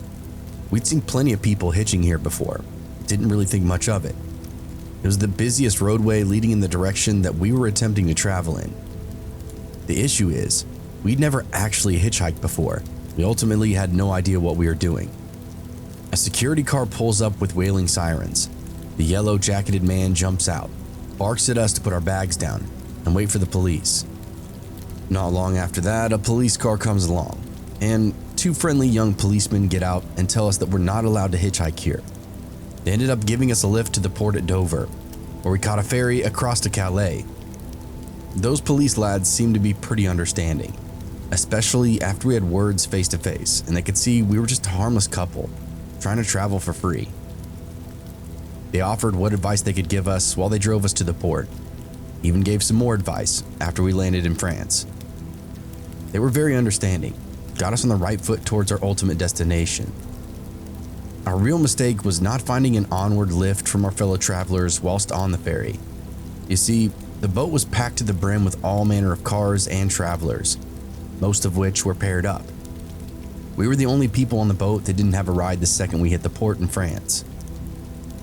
Instead of networking during the ferry ride and securing a ride to the next township, we just sat with one another and chatted. By the time we crossed the channel, the other travelers were loaded up into their cars and ready to hit the road. Getting off the ferry at Calais, we walked out of the port and stood on the on-ramp with our thumbs out, holding out a cardboard sign with our destination stenciled on it in thick black pen. We're headed for Austria ultimately, with a deadline to meet family. Traveling more conventionally in Salzburg. Definitely a naively optimistic idea to have a date in mind when you're hitching long distance. As we walk out to get into our hitchhiking position, we watch with this growing realization as everybody just simply rolls on by in their car. By the time we got set up to begin our song and dance, literally everybody with a car had already driven out of the port. The problem, our problem, immediately becomes obvious. The port is designed to get cars straight off the ferry and onto the motorway. It doesn't lead anywhere else, so once every half an hour or so, we'd get a single wave of cars rushing by. The rest of the time, zilch. And again, these are people with a schedule of their own, trying to quickly race off the ferry, through town, and into the mainland. We don't have much of a choice, so we just stand there, watching each pack of cars stream past us, no one even slowing or looking in our direction. We'd arrived early in the afternoon, and soon it began to get dark, making hitching impossible, even dangerous. At this point, we were along a coast in a country that we aren't from. No one seems interested in lending us a hand. This is when the trip started to take a turn and our energy teetered on that of defeat. We debated trying to get back into the port and catch a bus into Calais, but it's getting late. So we decided to camp on the coast and just try again the next day. This was kind of scary at first. We didn't know what to expect, it being dark. But we were committed to whatever lay in store for us. I was doing everything in my power to remain positive, even if it was just for my partner's sake. But I could see the situation starting to take a toll on her. Once we reached the dunes along the coast, we realized that this stretch of coast is where all the migrants and refugees who want to get across to England camp out. It's a huge space for temporary travelers of every variation. Some folks had been there for weeks or even months, it seemed like. A whole little community with its own economy, literally thriving right there on the fringes of the desert. It gave us a little bit of comfort, as there were plenty of women and children around. There didn't seem to be a huge cause for alarm from bandits or even thieves. Just generally good-intentioned people waiting for their turn to travel. So there we are, 2 young Israelis in our little tent, surrounded by Arabic-speaking families and lots of young men. I'm sure we're completely safe, but we don't feel it inside that tent, with so many strangers around us. It was unsettling, but also kind of disarming because none of them seemed to be dangerous or scared themselves. We just relaxed, cuddled, and slowly drifted off to sleep. In the dead of the darkness, though, I heard the last thing that I wanted to hear. Somebody fumbling with our zipper. I awoke and just laid there, listening for a moment, before my girlfriend then woke up and jostled me, urging me to take some form of action. I cleared my throat and shouted at the top of my lungs that our tent was occupied. We were armed inside and prepared to call the police. The person outside immediately let go of the zipper once I said this, and I could tell they were alone. No speaking, no communication otherwise. I told them to leave and not return to our tent, and that's what they seemed to do. No more issues for the rest of that night. I don't know what they wanted, but it was beyond bizarre. It had to be a thief of some kind, right? Perhaps even worse. I think the fact that I was so loud drove them off immediately, not so much the threats. We were camped by some families that seemed to be good-natured, so yelling of any kind would be sure to get somebody else's attention. A few months later, we read in the papers that the police had raided the Calais encampment. People were beaten, tents trashed. This didn't happen to us, but I imagine it was terrifying for anyone caught in the chaos. The next morning, we woke up not feeling very refreshed, decided to try out hitchhiking again. We chose a spot where there was room to pull over, enough of a straight for people to see us and then slow down. It was the most logical place for us to stick our thumbs out. It also got us away from the majority of the desert dwellers that we just spent the night with. We spent that morning getting cleaned up and presentable, as that was key in my mind. Clean travelers seemed to be more likely to get picked up. 8 a.m., whoosh. Dozen cars whizzed by. 8:30, whoosh.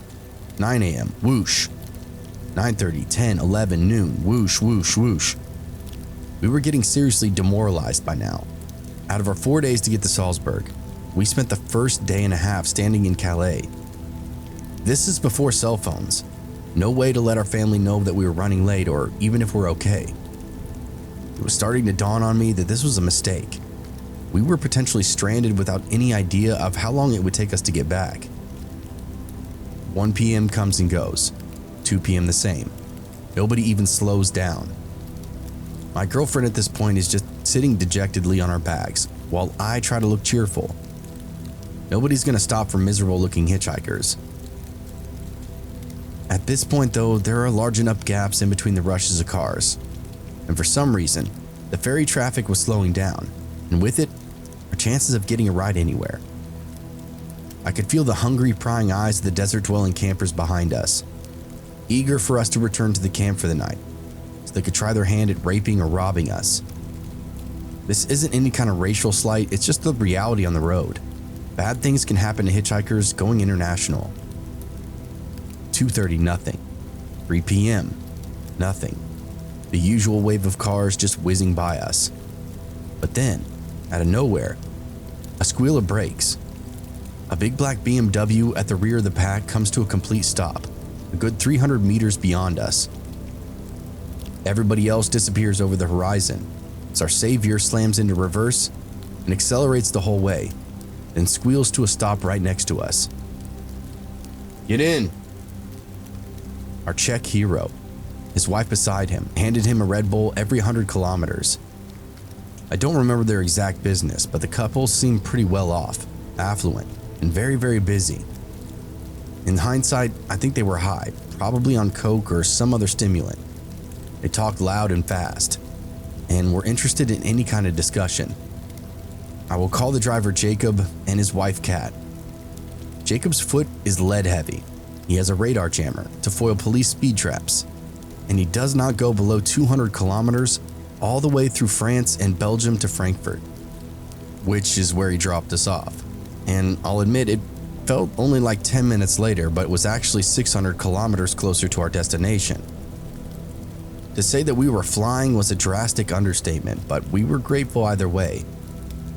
Jacob decided to stop here and stretch his legs, while Kat used the toilets inside. While we unloaded and eyeballed the area, another big black BMW came over, and Jacob started having words with the driver in a language that we didn't speak. Before Kat even returned, both hatches lifted. Jacob and that stranger began unloading duffel bags and suitcases from the car that we were just in, then loading them into the other BMW that had just rolled up.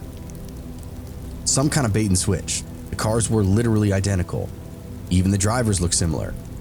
It was honestly kind of funny to watch, like a pair of cartoon characters. As we unpacked our own stuff and slowly moved across the parking lot, we watched as a nearby policeman took interest in the pair of blacked out BMWs. At first, it just started out like a basic line of questioning, but within 10 minutes, a whole fleet of investigators descended on the checks and their suspicious vehicles. My wife and I watched in horror as the police exposed Jacob and Kat as drug runners or illegal transporters of some kind. I never saw what was in the bags, but by the sudden turnout of the law enforcement, I knew it had to be drugs or guns getting taken over the border, and we were just sitting in the car with them. Had we pulled over, especially with Jacob's erratic driving, we'd all be under arrest. And God only knows for how long until things got cleaned up. Jacob was a godsend for us, but by the end, the real fortune was being able to step away before he went down in the books. Our next lift came much faster now that we were on real roadways, with a friendly truck driver pulling up not 30 minutes later. He welcomed us in, and the cab actually smelled fresh and clean, with hints of herbs that he liked to cook in there. My wife was run ragged by the road, and she wore it all over her face. So the truck driver was kind enough to let her sleep in the bunk in the back of the cab. She did not hesitate to climb right in and promptly fall asleep. That just left me and the trucker, and we'll call him Johann. He was, I believe, a German citizen based on his looks and dialect, but across the sprawling board of Europe, it's hard to be sure of anybody's heritage. We listened to music at first, but he quickly grew bored and decided to talk with me instead. We shared our basic pleasantries, where we were from, how we started trucking, and why we were hitchhiking. It was all a very simple discussion, and as we talked, Johann asked me some basic things about my wife as well, which I answered, not thinking much of it. We rolled on to Munich, and the driver explained to me that this was all a very healthy hub for travelers going in any direction. Getting to Austria would be what he called smooth sailing. We'd easily find a ride within a couple of hours. Finally, this trip had turned into everything I wanted it to be. He then explained he was headed in a different direction, so he could no longer help us. I thanked him a million times over, explained that he had literally saved our entire trip, and he was very fortunate to have the company still. I tipped him what I thought was a respectable sum of cash, the least I could do. Except from the driver's perspective, it really wasn't. He rolled his truck into a service station, further explained that we could possibly find a ride even without leaving the parking lot. Lots of truckers would be going through Austria and would even be able to help for free or for a decent price. I slowly was getting my things together, half listening, also preparing to wake my wife.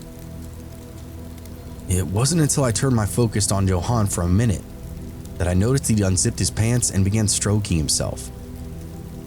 I sat there, completely stunned, unsure of what I was seeing was actually real.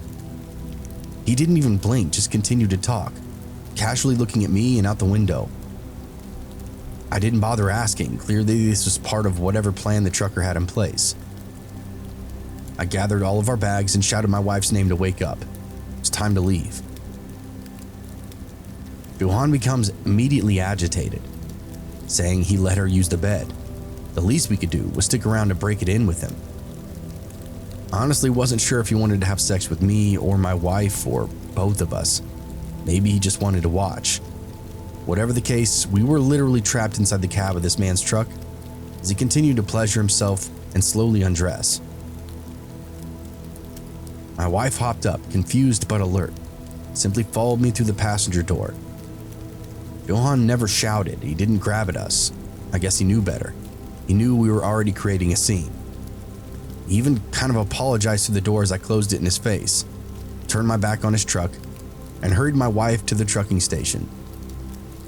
There were all manner of what seemed like normal people to create this buffer between ourselves and that creepy truck driver. From there, I guess it really was smooth sailing. We reached our destination well before the deadline. After that trip, though, my wife and I swore off hitchhiking forever. She still to this day doesn't know how close we came to trouble in that cab. She just knows something was about to happen. It's my job to protect her, just like it was that day, even if it's just from the strange, ugly truths.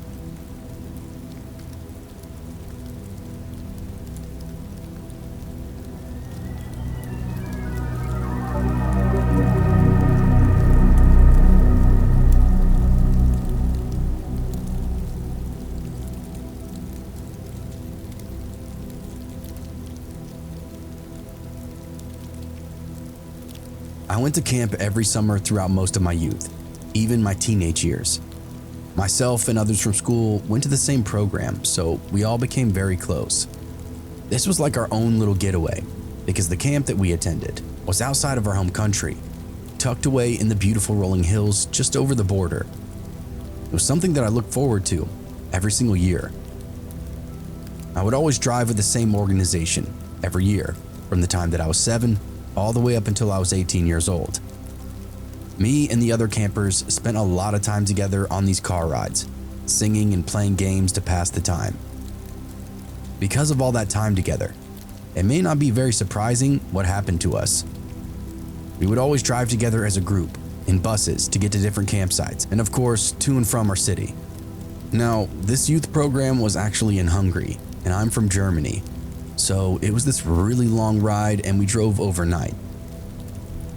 At around 1 in the morning, we make a stop at a gas station on the highway. I was 11 years old at the time, back together with my summer camp friends, and very, very awake. We all went to the toilet, then to the shop and the gas station. We're all giggly and happy. You know how kids are during these trips. We perused the candy aisles, looked over a book nook, then found a drink cooler with stuff that we liked in the back. It was like this little midnight wonderland for us kids. All the glowing fluorescent lights and sweet treats as far as the eye can see.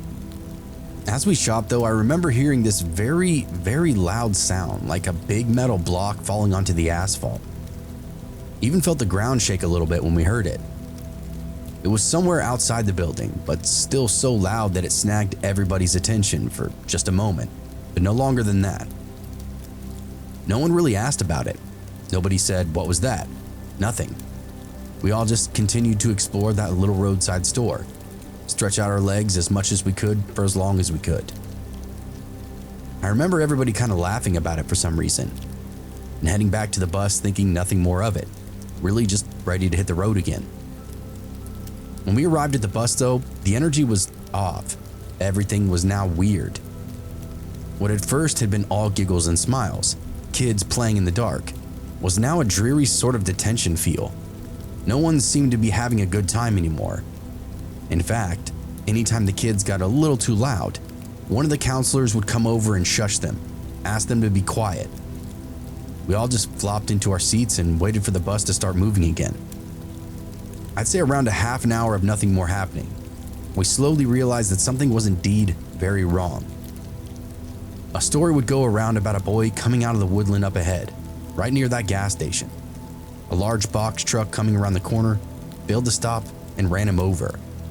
The story that we heard was that the road ahead was full of blood. Apparently that boy had come out of nowhere, attempted to cross the highway. The truck lost control and toppled over, killing him instantly. All the camp counselors seemed to be in a panic, talking in hushed whispers and doing a head count over and over again. The next story that would go around the bus was that a pair of boys were missing from our roster. One of them I personally knew from the camping program, as he and I had been attending this forever. Suddenly, I felt sick at the idea that he could possibly be dead, mercilessly crushed along the highway. Dark thoughts continued to plague me as the idea just set in. Maybe I would never see him again. Many of us just grew quiet as we waited to hear the news of what was actually going on. Nobody was allowed to leave the bus. An ambulance was called to the scene, giving us all some hope. I think we waited there till early in the morning, 5 or 6 a.m., when the sun was just coming out to illuminate the truth of whatever had gone down. The police were there and everything. We saw them working from the bus. They put that caution tape up everywhere. Sparse crews working to clean up the shattered glass and spilled motor oil in the roadway. It was surreal to see that scene so close. In the dark of the night, the accident may have well been on the other side of the world. But with the sun up, we could see it really just down the road from the gas station. Whoever had been run over, it happened just 100 feet up the road. Now that I had a visual, the smell of everything started to fill the air. Through the night, it had just been that of nature and the woodland. Now I could smell the industrial metal, the chipped asphalt, the oil and the seared rubber, and of course, I could smell the gore. This gritty iron smell wafting in the breeze. Many of us began to gag on the bus. Out of nowhere, the boy reemerged with an officer, the one who allegedly had come from the woodland. It was the one who had rumored to have been crushed, but here he was, seemingly okay. He was one of the campers, not just some random kid who came out of the forest. He'd been walking behind the other two boys, the ones who were still missing. He explained the truck indeed skittered right out in front of them. It almost killed him. He wasn't sure if the others survived. He'd been driven to the hospital to get stitches, and now he wanted to continue the drive to camp. Instead, they drove us to a community center, where we all got there and gathered up, and then told that the two boys that were missing were indeed dead. Nobody reacted at first, not even the boy who survived, the one who'd been with them. We all just stood there, silent and shocked. It was my friend and another boy from the program, one I didn't personally know. In just a single moment of my life, my entire childhood changed for good. Summer camp was like a peacetime. Many of my best memories were tied directly to the very notion of packing up all my belongings and going away with my friends for a whole season to some faraway land. All the hours spent awake through the night, waiting to hear who'd been killed, had spoiled anything good I had to remember. It turned out that those boys had snuck off in the opposite direction when we stopped at the gas station. They were lurking around the woods, smoking cigarettes and just messing about. The boys got too close to the highway though. Just as they stepped out onto the road, a transport truck came barreling down the road from the opposite direction. Its brakes were going out. The driver had been steadily losing control for a minute or two. He swerved to miss them and instead rolled over and smashed them into nothing. They didn't even have an opportunity to scream. They turned that community center into this little triage for the kids who had to stay. There was a sectioned off sleeping area lined with cots and pillows, clean blankets for us to huddle under. There was an office space that they reconfigured after a few psychologists showed up, a place for us to go and talk about what happened if we got upset if we wanted to.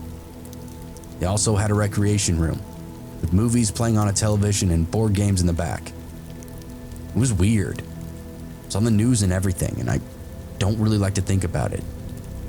I remember informing my parents that me and my brother were alive and well. We actually drove to Hungary, to the camp, after a day at that community center, because most children still wanted to go. Some children literally couldn't go anywhere else. Even the boy that survived, who was the cousin of one of the dead boys, insisted on continuing with the trip. Looking back now, it's absolutely baffling. Half of us were locked up with trauma. The other half literally didn't care. They just wanted to continue on with their summer. If you didn't want to go, you would have the opportunity to drive back home or call your parents to come get you. At first, I didn't want to go. I was too torn up by my friend's death, but ultimately, I made the decision to press on. The trip back was long, and the idea of sitting in my room alone for 3 months wasn't really a comforting thought.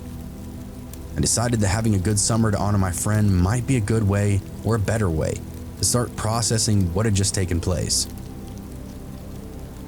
I went. It was actually a pretty good summer camp retreat because all the people there were going through the same thing I was. We had psychologists on site and everything, as some people's nerves gave out later in the program. After the adrenaline and shock wore off, they crumbled under the depression.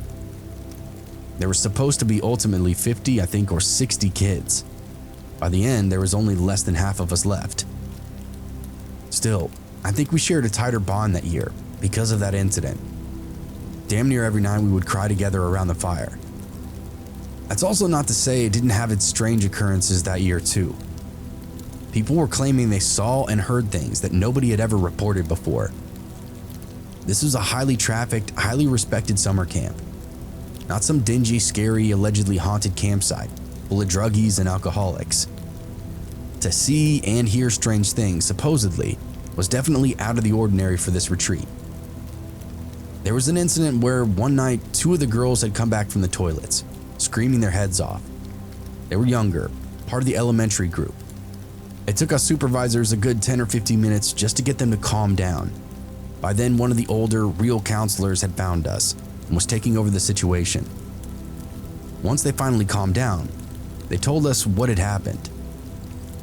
It was dark. They both had to use the bathroom. Not wanting to walk alone, as the toilets were a good jaunt away, they decided to go together. While stepping inside and doing their business, somebody started tapping along the outside of the restroom. Simple, single taps. The girls were spooked at first, but just assumed it was one of the boys following them, playing some form of prank. When they exited the bathroom, though, they both claimed to see that dead boy standing at the head of the trail. He waved and then ran off into the dark. We ended up setting both of them off with therapists for the night, who only said it was just a method of coping with that accident. Some people did claim that the tapping was a classic prank of the dead boy, who used to do it every summer to some of the younger kids. Very strange stuff. There was another kid who claimed to have been chased back to camp by a shadowy figure, one that kept saying his name. He went out to pee among the trees, as boys do. Just as he picked a tree, somebody came barreling out of the dark, literally said boo, and then the chase began. The kid didn't even have time to zip up his pants, just turned and fled back toward camp. All while the thing behind him kept saying things like, "You're fast, Anton," or "I'm gonna get you, Anton." By the time he got back to camp, he was ghost white and babbling nonstop. Didn't even bother to zip up or correct himself. Again, we eventually got him to calm down, and after he explained what took place, he ended up going off with therapists to work through whatever trauma was affecting him as well. It was a long, dreary summer that year, one that shook us up for the worse. Writing this, I guess I realized it traumatized me way more than I thought. Rest in peace, my friend.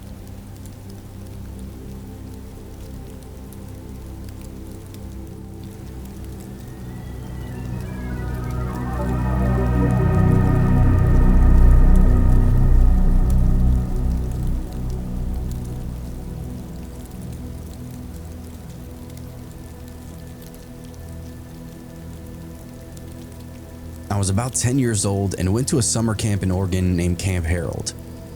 I'd gone to this camp once before, but really felt like a pro with this being my second summer. I knew the program, I knew some of the camp counselors, and I knew the woodland around the camp like the back of my hand. This was the kind of place where you could actually cut loose, have some fun, throw rocks off cliffs into the creeks, whittling with knives, axe throwing, all manner of cool stuff. It was the summer of 1994. The camp is a Catholic youth camp, but feels more like every traditional summer camp you might see in the movies. Sneaking out in the middle of the night to go skinny dipping, over-the-top campfire horror stories, all manner of activities. It's a blast. This story concerns said late-night skinny dipping. 4 of us boys really hit it off. Nothing erotic though, just as a disclaimer. Just that we all had similar thoughts and comfort about being nude around one another. Mostly like, I won't look at yours if you won't look at mine type of compromise. We just wanted to swim, but didn't want the evidence left behind. Swimming was strictly prohibited after dark, especially without supervision. If our swim trunks were still wet in the morning, they would know that we swam, and they would keep us out of the water for the rest of the summer as a punishment. Swimming naked was kind of the only guarantee we weren't going to get in trouble. Our cabin was near this old pool, dating back to World War II. It was concrete, old, and mostly still with moving water. They had a proper lake, but none of us felt comfortable walking that far in the dark. They also had a brand new swimming pool, but it was fenced off and had security buoys that would screech if something disturbed it too much. I'd say it was around 2 weeks into my stay when my new camp besties decided some midnight skinny dipping was in order for tonight. For the purpose of the story, I'm gonna name them Sean, John, and Eric. Sean was like me in both looks and attitude. Both loved pretty much the exact same things. John and Eric were both friendly, but open-minded. Our interests were a bit off outside of swimming without clothing. John loved country music, horseback riding, model building. Eric was into hardcore gangster rap, basketball, and DC comics. Those things were fine to me, but not anything that had any of my interest. Sean could have pretty much been my brother though. Both of us were raised in very nurturing and progressive families. We both loved the same type of music, video games, comics, books, the works. We even kind of looked the same, like a couple of doppelgangers trouncing around through the night. Regardless, the four of us got along more than any of the others. We naturally just gravitated towards each other until we formed this clique of our own.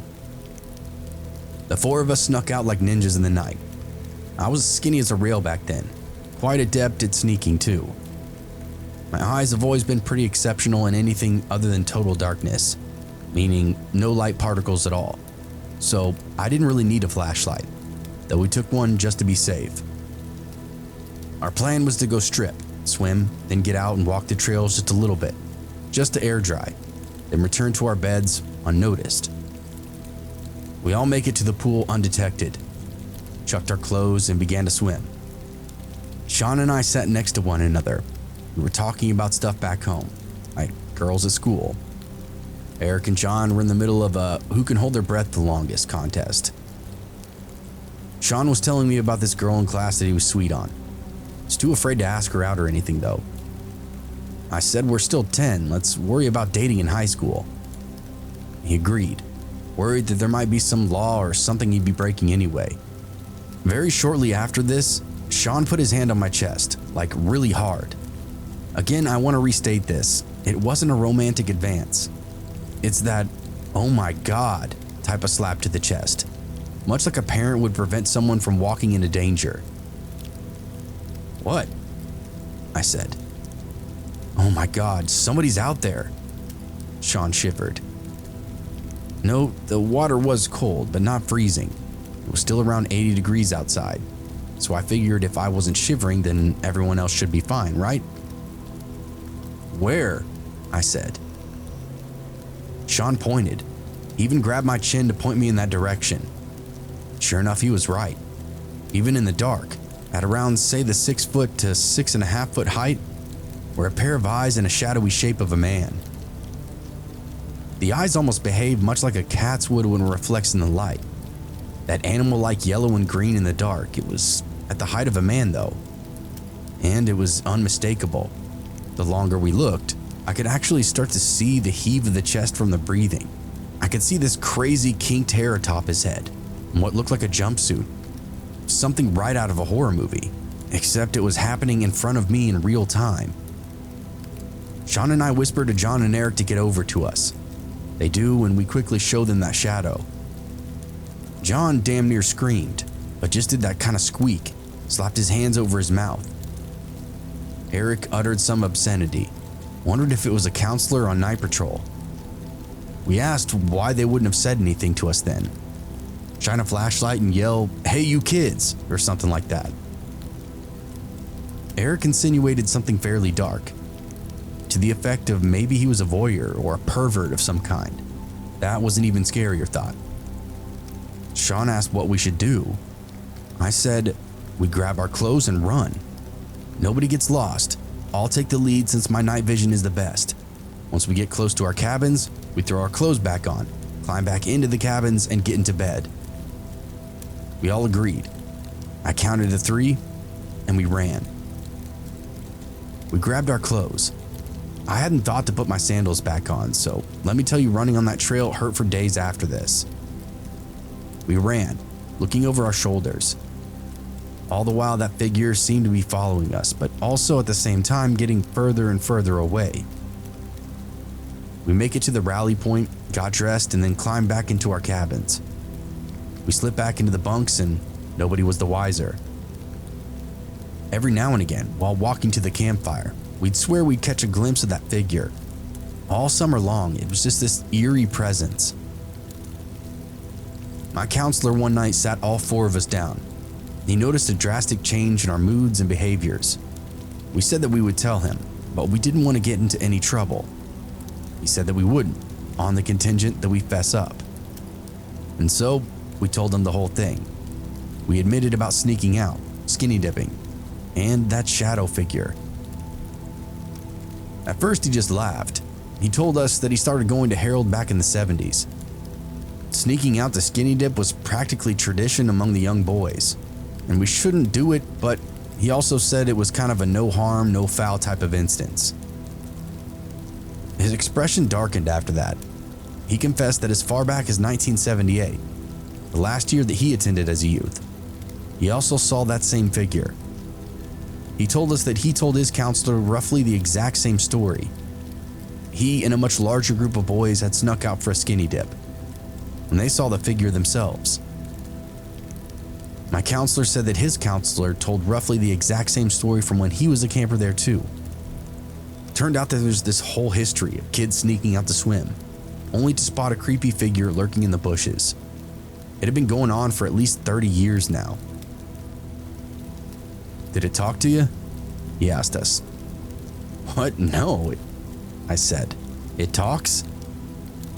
Oh yeah, it's a real trickster, the guy explained. At this point, I was certain he was messing with us, but something about his face just kept me on the hook. Tried to lure some of us into the woods that summer. My mind was racing. The hell are you even talking about? A ghost? A specter? No, the guy laughed. I don't think it's that kind of insidious. We practically begged him to tell us the rest, but he just told us to keep to the rules and stay with the others at sundown. We agreed. It wasn't until I became an adult that I think I figured out what he was trying to say without actually saying it. I think what he was trying to convey was that people that worked at the camp were periodically weirdos, potentially predators. Somebody spied on him and his friends back in the 70s, and now somebody was spying again there in the 90s. I know it's a stretch, but I think it makes more sense than anything else. He just didn't want to admit that one of his colleagues might actually be a creep. Either that, or it was a ghost with the same predilection for children. Super creepy either way. In the end, we've learned that as far back as the 1960s, that phantom appeared near the upper pool, very, very late at night.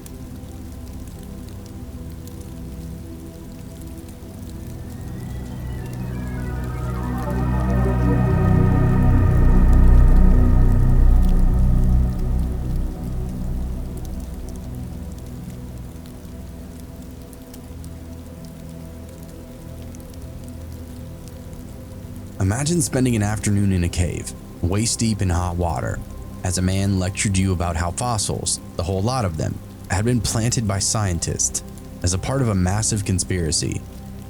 And then I want you to also imagine, if you will, anytime you tried to excuse yourself, this same man would stand up and threaten to kill you. Suffice to say, that was the least crazy part of what he told me. Come, let me regale you with the tale of mystery and violence. My encounter with the man in question took place when I was around 12 years old. My parents had sent me to a summer camp in a remote part of New Mexico, which just happened to be located near a collection of natural hot springs. A couple of times a week, campers would have the option to visit the springs in question, explore the surrounding area, and then come back smelling rather strongly of sulfur.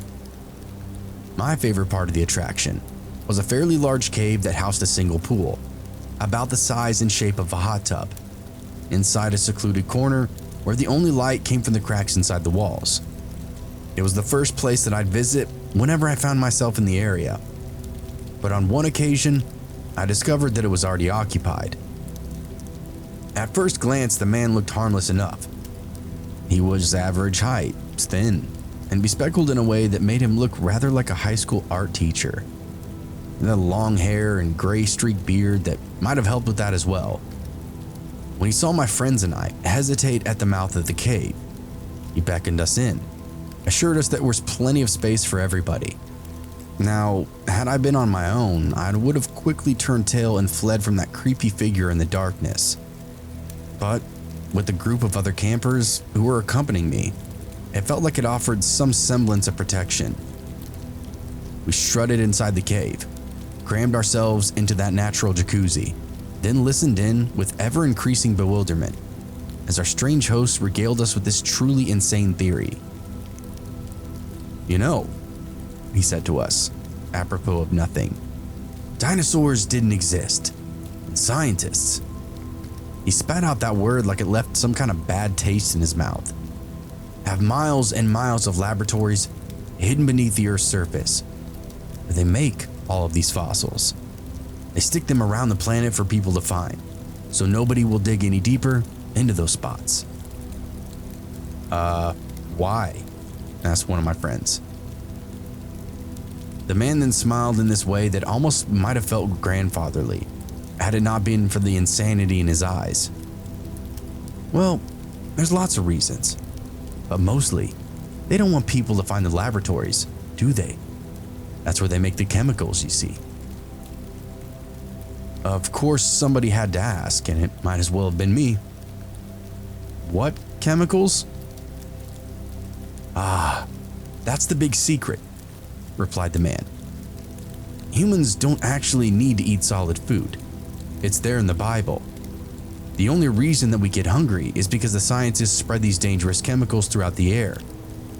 Solid food makes us slow and dumb, and it makes us easy to control." As ridiculous as all this raving was, it was also kind of fascinating. "Why do they need to control us?"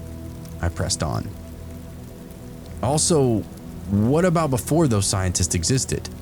Haven't we been eating solid food for a really long time?" "No," the man replied. "In fact, we only started eating solid food about 100 years ago. The scientists changed our history books so that we think we've always been eating solid food. That's why they need to control us, so that we don't ask questions." "Oh," my buddy said, "this guy is crazy." That turned out to be a huge mistake. "The hell did you just say to me?" he started, standing up out of the water. He was actually pretty corded up for an old dude. "I invite you into my peaceful waters and you spit in my face. You know, I could crush your skull with nothing but my hands and never think about it ever again. How'd you like that? Perhaps I'll turn you into nothing but bones. Another fossil for the scientists." We all just sat there, stunned into silence. The older guy smiled, then casually sat back down in the water. He even kind of playfully splashed at us before leaning back and closing his eyes as if nothing had just happened. Yeah, certifiably crazy, 100%. The issue now was that we were in the water. There was no quick way to subtly leave without him noticing. It was all or nothing. Nobody had started to move yet. The scientists, well, this is all racially motivated, you see. He just rambled on, as if he didn't just threaten to kill us. He talked about the alien influence from the hidden planet in some distant galaxy, one that was perfectly aligned for some sort of telepathic link, one that he used to have, but had been severed because of his damaging upbringing. Too many haircuts and foods out of plastic cartons. All seriously weird, deranged shit. Anytime that any one of us spoke or moved, this guy would jump out of the water and simply tower right over us, hands shaking at his side as if he was about to strike one of us. It was all enough to keep us from running or doing anything. That's when we noticed his clothes was sitting off in the corner in this neat little stack. Resting atop those was a big sheathed straight knife. Just even more layers of "you gotta be kidding me" every second you spend with this guy. So my friends and I wound up sitting there for the better part of a half an hour, and we only departed when one of our camp counselors came to find us. We left the man sitting in that cave, no doubt ready to offer his wisdom to the next group of unsuspecting visitors. Learning that humans weren't meant to eat solid food was definitely enlightening, although even then I suspected that the man had been consuming too many liquids and too many vapors. Of course, we quickly told our camp supervisors, who quickly sent us on our way and went back to deal with the situation themselves. They couldn't just have some armed crazy guy lingering so close to their camp. It wasn't even 5 minutes later, we heard some kind of hooping and hollering from back in that cave, which was apparently on state land just outside the camp. They had left us under the supervision of one counselor, who now had to make that decision: continue and take us back, or turn around, go assist her fellow supervisors.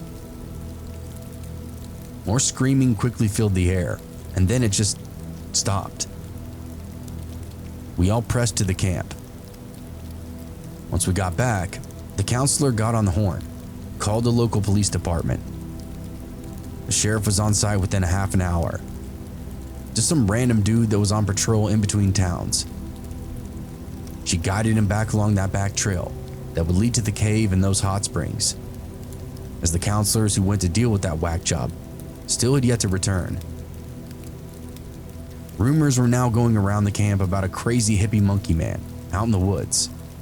He'd killed a group of kids, eaten them down to the bones, and that's when the counselors had found them.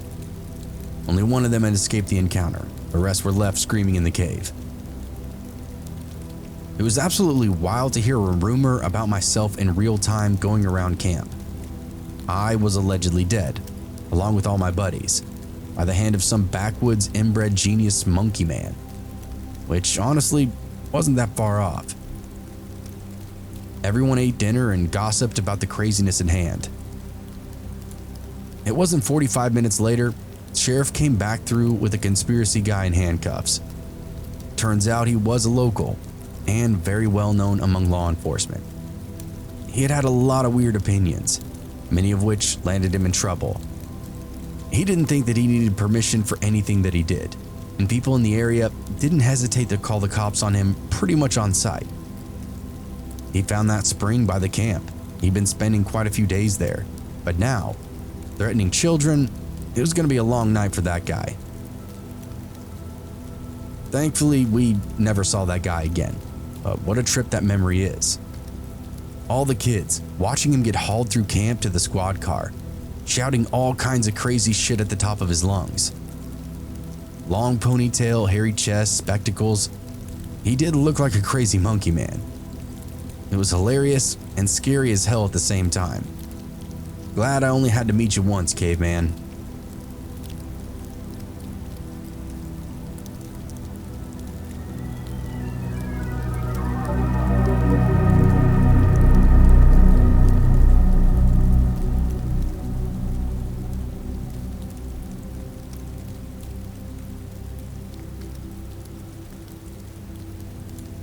I was a camp counselor for a 6th grade science camp. I'm keeping the actual name private for obvious reasons. 5 days, 4 nights in the Santa Cruz Mountains with a ton of mostly well-behaved 6th graders. This was a pretty well-structured program, but still, weird stuff was known to happen from time to time. I was in charge of a group of boys in one of the cabins. One of the campers, we'll just call him Matt, was a very odd bird, to say the least. That perpetual 1,000-yard stare, unkempt. You couldn't understand any of the mumblings that fell out of his mouth. People would avoid Matt, and that seemed to be just how he liked it. Everyone would just totally ignore the guy, and it didn't seem to faze Matt in the slightest. In fact, it was when people tried to socialize with him that he would start to get upset. He did not want to talk, did not want to play games with the others, nothing of the sort. Being around the other kids seemed to put him in a mood, so we just let Matt kind of just do what he wanted, as long as it was appropriate and followed the rules, of course. After the first night, some of the campers in my cabin were huddled up, discussing something amongst each other. I asked them what was going on. They explained that Matt had left the cabin that previous night, very, very late, and didn't come back until around 6 a.m. What was he doing? I asked them. We don't know, they said. Did he seem okay? They all got quiet and awkward, so I knew something was definitely up. I pressed more, trying to get some more details, but the kids were just locked down. Nobody wanted to talk. All they said was that he looked dirty and smelled something awful when he came back. This was, of course, very unsettling, so I asked Matt about it. Through the course of that very cumbersome conversation, Matt denied any allegations. I told him it was not safe for him to be out of the cabin at night, and that he and everybody else needs to stay inside after lights out. What were you getting into out there? I asked. Did you go shower? His head snapped to face me, but he didn't respond. Just made a long, eerie look, like he was sizing up my soul. It was fucking weird, but there was nothing else I could do. If he didn't want to tell me, so be it. That night, I made sure to do a pop-in well after lights out. Matt was where I expected to find him, in his bunk. That gave me at least some sense of relief. He may not be talking, but at least we were communicating and getting through enough. It's not like I had it out for the kid. I didn't think anything negative about it. He has issues, we all do. I just couldn't have him sneaking around the facility at night, getting into God knows what. My real fear was that we'd wake up in the morning and he'd just be gone, vanished without a trace. That next day, I get to my group. They tell me that Matt had left again, shortly after my inspection, was gone all night once again. We're talking hours and hours of absence. Part of it had shook me up. I've worked this camp for a while. I know the Sierra Nevadas well, and I know what's out there. Mountain lions and coyotes running laps throughout the canyon, eager for a 12-year-old boy to come stumbling along in the dark. Predators aside, there was also superstitious legends around here that also burned in the back of my mind. I personally didn't want to entertain anything paranormal, but let's just say there was a small part of me that was at least a little bit fearful that the boy coming back at dawn was not Matt at all, something pretending to be him. But I digress. I wasn't really sure what to believe at that point. Were these kids just picking on Matt, or was he really out, doing God knows what the past 2 nights? We'd run into this before. Entire groups of kids just straight up lying about one of their peers, purely just to fuck their camp experience up. Sadly, sometimes it would work, so I was careful with what I heard and what I believed. I talked to some other authority figures at the camp, and they talked to the boys. Matt denied again, but the other boys were adamant that he did indeed leave. There wasn't really proof one way or the other. Everyone was told again about staying inside, yada yada yada. There's a caveat this time though. Whoever went to tell next time had to have proof, or else they were the one who would get in trouble. No ifs, no ands, or buts. I called it for what it was, tattletaling, and made it clear that if everyone wasn't following the rules, I'd be coming down on everybody. Night 3, I remind them again of our conversation from earlier. Look Matt directly in the eye and tell him I'll be checking in later. Stay put. I get the usual grumble, a nod from everybody else, and they all toddle off to bed. No whispers, no stories. They just try to do their best to follow the orders. It was sad to see, but these kids needed to learn a little life lesson here, and I was the one who had to give it to them. Instead of checking in, I posted up a position on the porch, right outside the cabin door in my sleeping bag. Nobody touched that door all night long. I was in and out of sleep for most of the night. Being a camp employee for that long, sleeping out in the open air didn't bother me at all. It was actually incredibly nice, and I can confidently say I didn't hear a damn thing that night that I slept out on the porch. I go in and get my campers for breakfast, and they are all abuzz the next morning. Matt had done it again, and this time he went out the window. I was in disbelief, having spent the entire evening not 10 feet from that window that they were talking about. I racked my brain for anything, a sound, but I drew a blank. There was no way Matt had snuck around me like that. Matt mumbles his innocence. The other boys are furious, exasperated that they aren't being believed. It's a crazy situation. Here's the deal though. Each cabin window has 2 locks, one on the inside and one on the outside. This is to prevent exactly what the kids are claiming, somebody sneaking out in the middle of the night. Both locks have to be undone. I know each window was locked up that night as I checked them myself. If Matt went through that window, he would have to sneak out and unlock it from the outside first. The camp leaders pull Matt and I into an office, along with his school leader, a teacher if I recall correctly, that was at the camp. Another discussion is had, mumbling denials, and a call to home to Matt's parents. Based on what I heard of the conversation, the apple didn't seem to fall far from the tree with Matt. His parents seemed a little strange, didn't speak much, ultimately said they understood, even spoke to their son a bit. Warnings were issued and we went about our day. It's the last night at camp. One of the camp leaders gathered me up and 2 other counselors. Told us that we're going to be staking out the cabin all night if we had to. We were all going to take positions, watching a corner of that cabin, and if we saw anything, alert the others through the walkie-talkie. If he was sneaking out, we want to know where the hell he's going. Honestly, I still wasn't sure if this 11 to 12-year-old boy was in fact sneaking out or if the other campers were just making up the story, Matt being the butt of the joke. Around 1 a.m., I get alerted by one of the other counselors. He just saw one of the windows open. About a minute later, somebody is climbing out. My heart starts beating faster. It's on. Sure enough, it's Matt. He was out and on the move. We're all staying back, giving him plenty of space to do whatever he's gonna do. It was actually pretty wild to be stalking this little kid through the night. All the lies and all the hours spent in the wilderness. Be lying if I said I wasn't invested in whatever we were about to discover. Matt walks to the edge of the clearing and makes up the camp area and heads off away from where we are. He's skirting the edge of the woods and after about a quarter mile or so, starts to come back to camp.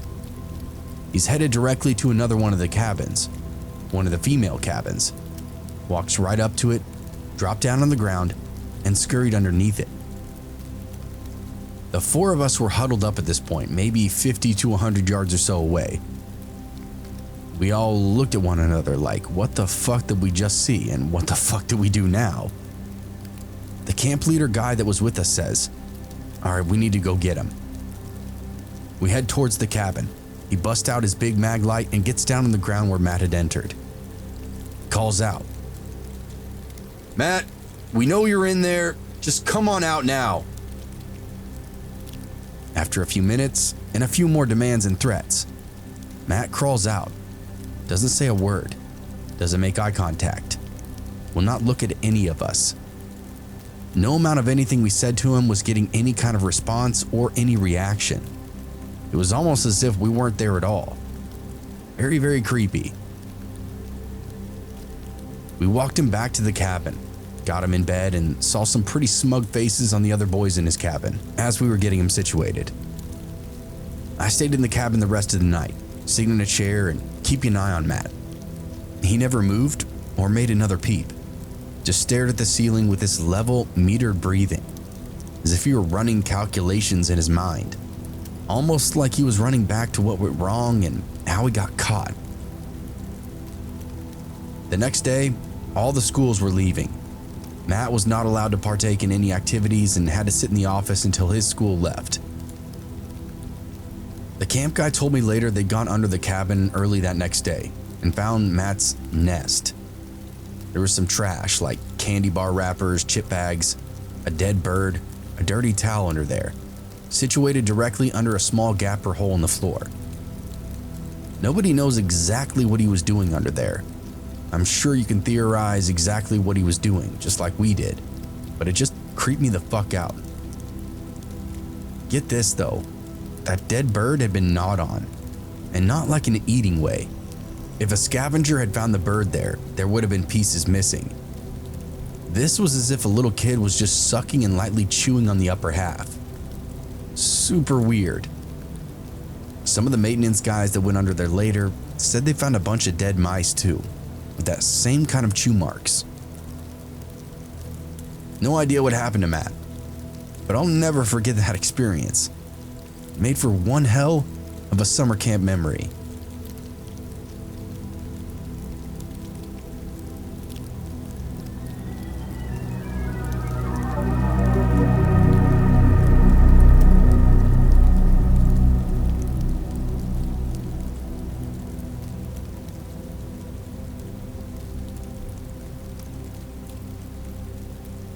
I worked for a massive American retailer for many, many years.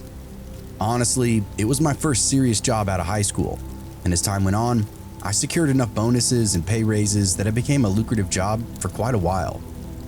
Not only did it keep my bills paid, but I had some savings. I could afford vacations, all that kind of basic stuff. Overall, it wasn't a terrible job.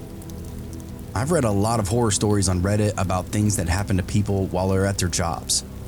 I just can't conceive most of it happening at Walmart, of all places. Besides that, I've never witnessed problems with working off the clock or was even asked to work off the clock. I felt generally paid appropriately for my job. All that being said, it doesn't mean I didn't hate the shit out of it sometimes.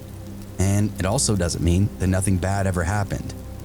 I had scores of shitty managers, worked in stores that were run very badly. I feel like we all do. This is a problem that comes from the top down. Having said all of that, the worst thing to ever happen to me was this. I recently inherited the toy department.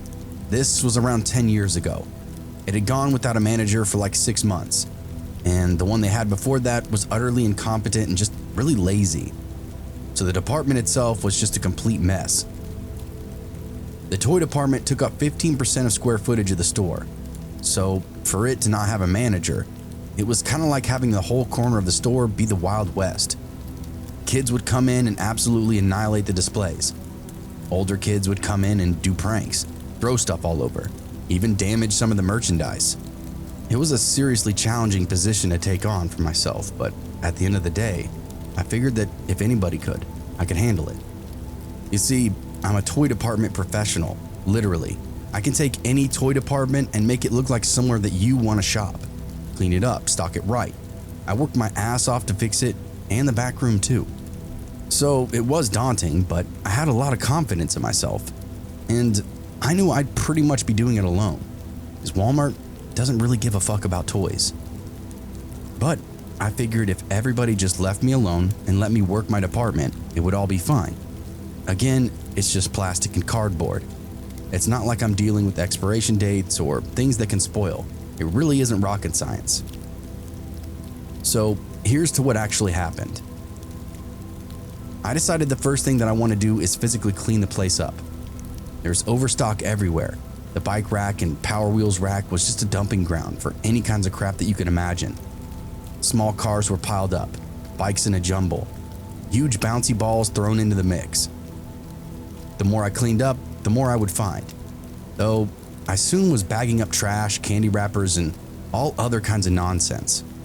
It's like there was a homeless person living in that department somewhere. Anyway, it takes me days, but I finally get the Power Wheels rack cleaned up. I can actually start moving the Power Wheels boxes around, back to where they're supposed to be. As I grab one, it sounds all rattly.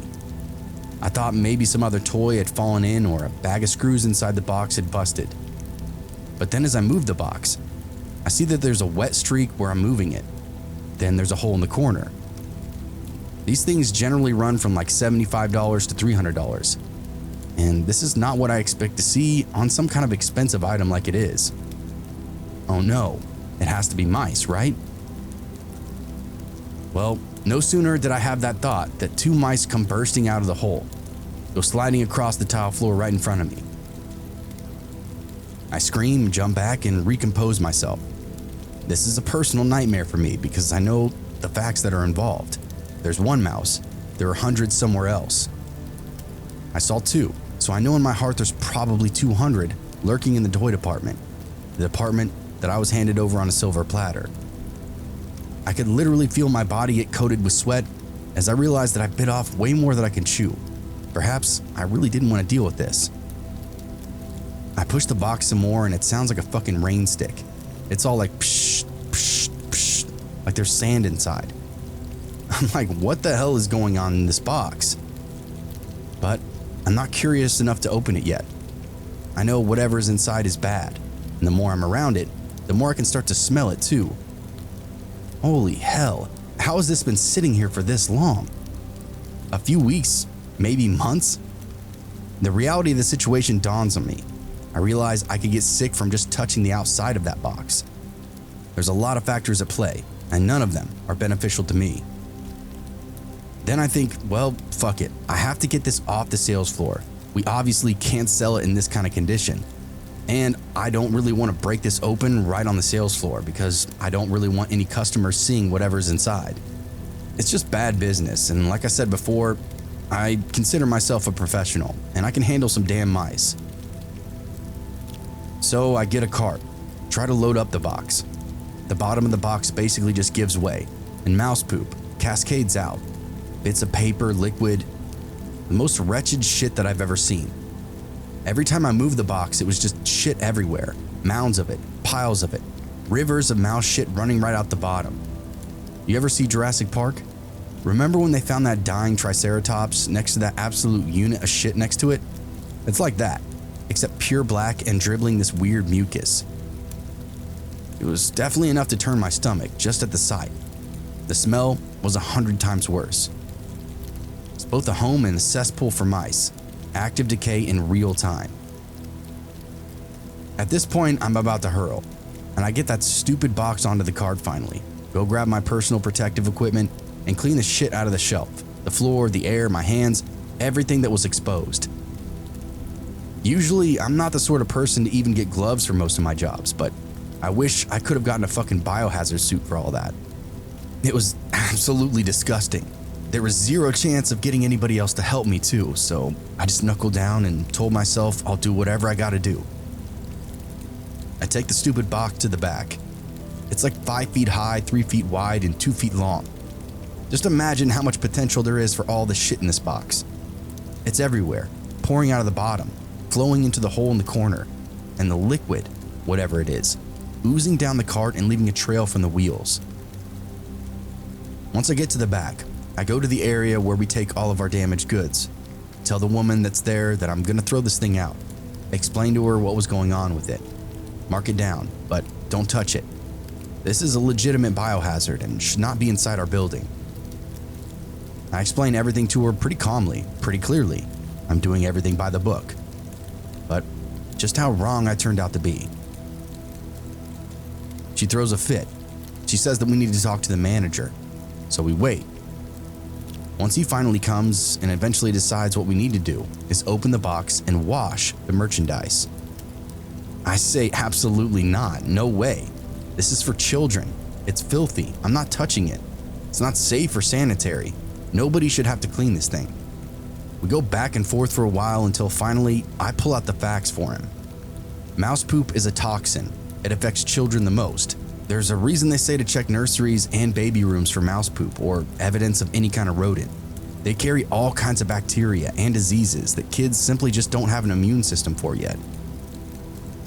I then explained that if we wanted to be the first Walmart experiencing that kind of lawsuit, go ahead, put the toy back out on the floor. I really put my foot down and inadvertently embarrassed the hell out of my manager. He finally agrees, says to leave it and we'll get rid of it ASAP. And then he has this very dismissive demeanor about it. I don't even think anything of it though. I had a problem and now it seems this problem has been handled. I call that a true blue victory. I filled out the proper form with the cranky old woman from before, washed my hands and returned back to duty. I think to myself, thank fuck, and I just go back to work. The next day, that filthy box is back on the sales floor. I full on raged out. I threw it back onto the cart and took it back again. Mouse shit was still falling out of it. It's crazy to have to do it all over again, take those same exact steps. I felt personally insulted. I knew those two schemed together and put it back out there to make it my problem. It's unbelievable, unprofessional, and honestly, I was ready to square up with the first person who looked my way. The claims woman says the manager said we couldn't mark it down, and we definitely couldn't throw it away, so we just try to sell it as is. It was like something out of a dream, a nightmare, the dumbest nonsense I'd ever heard. I made a point to let her know that too. That just the simple act of trying to reason was the equivalent of mental weightlifting for her poor brain. I didn't hold anything back. I kicked that shit-filled box and let some more of those mouse turds rattle right out, at which point I'd look down and say, "See? That's exactly what your brain does." We get into an actual screaming match. Seriously, why can't she see that a toy filled with rat shit is not safe for anybody? She's crying and I'm fuming. The store manager comes by and says that he told a maintenance guy to clean the box up, and he's sorry it looks like he didn't do a very good job. I take one look down at that box again before glaring right at the manager.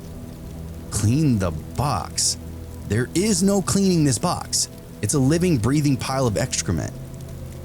I shake my head and go off, laying into both of them about how they're gonna get a child sick or killed, just purely out of being cheap and lazy. I don't care how good of a job he did. That thing needs to be gone. Like, if it's in my department, I'm leaving. I will never come back. It's sick. Walmart is disgusting. I can't even believe I'm having this argument with them right now. He said that's my choice, but he'd have the item cleaned up properly by this afternoon. I point a finger in his face and told him he better clean it himself. That way, he might have a change of heart when he sees how truly disgusting the situation was. So I slice open the end of the box and stuck my hand in and yanked the whole fucking thing out. I nearly fell over. Not only was it filled with shit, it was a huge nest. There were corpses all over the fucking thing, all over the floor. Dead mouse babies stuck to the cardboard inside the flap. The store manager looks disgusted. He gets on his walkie and calls the bike assembler. The guy arrives and says he'll clean it up and sell it as a display. The bike builder looks like he's about to faint. I said I'm done, bye-bye, and I left. I didn't know what else to do. I honestly thought about calling corporate, OSHA, the news, the health department even. What I actually did was went home and cried. The next day I ended up going to work whatever the fuck time I felt like it. I clock in, go to my department, and there's the power wheel. Who knows how long it took that poor assembler worker to work on that, but it did look like 1,000,000% better, but I didn't care. I dragged that motherfucker straight to the compactor, but it wouldn't fit. So I had to rip the wheels and mirrors off to cram it in. I was back there raging at the compactor for like 40 minutes. I took the battery out and then took it to automotive to recycle. Then decided, they fire me, fuck it. Everybody in the store saw me practically the last 3 days, fighting about this stupid toy with management. Everybody saw me literally throw that piece of merchandise in the garbage. Nobody ever said a word about it again, except the store manager who came by and said, "Where'd you end up putting that display at?" I said, "In the garbage." And boy, he fumed. He just turned around and walked away. In the end, I did turn that toy department around. Got our pest control guys in thanks to the assistant manager who made the call for me, since I guess debt managers can't do that. Rocked the shit out of that department for several years. I won a few awards for sales and improvement, and nobody questioned my shit again. Luckily, I never had a problem remotely like that again though. The store manager was demoted and shuffled around the store soon after. The creepy part happened after everything went down. One day I came into my shift, I went to my locker to drop off my belongings, and right away I got this weird vibe. There's nobody else in the entire area, which is unusual for our back facility. It's almost always crawling with employees. I open my locker and what do I find inside? a dead baby mouse, placed perfectly atop my vest, badge, and lanyard. Every day for weeks, maybe even a month or two, I would find these dead mice in my belongings. It started in my locker, then eventually progressed to the areas that I worked in, before finally, I started finding them in my pockets, taped to my vest. All kinds of disgusting, creepy shit. You better believe I was bringing this up to corporate, to my management. But unless they caught the person, there was really nothing they could do. I kept my head down and didn't make a stink about it. Never showed a reaction. I'm sure that pissed off the culprit even more. I knew it had to be that former manager, maybe even the claims and damages lady. Either way, I kept an eye over my shoulder for the rest of the time I worked there. Thankfully, it eventually stopped. I moved on with my life. But being harassed with dead rodents was one of the creepiest things ever. Some of them weren't even dead, and that told me whoever was doing this was getting down on their hands and knees, locating baby mice all by themselves. Somehow they knew where to find them, and that grossed me out even more.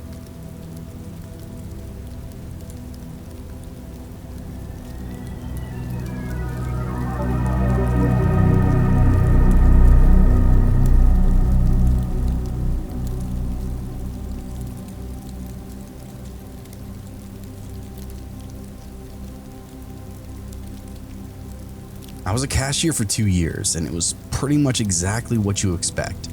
Slow, dull, tedious, very mindless work, encountering all manner of different people at different times of the day, at different points in their own lives. When you work retail, you really see it all.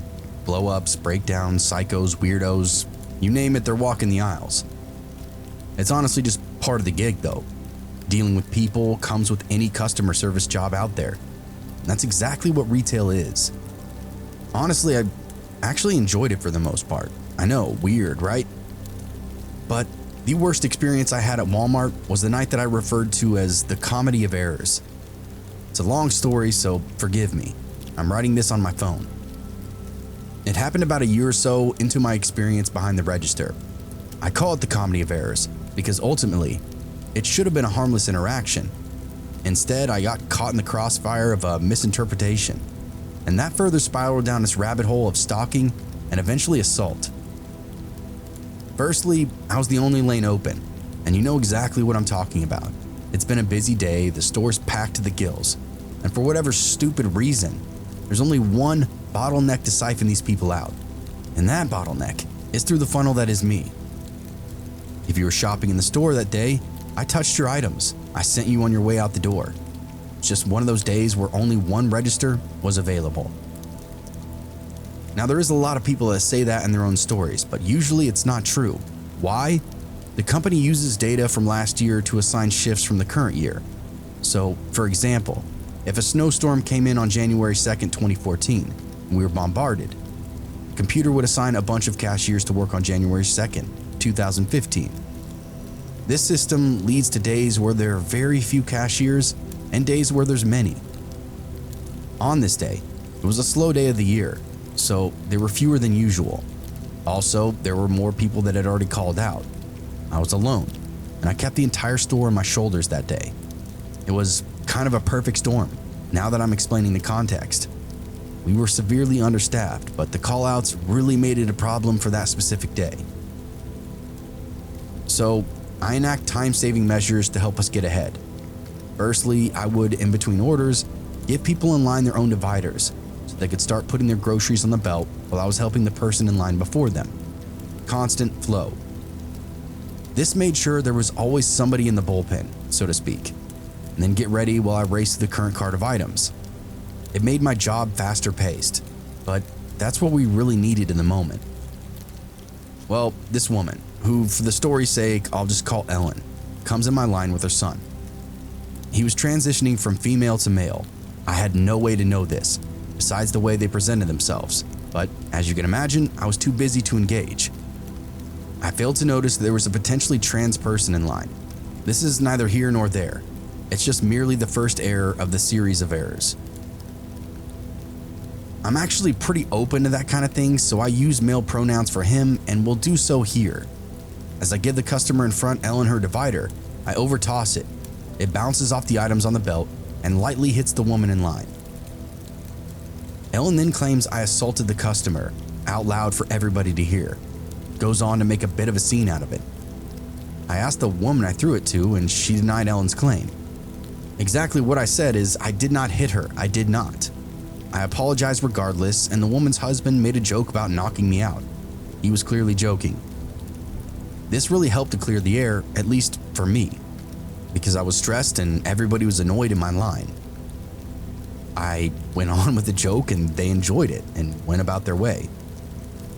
Throughout this time, I'm paging for my manager to help me with the line. It reached dairy by this point, the back of the store. There were probably, no joke, 75 people stretched all the way back, all just staring at me, waiting for me to hurry the hell up. Just that amount of eyes on me alone had me nervous to the point of sweating. It's like working and performing at the same time, with these short patience of customers, and you better not forget a line. It's Ellen's turn now. Everything goes all right until I ask her about a shirt without a tag. Now, by the book, this isn't really that hard. Just ask the customer the price in the department and fill out a little slip. But you needed another slip to show the accountants where the shirt was manually added as a source document. It's literally just a bunch of boring protocols to account for the item after it leaves the store. Now, I asked Ellen what department the shirt was from. She refuses to answer me. I took the shirt off the hanger and unbuttoned the top. Men's shirts have buttons on the right, and female shirt buttons are on the left, due to this historical thing that I'm not going to get into here. I determined the shirt was in the female department, explained what I did for the bitch Ellen, and then moved on with her order. It was all very weird because of my breakneck work pace. Didn't have time to analyze anything. Didn't have time to size up the crazy. Her son, the one who was transitioning, was buying liquor. He looked under 40. Walmart's policy is to card every freaking person in the damn party. So I carded the guy and Ellen. Both were pissed. Both of their energy changes immediately. Their body language. I could just tell that I just fucked up with them. Again, I'm just following protocols. I'm trying to be fast. This Ellen woman wants to fight, have words over every little thing. It's blowing my mind and I just couldn't handle it. Ellen was now more pissed when her check wasn't going through. Little known fact, paying with a check at Walmart can be a bitch when the scanner ain't working. Well, it wasn't. Sometimes even, the bank issuer asks for verification of the person's identity, which adds 5 minutes to the transaction. To put it plainly, it's the slowest way in history to pay for something, and it's even slower when you're at Walmart. Hell, dragging in a goat and trying to barter it in exchange for items would have been faster than what she was doing. To top it all off, she's complaining at the top of her lungs all while it's going down. Ellen is pissed, her and her son leave. I see them complain to my store manager, literally pointing right at me as they do. Ellen was much more up in arms. Her son wasn't quite as fired up, but still, they both did some talking. I went back to work, assumed it would blow over because, just as I explained, I didn't do anything wrong. The next part is a bit confusing. The store manager pulls me aside, accuses me of committing sexual harassment and assaulting the customer. The manager was a complete jerk and abused me just to show off his power. He sends me back with a lovely threat, and I quote, "If you receive another complaint tonight, you're fired, and I'll make you unhireable, to the point of cleaning shit on the sidewalk will be a dream job. Now get back to work." Of course, the line is still out to dairy. I'm traumatized with fear. I work another hour or so, my hands shaking as I ring every single item up. All eyes still on me. Now management and potentially corporate will be keeping tabs on me. Ellen and her son could be causing God knows what kind of damage to my life, even outside of work. Going on paper, blasting me around town, who knows? I really had no idea what to expect, so I finished my day and clock out. Once I got home, I poured myself a drink, all the while wondering, how did I commit sexual harassment to Ellen? I understood the assault, she just denied the woman from before, claimed the divider that I threw hit her instead. Then it occurred to me, well, remember that shirt? Because I had to put it in a department to sell, I somehow offended Ellen on behalf of her son. Apparently the shirt was for him and not Ellen as I surmised. But by having the button on the left, I misgendered that person even though the shirt was undeniably from the women's department. I immediately Facebooked my new work associates, Ellen and her son, reached out to them. This was way back before that kind of thing would get you in a shitload of trouble.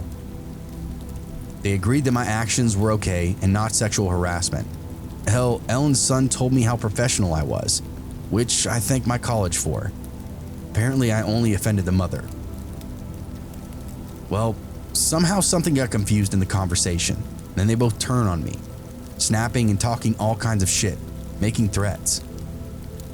I honestly have no idea what was going on, so I just stopped replying.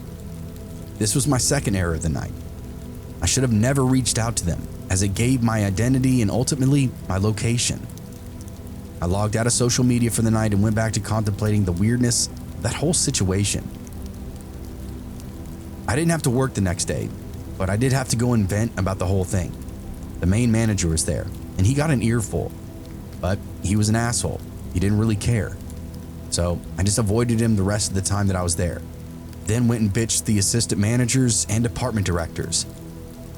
All of them totally understood where I was coming from. Couldn't believe how out of proportion everything was blowing up to. I ended up leaving the store not long after, ran a few errands, and then went to get lunch. I just picked something up and then buzzed home, sat in my car while I was eating it. I like to be alone when I'm thinking, so I spent some time sitting behind the wheel and just thinking before I went back into my house to get back with the chores or relaxing or whatever else I was going to do that day. Before I finished my food though, I noticed movement on my driver's side window. Who did I turn to see? Ellen from the grocery line. I couldn't believe it, but after a few seconds of reasoning, it all kind of made sense. She probably got my address from the store or somebody I worked with. Maybe came to apologize.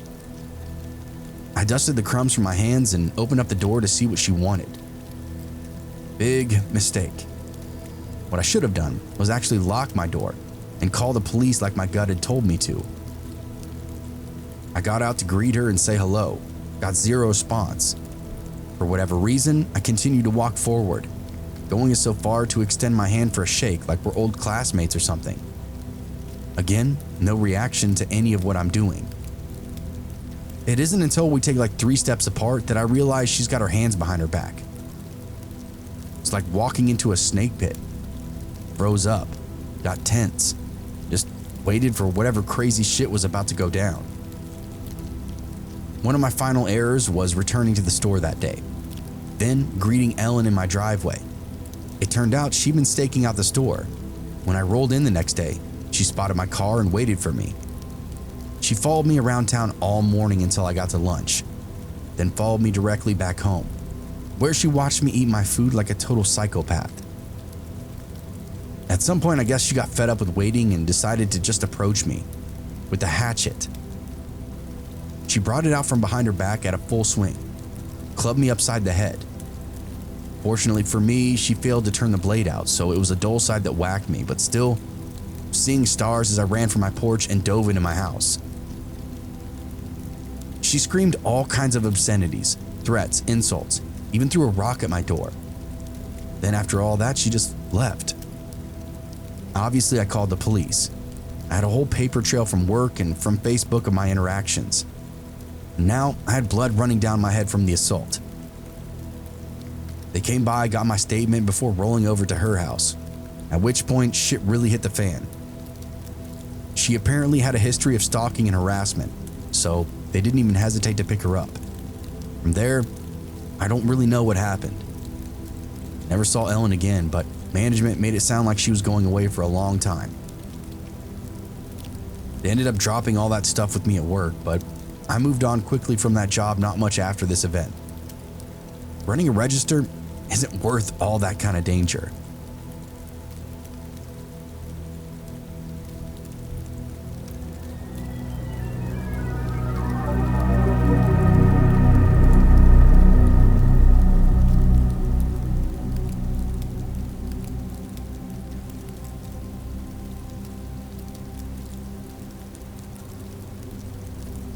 My very first job was at a Hot Topic in a dying mall.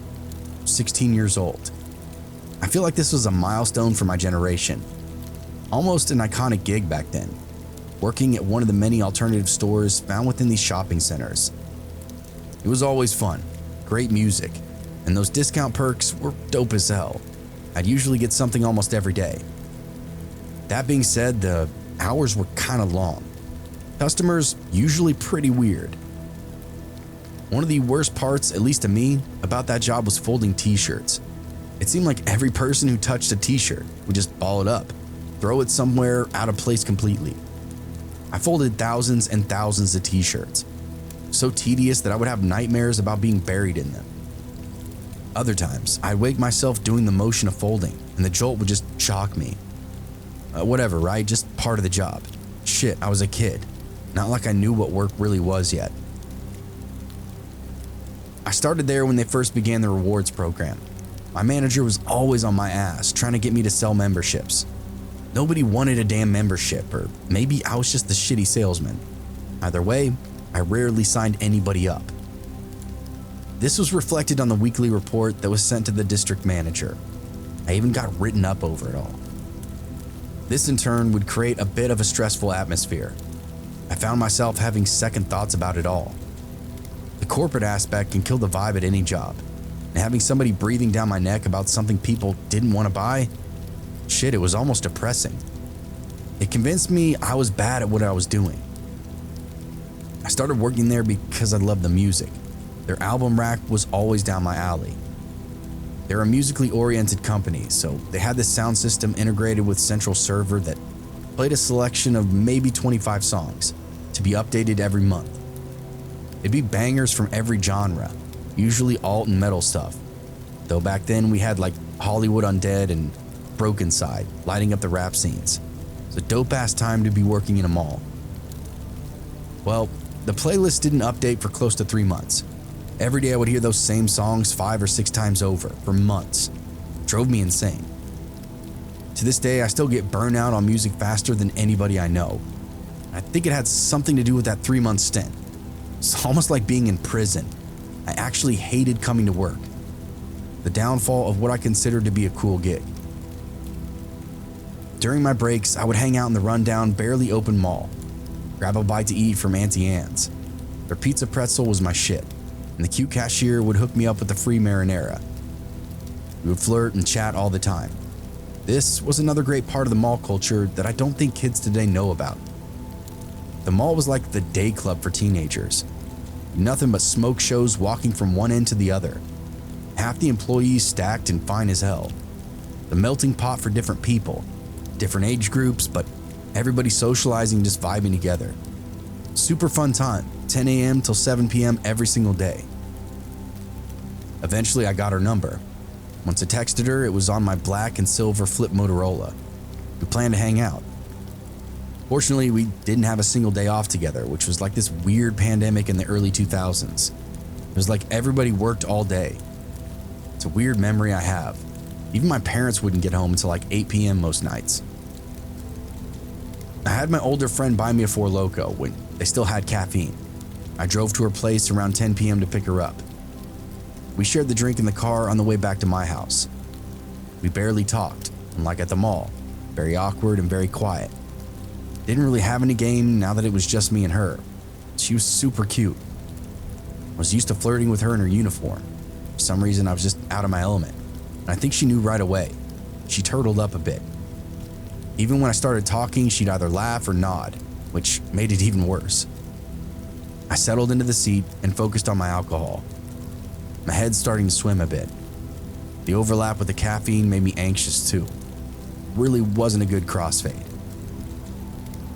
I take her to my sparsely furnished and unfurnished basement, and immediately we went at it.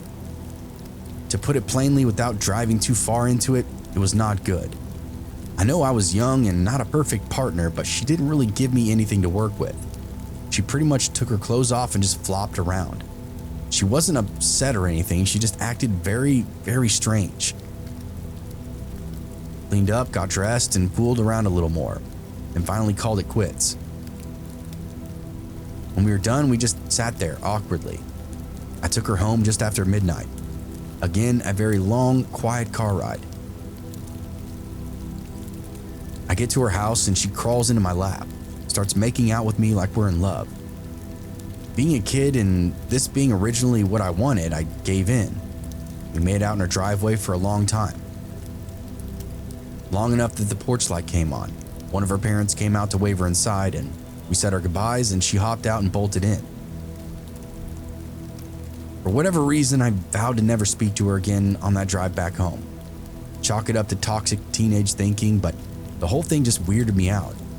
We were so good and flirty at the mall. I didn't get why she was so weird in person. Maybe I was weird too. And if that were the case, it's just even more of a reason to cut it off. We probably weren't a good fit. I could live with that. I didn't go to Auntie Anne's for a week or two, just hoped it would be the end of it all. That's the only spot we ever really saw each other, so I figured if I avoided it and went somewhere else for lunch, we would no longer interact. Well, that second week, I could see her prowling around outside the door, peering in through the front windows. She's got the hat and uniform on and everything. I squatted behind the register and rushed to the back, where our little office was, shut the door behind me. My manager was all tripped up and asked me what the hell I was doing. I gave him the rundown, albeit a censored version. He starts just to laugh and laugh. All right, I'll go out there, you stay back here until she's gone, he explained to me. Nothing worse than a scorned lover, am I right? Really? Shit. Thanks, man. No problem, I've been on both sides of this thing and it's never fun, he explained. Least I can do is help you out. With that, he went out and took over the floor. We didn't have any customers at the time, so me abandoning the register wasn't a big deal. I could see the entrance on camera and part of the register area. Sure enough, she came in and starts talking to my manager. They exchanged some words and I found myself sitting on the edge of my seat, gripping the armrest. I felt like she saw me, like I was gonna get busted. But after a few minutes of going back and forth, she turned around and wandered out of the store. My manager was a good dude, especially in that moment. He waited a full 10 minutes to make sure that she was gone. She even came back sneaking by. If I'd just come out, she totally would have seen me. Seriously owed him after that. The next few weeks was the most intense game of cat and mouse that I've ever played in my entire life. The consequences were real, and I did not want to deal with them. I felt bad for what I was doing, but shit, she made me feel bad on our date, and I didn't want to feel like that again. I know, young, dumb, immature shit. Shallow, but again, we were like 16 or 17. I knew this wasn't going to be the end of the world for either of us, so yeah. It went on like this for a while. I avoided her entire wing of the mall, came in through the furthest entrance I could. My manager and coworker always gave me the heads up when to hide. At first, she came by daily. After a while, it reduced to 1 week, but man, when she came, it was for a long time.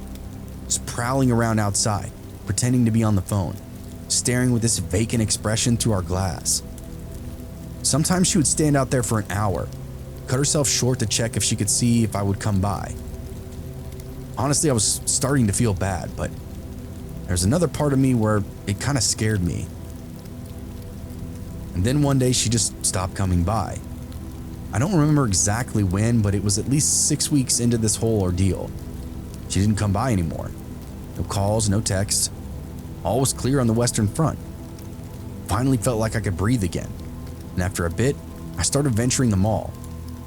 I'd slip into the food court to grab some grub, shop at GameStop, all my usual antics. I chanced it and walked by Auntie Anne's a couple of times. Neither time was my stalker there. Really starting to regain my confidence and come back to being myself again. Well, I guess you could say I started slipping. One night, I ended up working way later than expected. I ended up leaving the mall sometime around 8 or 9 p.m. It wasn't a big deal, just had one of the security let me out. But once I was beyond that door, I was on my own. My car was one of the only ones left in the parking lot. I'd parked right up next to the door that day. Up until this point, I've been kind of parking at random, just trying to hide my whip, because obviously this girl knew what I drove. But when I got out there, I see my car's been messed with. A couple of my tires are flat and my windshield is vaporized. Just a field of broken glass on my dashboard. I stood there dumbfounded, wondering what the hell just happened. I approached the car, investigating the rest of the damage. I pulled out my phone to call my parents and find out what the hell I should do. I stepped off the curb, got a few steps in when it all happened. "Hey, bitch," somebody said from behind me. I turned and saw a guy there, a little older, much bigger than me. "What?" I asked him. I stopped walking and just stared at him for a second. As I did, another one came from the side, smacked my phone out of my hand. At that moment, everything screamed for me to run, but I just continued to stand there, thinking surely these guys have me confused with somebody. They start talking all kinds of shit to me. I tried to get away and back inside of security, but it couldn't happen. They snatched me up and started to put the beat down me right there in front of my car. I covered up as they wailed on my back and shoulders, telling me I shouldn't hurt girls, and stuff like this doesn't happen to nice guys. It all clicked. My stalker. These guys were with her somehow. One guy punched me directly in the head with both fists. The other guy kicked me in the ribs. His knuckles caught my ear a couple of times and exploded, starting to swell right away. Bar none, one of the worst pains I've ever experienced. When they relented for a single second, I made a mad dash for the mall entrance, and this time I made it. They weren't quick enough and a couple of security dudes waved to me. I waved back and started banging on the door, screaming for help. Thankfully, those guys never came up behind me again. The security opened the door and got me inside, then went out to investigate the parking lot. Nada. Whoever had kicked my ass was now long gone. They further smashed up my car too. I made a police report, but without any suspects, there was little to go on or do. They told me they'd follow up, but I didn't hold my breath. I got my car towed to a shop. Mom and Dad were pissed, but generally, life went on. I told everybody what happened at work. My manager took it pretty seriously. He actually went over to the Auntie Anne's, requested to sit down with the manager and the girl. He came back an hour later, told me she'd been fired and wouldn't be allowed on the premises, effective immediately. They even had her picture up in the employee-only wings of the building. I never saw her again, but she called me off and on for another year and a half. I never answered. She never left a voicemail. It was weird, but I get it, I guess. Young love, and I was being a total dickhead. I never figured out who those guys were that she sent to beat me up. Her brothers maybe her new boyfriend and one of his buddies. Didn't really know a whole lot about her, so I guess it really could have been anybody.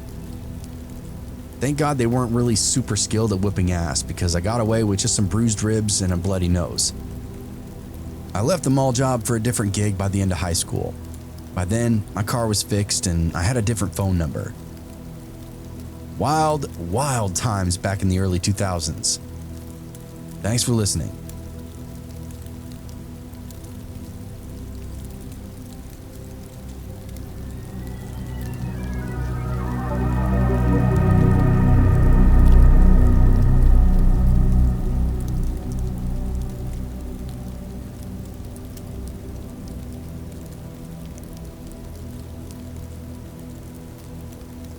I worked as an EMT during the summers in college, as I was certified through the little med schooling that I had underneath my belt.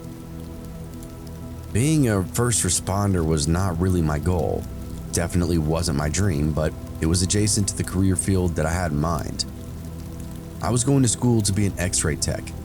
I figured padding my resume with some hands-on experience couldn't really hurt, right? I applied through a couple of different hospitals, till I got a call back from a servicer that was willing to give me a little training.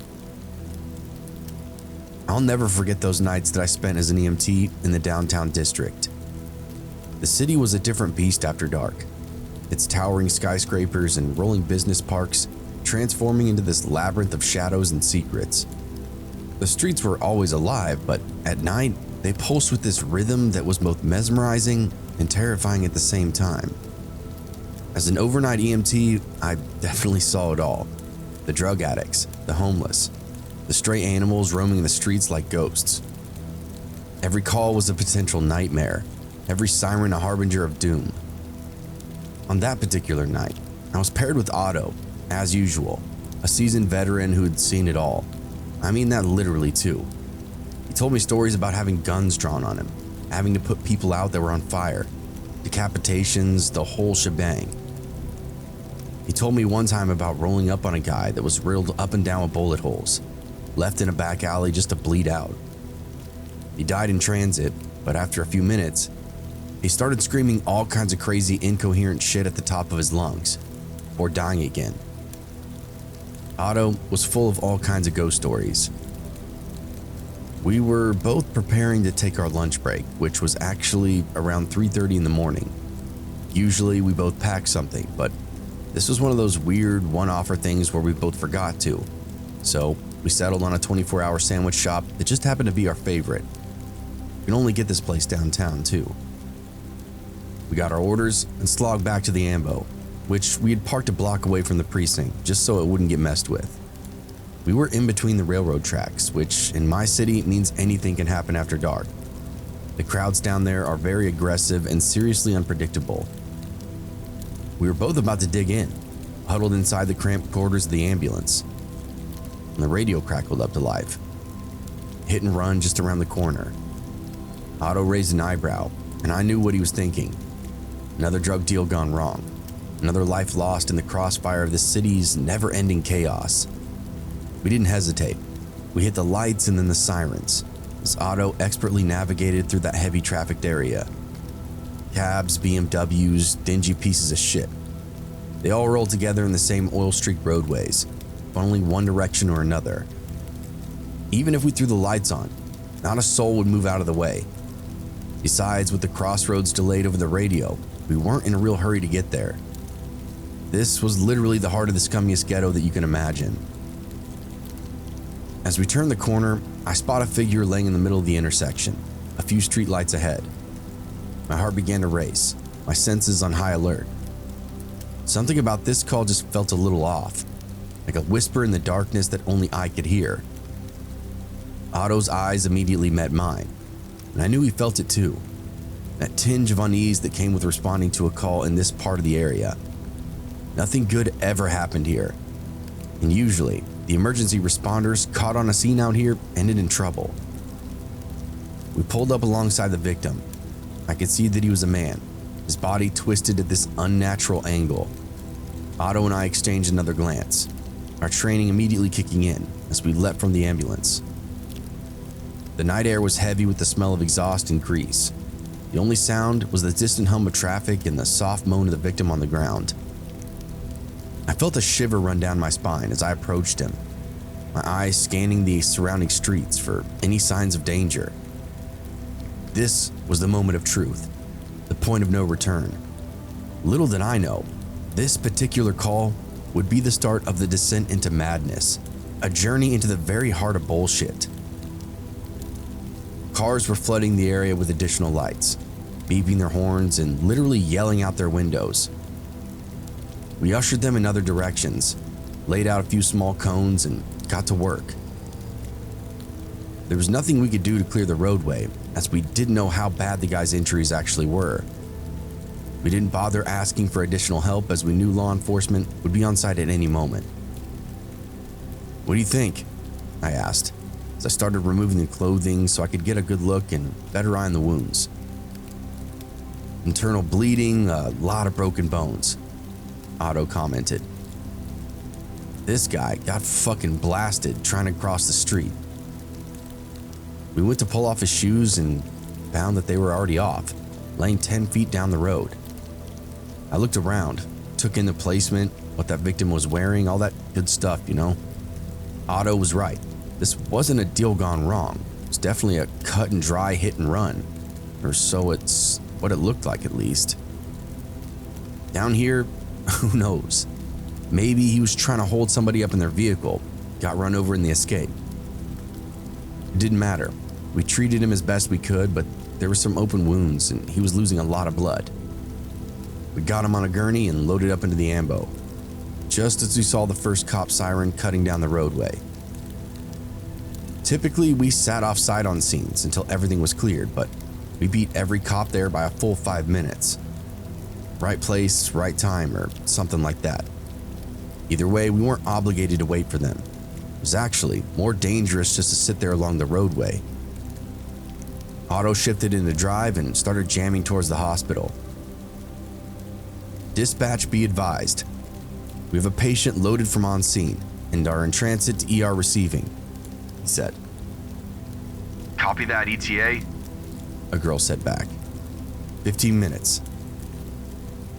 Patient status? "Not fucking good," he said, dropping the radio. "Dispatchers and their details." Meanwhile, Otto literally has blood and sweat on the cuffs of his shirt, all while navigating the bullshit push and pull of traffic. I was in the back, handling vitals and trying to keep the patient as still as possible. This guy's wounds were traumatic. Very little that we could do that hadn't already been done. And what we couldn't treat was all internal. He needed the hospital, a real doctor, and he needed it right now. Otto hit the gas, weaving in and out of traffic as we sped towards the hospital. The radio crackled to life, and we caught snippets of strange stories unfolding. A dark sedan, a car chase, a man attacking a vehicle for unknown reasons. But we were already committed, our patient's life literally hanging in the balance.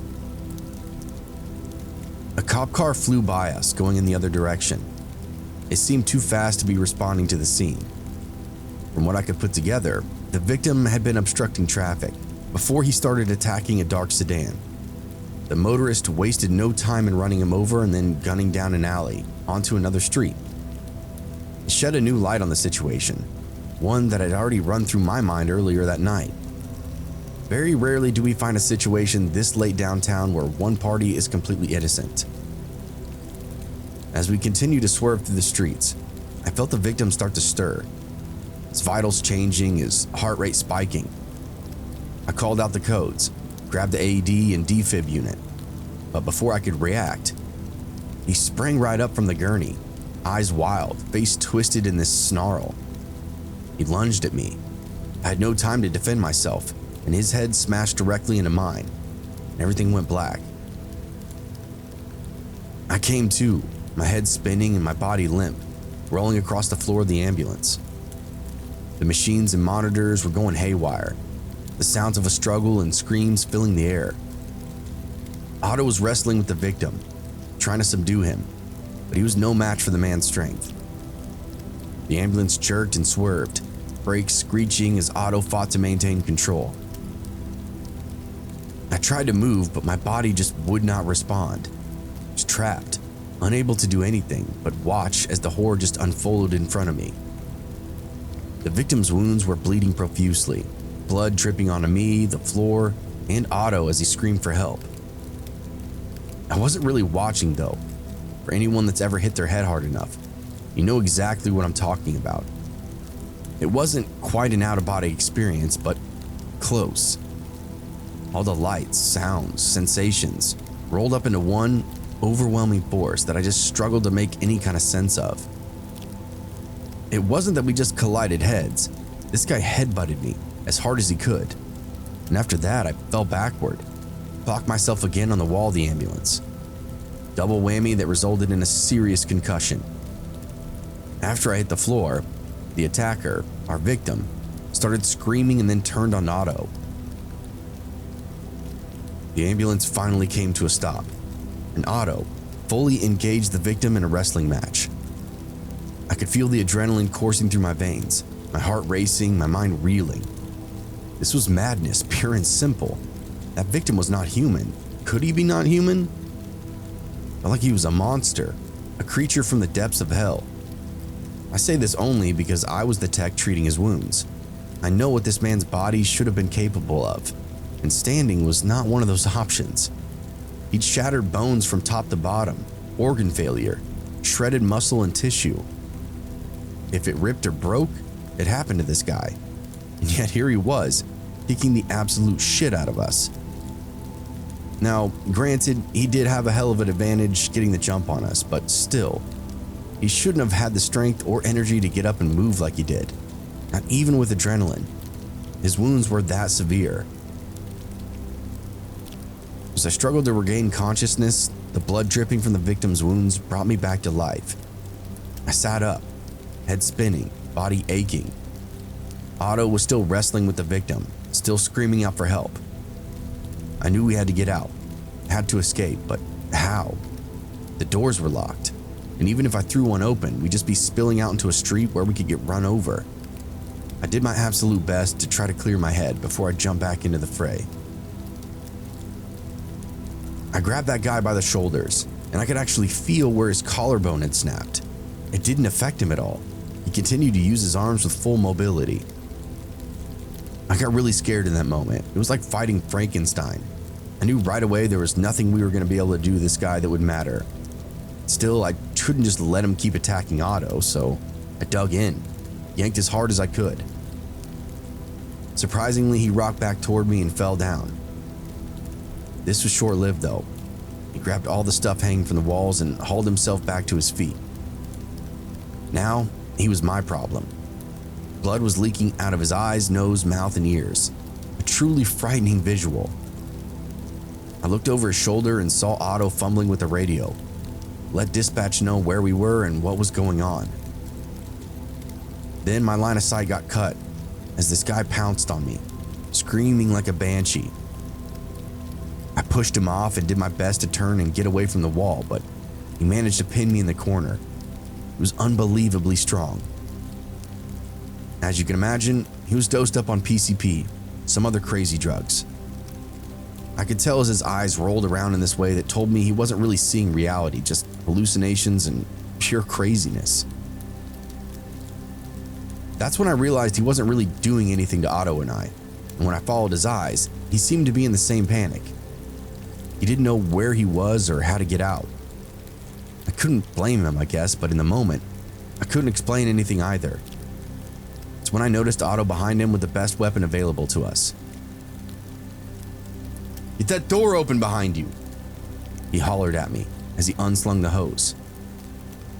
I reached for the hatch but couldn't quite get there, so I had to push him off me to adjust. I grabbed the mechanism and yanked the bar, and found myself spilling out the back of the ambulance. I caught myself at the last second, otherwise I would have fallen on my back and potentially injured myself even more. The guy didn't fall out of the truck either, just standing on the edge of where the door popped open. "Over here, dipshit," Otto said loud and clear. The guy turned just in time to get a full blast from that fire extinguisher. Otto took his time hosing him up and down, but mostly in the face. Thankfully, I was outside of the truck, so I took a few steps back and let the cloud fill the air before drifting back up into the night sky. The attacker wasted no time whatsoever, turned and barreled down the road, leaving a trail of bloody footprints behind. By this point, his wounds had ruptured worse. He was springing leaks all over. I could see some of his broken bones starting to break through his skin. It was making this situation so bad that I didn't even know how he'd survive at this point, especially with the extra work of his heart and lungs. He hobbled down the road and then disappeared down an alley. Otto and I took a brief inventory of ourselves and each other, the ambo, and then waited for the police to finally show up. My head was pounding, vision blurred. Pretty standard head injury. Otto had some pulled muscles in his arms and shoulders, twisted his ankle during the scuffle. All in all, we were alright, just shaken up. As the minutes ticked by though, we realized something was up, and somebody should have been here by now. Otto got on the horn, learned there was a new situation divulging. Our friend just up the road was only a couple of blocks now, and literally causing the same disturbance he initially had, obstructing traffic. Problem this time, the cops were on him immediately. He was duking it out with the officers on scene. "Is there anyone down here that can get on scene?" Otto asked. "We're worse for wear over here. Nearest unit is 29 minutes out. We need you there now," the voice explained. Otto sighed, made the motion for me to get the ambulance secure, and then hopped back in the passenger seat. At this point, the swelling and bruising is becoming apparent on our bodies, the places we took the brunt of the exchange. Regardless, we were being called to duty. We actually could hear the chaos just a few streets over. Shouting, cars honking, more of that same general madness. I swallowed all logic and reason as I gripped that oh shit handle just above my head and grimaced as Otto turned the truck around and barreled back into the bullshit. We made 2 rights and were pretty much there, and this scene was way crazier than the first. Cars were sidelined all over. Suspect was moving between cars and other barricades, like mailboxes and fire hydrants, taunting the police, who all had their guns drawn. Besides all that, there was an officer down the roadway. It was all starting to click. Why they needed us on site, regardless of our status. Who knows what had happened to the cop? We pulled in and Otto actually used the ambulance as a buffer between us and that crazy guy. We got the scoop from an officer that was still upright. He explained that first cop on site tried to detain the guy. A scuffle broke out, and the cop was actually hit by a passing car. It was like a redo of the first call, except this time it was a policeman down on the road. It was getting wilder and wilder every second, and I couldn't wait to be just done with it all. You have to remember, all this crazy shit started right when Otto and I were about to have lunch. That felt like a lifetime ago as I hopped out of the ambulance and started working on that cop. His injuries were much less than that suspect's, but the guy was totally down for the count. This was a testament to just how fucked up that attacker was. His wounds were worse, yet he was still able to run around. I explained this to the cops around me, that he was on something. He needed to be approached with extreme caution. I gave that psycho one glance before getting back to work on the officer. One of the creepiest sights I've ever seen. The guy's ghost white eyes were just bugging out, teeth grinding. His whole body had a layer of white on it from the fire extinguisher spray. He looked like a rabid ghost across the street. Otto and I put our faith in the policemen around us and just did our job. It's a good thing too, because the cop was teetering on code blue. Again, we got him loaded where we could better work on him and do it in a safer capacity. I won't leave you hanging on his fate. We did a good job and he fully recovered. The guy was walking around back on the job inside 6 weeks. The victim turned suspect miraculously survived as well. Otto and I were stunned to see him get loaded into another arriving ambulance. Not much later, he was still kicking and screaming, fighting every inch. I couldn't imagine just how badly his bones had fragmented. His veins had all popped. There were whole portions of his body going from purple to black, gore leaking from everywhere. Nothing like that night ever happened to Otto and I again, and we look back on it as one of the craziest nights of our career. It actually spurred me to get through school a little faster, so I could leave that EMT gig behind. I made it into the X-ray field, made the transfer, and got the job of my dreams. Now I take pictures of people they wheel in, and I don't do any wheeling. Otto, he's still working that truck. I think he can retire in a couple of years. The job never broke him down, never got the best of him. The guy's an absolute unit. Probably helped keep all of us alive that night.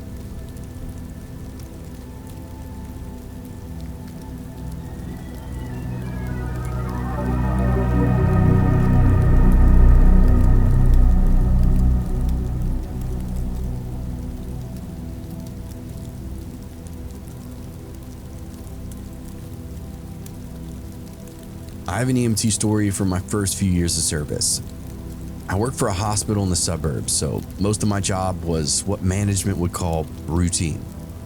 That being said, I saw my fair share of pretty wild stuff, usually by the way of car accidents or the occasional bar brawl or even suicide. A lot of my stories just end with one gruesome scene or another. That's the case for many of us in the field of emergency response. One story that I have for you was a wild ride from start to finish.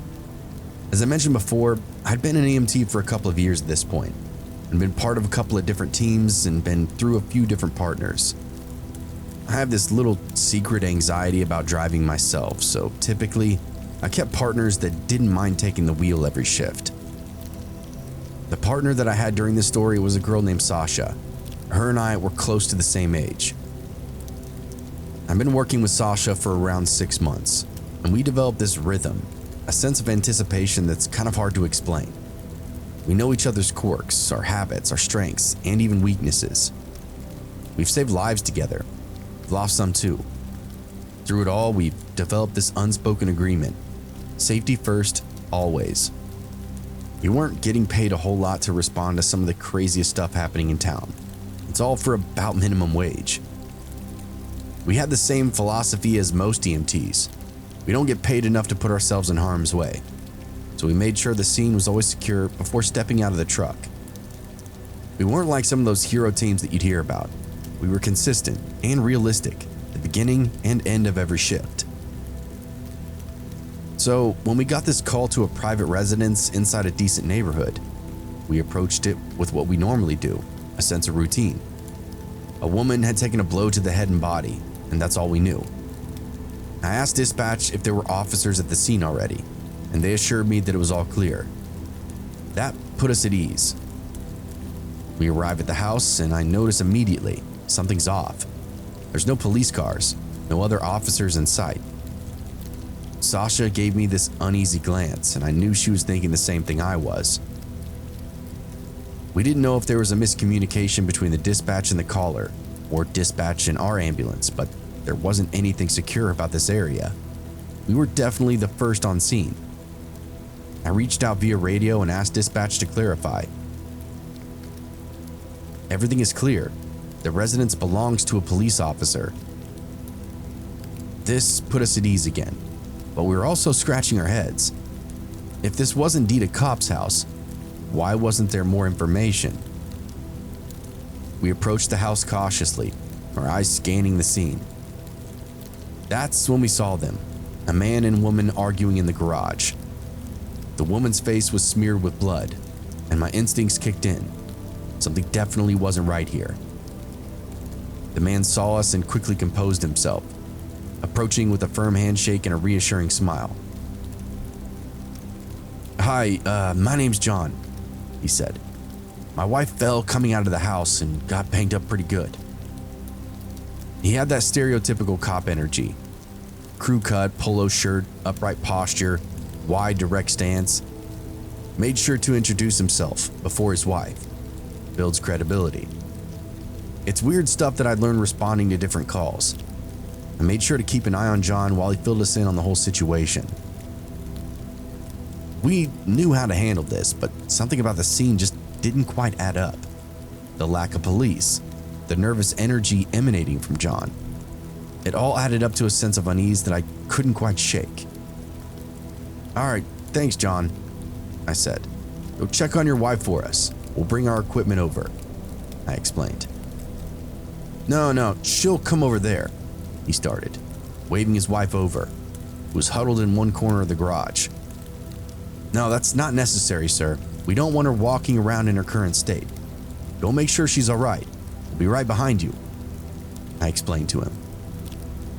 He gave us a very ominous look, myself and then to Sasha, before backing up and going over to his injured wife. We slowly gathered what we thought we'd need and then discussed the situation. "All right, so what do you think of this?" I asked. He didn't want us alone, didn't want us talking. I looked over my shoulder when I said this, and through the windshield, I could see John staring bullets at us. "Yeah, I caught that too," Sasha said. "Super weird call. I don't know." "You really think she fell?" I asked. Sasha shrugged. "What are you thinking?" I bit my lip and shook my head. It's hard to say. He made sure to approach us first though. Gave us his name, but not his wife's. But we're here for her. I've seen a lot of domestic violence calls, and they all started like this, I said. Sasha's eyebrows raised as she put all the pieces together. "All right, well, let's go see." As we left the truck and then moved into the garage, I noticed the woman was sitting on the floor. Her face was pale, eyes wide with fear. Sasha and I glanced at one another, our senses on high alert. Something's off here, something that didn't quite add up. And as we began to assess the woman's injuries, I couldn't shake the feeling that we were only hearing half the truth and not getting the full story here. Her head was cracked pretty good. She had a black eye to boot.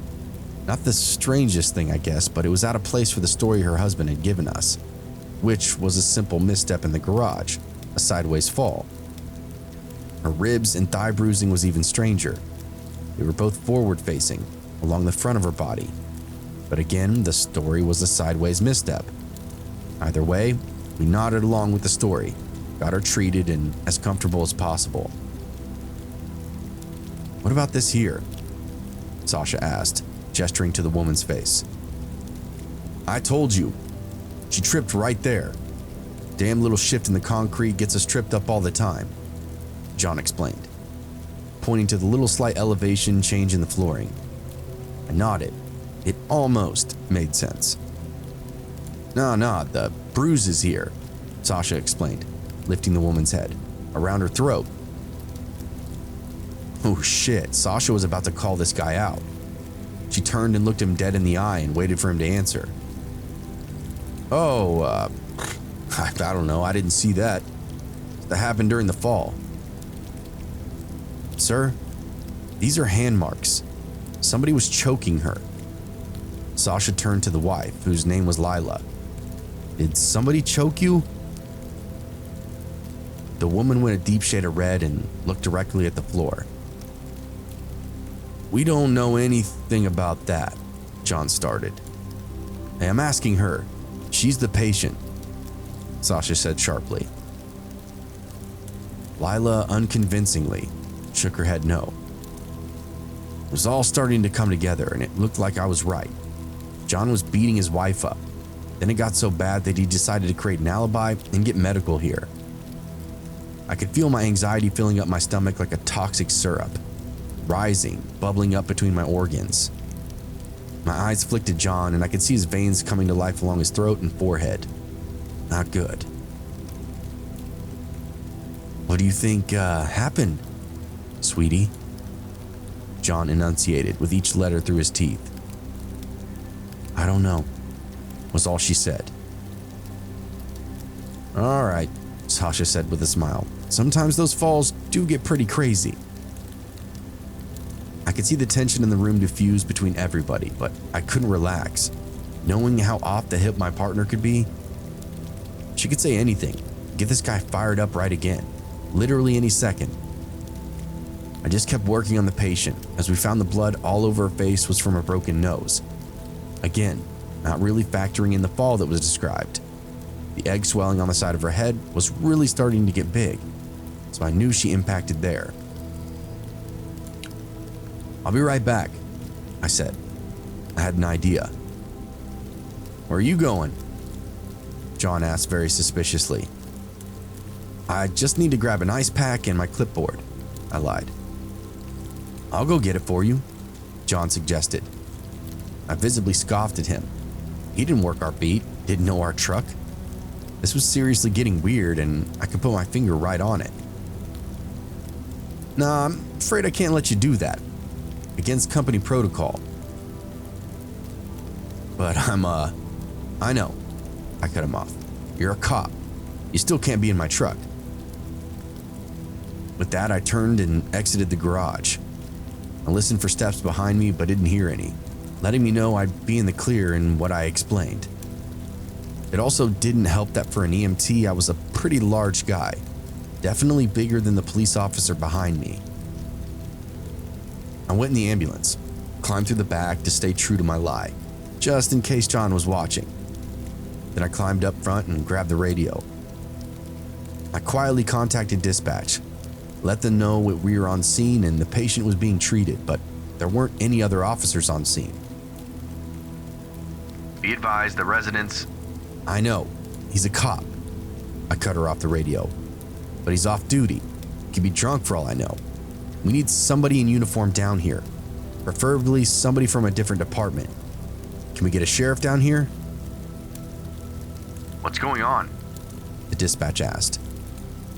I grit my teeth. I didn't know how much to disclose, but I needed to get back into the garage before John got any more suspicious. There's a situation on scene that we really aren't equipped to analyze. Potential domestic violence. Law enforcement is more appropriate for what's going on, I explained. There's a silent fuzzy static for a few long beats. The dispatcher was female, so I figured I said the right words to get her immediate attention. Copy that 451. I'll see what I can do. Be advised, ETA may vary. I nodded, satisfied, and looked up to find John peeking around the edge of the ambulance door at me. Gave me the most sinister smile I've ever seen, then let his whole face come around to see me. I thought I heard a voice, he said, nodding to the radio in my hand. What's going on? Routine stuff, man, I said breathlessly, adrenaline slamming up and down my chest. Gotta update the office. You really love the rules, huh? He asked me. Well, they're like half my job, half of what we do. Aren't you a cop? Figured you'd know that if anyone. Who the fuck was speaking through my mouth? Something about the way he was talking down to me, just keeping tabs on me. It pissed me off, so I said something back. And I could see the veins bursting back to life along his face as a direct result. And what was your update? Well, the patient's injuries conflict with the report, I said, as I climbed out of the truck and clapped him on the shoulder. They're gonna get the sheriff out here for us. Come on, man. We don't want your wife thinking we're ignoring her, right? My heartbeat slowly filled every crevice of my body, pounding in my throat and ears. John's thunderous footsteps seemed to shake the very earth behind me, and I knew he was giving me that same furious stare as before. We stepped into the garage just in time to see Sasha packing up our equipment, and Lila putting on her shoes and a zip-up. Both John and I stopped, confused as to what we were seeing in front of us. What's going on? John asked before I could. I was able to talk to Lila here for a minute. I convinced her that she needs to go to the hospital. There's just no way to set... Fuck no. Now it was John's turn to interrupt. She ain't going anywhere. That's why I called you here, paramedics, to avoid the hospital trip. Look at your wife, sir, Sasha demanded. She's got a concussion, possibly fractured nose. Who knows what else? She needs more than what we can offer. We're going to the hospital. John just shook his head. You're a dumb bitch, huh? He asked. Our jaws just hit the floor. Couldn't just mind your business, could you? He went on. We're all on the same team here, and I'm not the bad guy. There aren't any sides. You called us here. We're doing our job. Anything else would just be brushing your bullshit under the rug, Sasha explained. She was probably half my size, but she was a badass with unfazable energy, and she was far more intimidating than I ever was. John then goes ballistic, hollering and getting in everybody's faces.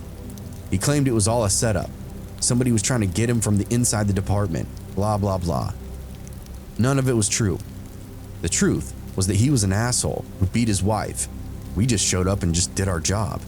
It's a slimy task too, as John's department and fellow brothers in blue have been covering for his abusive ass for 5 years or so now, at least at what we've been told.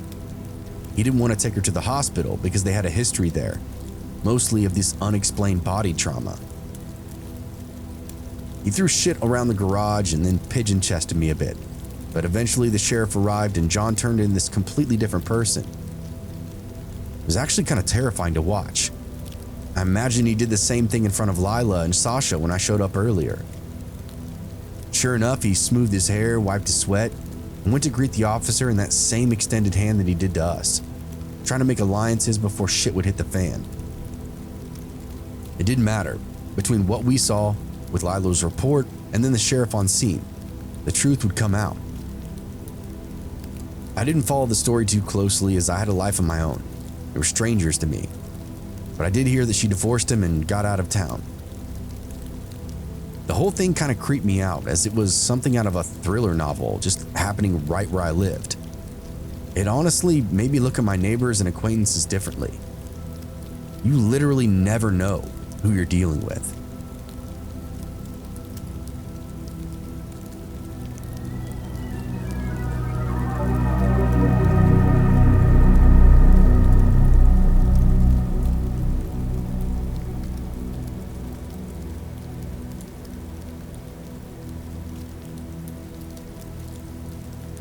I never planned on becoming an EMT, it just kind of happened. A chance encounter that led to a career that would span several years. I was young, looking for some kind of meaningful job, and the requirements were low. A few trainings, a 1-year cert, and I was in. I thought it would be a way to make a difference, to help people in their darkest moments. And, well, it was, at least for a while. You see, I was in a committed relationship pretty early on.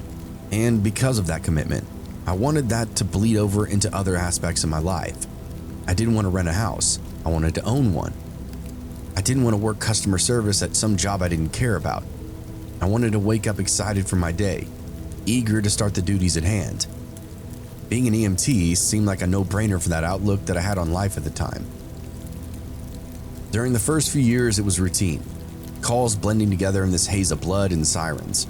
But the stress and long hours took their toll. I found myself turning to alcohol to unwind. At first, it was just a beer or two after a shift. But soon, it became a habit, just a way to cope with the trauma that I saw every day.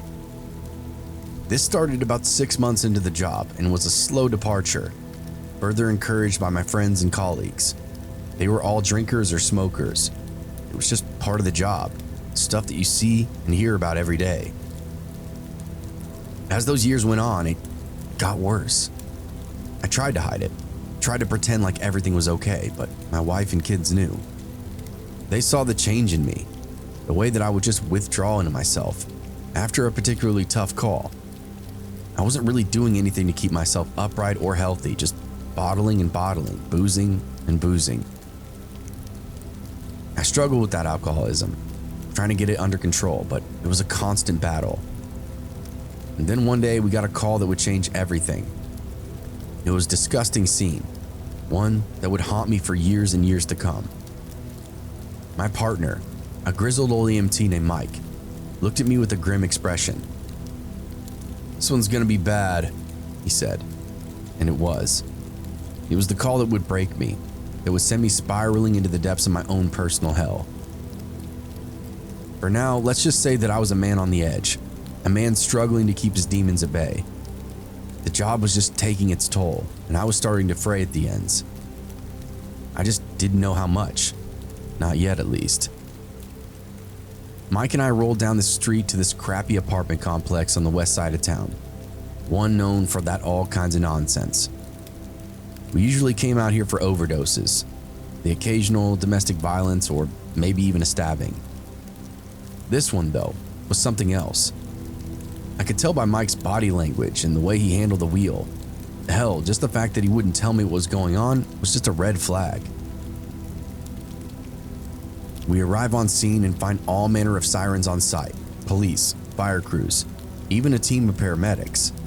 Everybody looked gaunt, haunted, pale, and wide-eyed. They looked nervous, slow-moving, like they were trying to kill time. I could tell nobody wanted to go in whatever buildings the patients were in.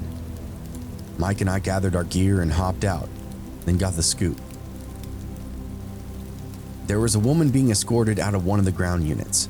She was handcuffed, unkempt to the point of being visibly filthy, was talking to herself. She was obviously mentally ill, a potential drug user of some kind. She was led right on by, in the back of a squad car. Well, weird. I figured maybe we were there for her. As I listened to the briefing Mike was getting, it all started to click. I didn't know exactly what we were going to find, but all we were told was this woman had assaulted her child inside the apartment. To what extent, I didn't know. I saw the color bleed right out from Mike's face, though, and soon He looked like everybody else that was on scene. Regardless, he ran a hand over his brow, shouldered through the crowd, and led me inside. I will say this is the most graphic and horrendous call that I've ever got, so I'm not going to get too detailed. All I will say is that this woman, accidentally or otherwise, put her 1-month-old baby in a boiling pot of water. The baby did not survive and was deceased on scene. I won't get into what I saw any more than that. We just did our job to our best of our ability. We were escorted out, asked if we needed a psych eval, which we declined. Literally went right back to work. The routine. I was a changed man after that incident, though. I started drinking every moment that I wasn't on the clock. It was the only way I could drown out that sensory experience of being inside that apartment. I had children at the time, was watching them grow, and that call almost ruined all that for me. I lost hope for humanity, hope for myself, and found that I was growing detached not only from everybody around me, but from the very thought of being alive. Seeing such cruelty, such careless evil, and I had to just keep clocking in for it. I became the infamous nightmare partner for a stretch. Retrospectively, I was a loose cannon, unpredictable due to my mental state. I hate to be the guy to bring this one down a notch, but it feels like the right time to give a little dose of reality. At the time, I was heavily drinking outside of work, just like I said. At the time, I was heavily drinking outside of work, just like I told you, and I had no regard for my own personal health, and was having frequent suicidal ideations.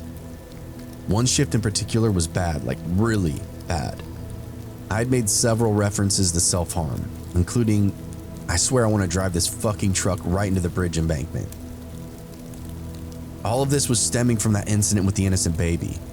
I could not get it out of my head, out of my ears, nostrils.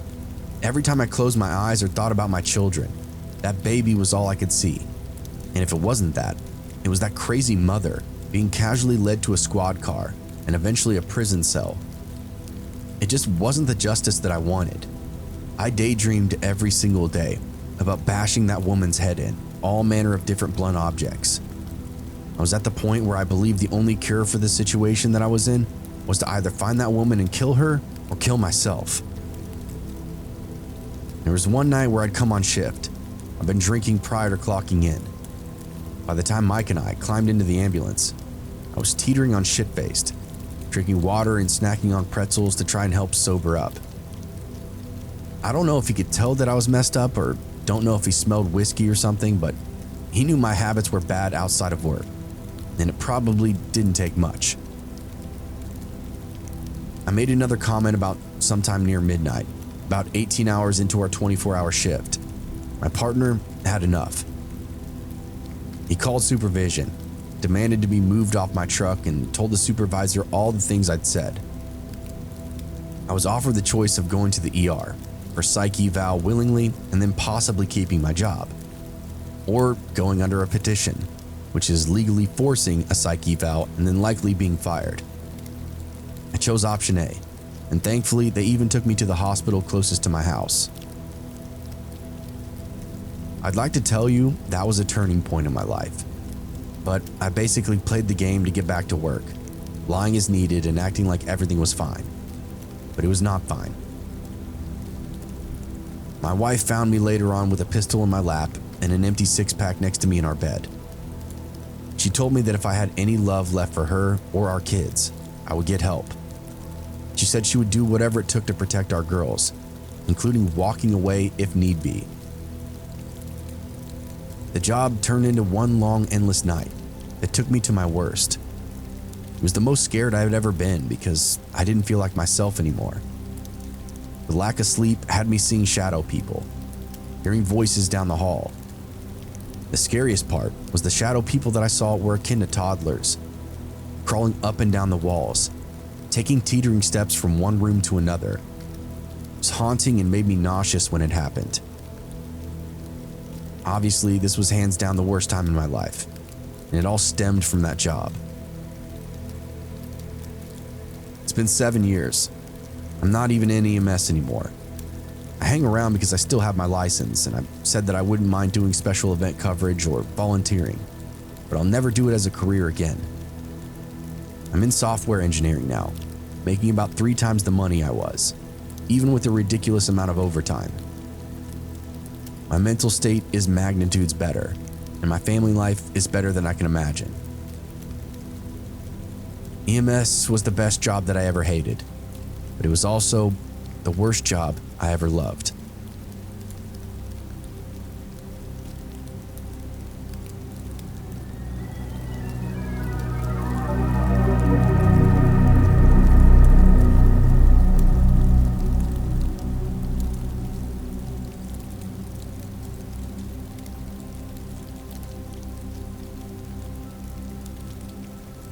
My older sibling and I were staying at home, inside a small town in Ohio with fewer people inside it than my mom's graduating class of the city that we came from. My sibling is grounded. Both the house phone and their own phone are locked in my dad's gun safe, which neither of us had the combination to. The reason for being grounded is something silly and arbitrary. I can't exactly remember why. Our grandparents live down the street. Our great-grandmother lives in a small house they built on that property, so she could be independent and they would still be close by. Our parents told us they were going to go check on my great-grandma, as our grandparents were out of town that day. They told us when they got back, we would order pizza. That sounded good to 7-year-old me, and to my 15-year-old sibling, who I'll call Emily. We played video games for a little while, and we both started to get hungry, quickly wondering when our parents would be back. I'd say after around 2 hours of them being gone, we heard a knock at the door. I went downstairs, pretty excited for the food. My sibling followed close behind. I walked up to the door, which had this large window in it, and it's not our parents. It's a very tall, lean white guy with some short black hair and scruffy facial hair. I'd say maybe 24 or 25 years old. It's pretty jarring because everybody knew everybody in this small town, and we had no clue who this was. I held up my finger like 1 second to him, and then closed the curtain. I turned to see Emily staring at the door in a bit of disbelief because she'd seen that person too. A few seconds later, that knocking turned into pounding, then turned into shaking and rattling of our doorknob. We're both now terrified with no way to call our parents. Emily grabbed my hand and ran me into the kitchen. She grabbed a knife, and I distinctly remember it breaking in her hand. It broke as in the little blade fell like right out of the handle. Back then, for whatever reason, our kitchen was just ramshackle. Lots of rusted utensils. Things were jimmy-rigged together. And of course, all kinds of stuff broken or breaking. Regardless, we both hid inside the laundry room and just held each other, still hearing that banging and pounding on the door. It went on for about 5 minutes, which felt like hours. Then we heard the front door open. One thing that I will say about my sibling is she's always been ready to protect me at a moment's notice. They were ready to jump up with that shitty knife and defend me that moment the dude was upon us. Instead, it was my mom rounding the corner, holding up 2 pizza boxes and wondering why her 2 kids were in this crumpled up heap of tears on the floor. We both stood up and ran to tell her about that man outside, but we were met with laughter. My dad was outside talking to him. She said he was asking about buying a broken down car that's been in her driveway for a few months. He was apparently a mechanic. My mom felt terrible, but found the situation a bit amusing. Apparently she went out and told the man, and he said he felt bad for scaring us. We were given hugs and promised the phones wouldn't be locked away when they were gone again. Spent the rest of the evening eating pizza with choked up sobs. Something still bothers me, even though it didn't as a kid, and it's something that I just never thought about. Why would a grown man pound on the door like that, shake the handle, try his very damnedest to get into a house, whether the parents were home or the youngest child had held up their finger like 1 second to go get their parent? Why would someone want to talk about a car that didn't have any sort of for sale sign on it, especially at 9 or 10 p.m. at night? It's kind of scary that my parents just brushed it off so lightly, but something in my gut, especially being an adult now, just told me that that's not the way adults, at least normal adults, act. The guy's name ended up being Chris. He came by the house a few more times that week to inspect that car. The first time he came by, our parents were home. He got the hood up and went underneath it, checked out pretty much everything from what I can remember. Everything was, I guess, friendly that first visit, except sometimes I would notice him looking over at me and Emily, giving us this weird, creepy smile. He came over a few days later, that same week. But the next time was at an odd time again, and our parents weren't home. Now that we knew this guy, Emily opened up the door for him. "Hey, sorry to bother you," Chris started. "It's no problem, but our parents aren't here. You'll have to come back tomorrow," she explained. "Oh, it's not a big deal. I wanted to check out the tires and wheel wells real quick. It won't take long." Emily gave him the okay, then closed the door. We watched him from the living room window as he went back to his own car, this crappy old thing, and rummaged around, then went over to the car that he wanted to buy. He did proceed to do exactly what he said he was going to do, and after a few minutes, we kind of got bored. We almost left the window, went back to whatever we were doing, but he did something weird that immediately caught our attention. He turned and walked right at the house, snapping photos of the exterior. He got the sides, the front, the second story, and he almost went into the backyard. That's when he noticed us staring wide-eyed through the main window. He put the camera away and waved, then pointed at the front door as if to suggest to meet him there. Emily went over and told me to stay by the phone. If anything happened, she told me to call 911 and then Dad. This was back in the day where everybody had landlines, so even being in first or second grade at the time, I had all my close friends and our parents' numbers memorized. It was just part of being social back then. They talked for a minute before Emily closed the door again and came back. She was white like a sheet of paper. She looked hollow, gone, totally unlike herself. I asked her what happened and if I should call, and she shook her head no. To this day, I still don't know what Chris said to Emily. She's always been private about it, but it definitely gave me the heebie-jeebies for years after the fact, especially with my imagination going wild with all manner of theories. She said something to our parents once they got home. I remember my dad going to his office to call Chris. He went in angry, all big and heavy-footed. We could hear his stern voice through the door, but eventually it softened up. He hung up and came back out. He explained it was some sort of misunderstanding, much like that first experience that we had with him. But he was taking pictures of the house, I said. My dad quickly gave me this funny look. He what? He took photos of the house with one of those paper cameras. Emily immediately backed me up. Paper cameras? My dad asked for clarification. Like a disposable camera with the wrap around cardboard on it? My mom asked my sister. Yeah, like that. She almost screamed. It felt like we were actually getting somewhere now. Well, my dad said, I'm sure there's some kind of explanation, but I'm not calling him back now. I'll just talk to him later. That was that. We were ushered off as kids that didn't know better and just told to go to bed.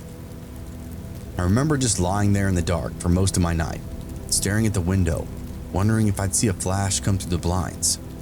Why the hell would he come by and take pictures of our house? Emily said something like it was probably so he could break in.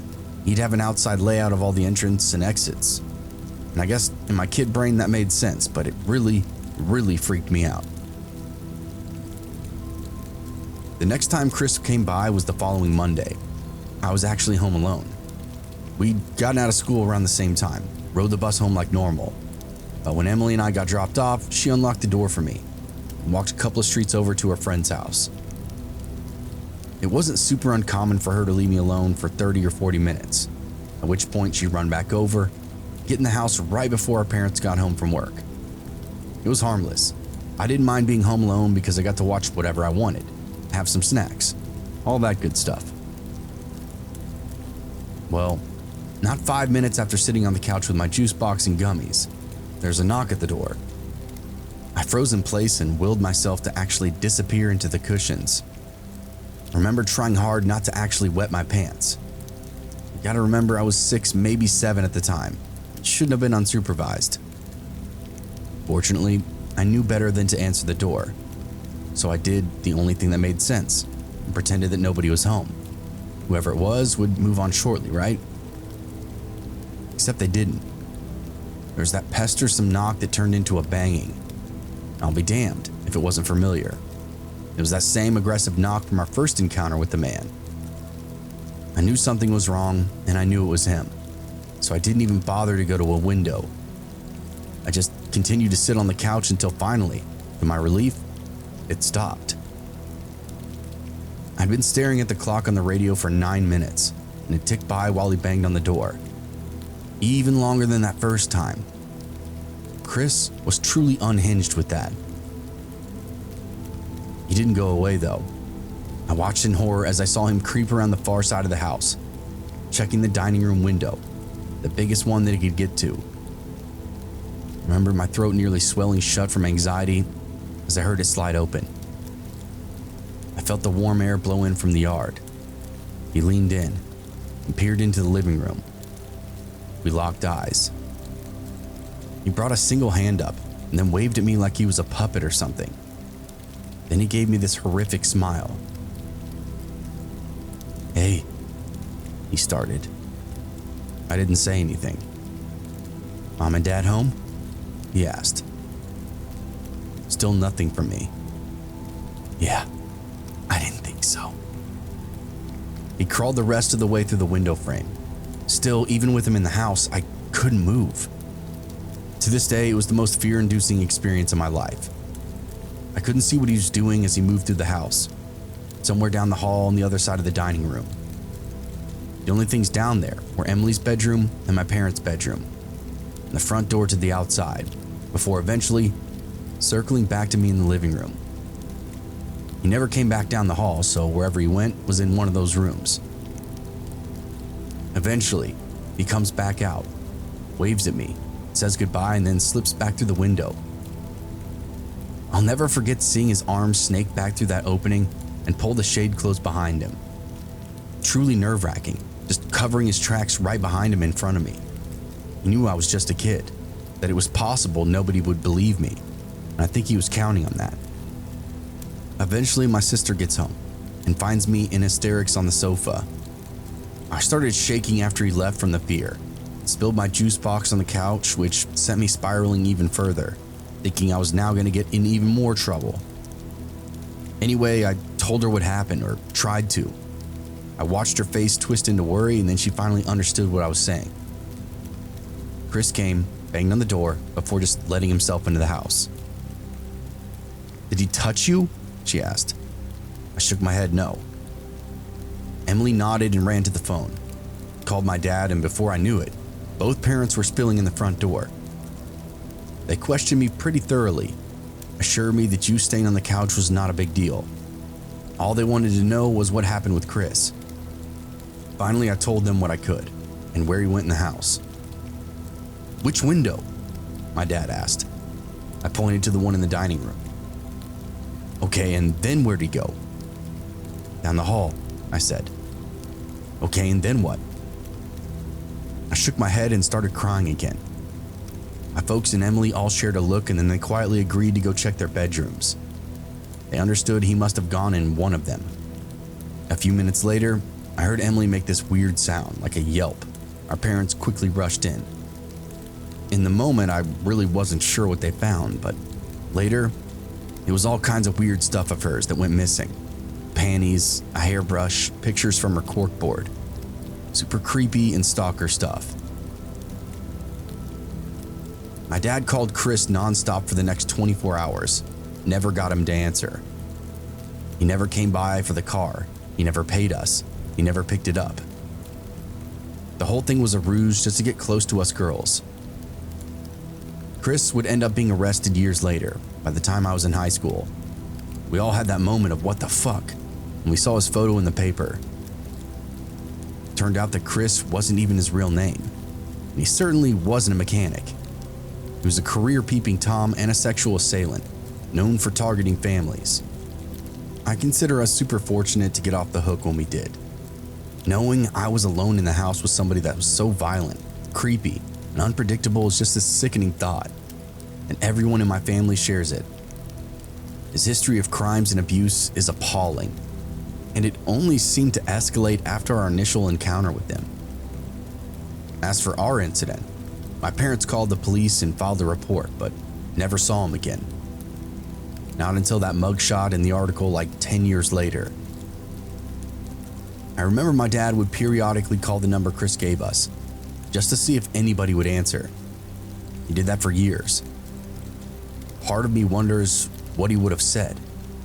Chris would have picked up.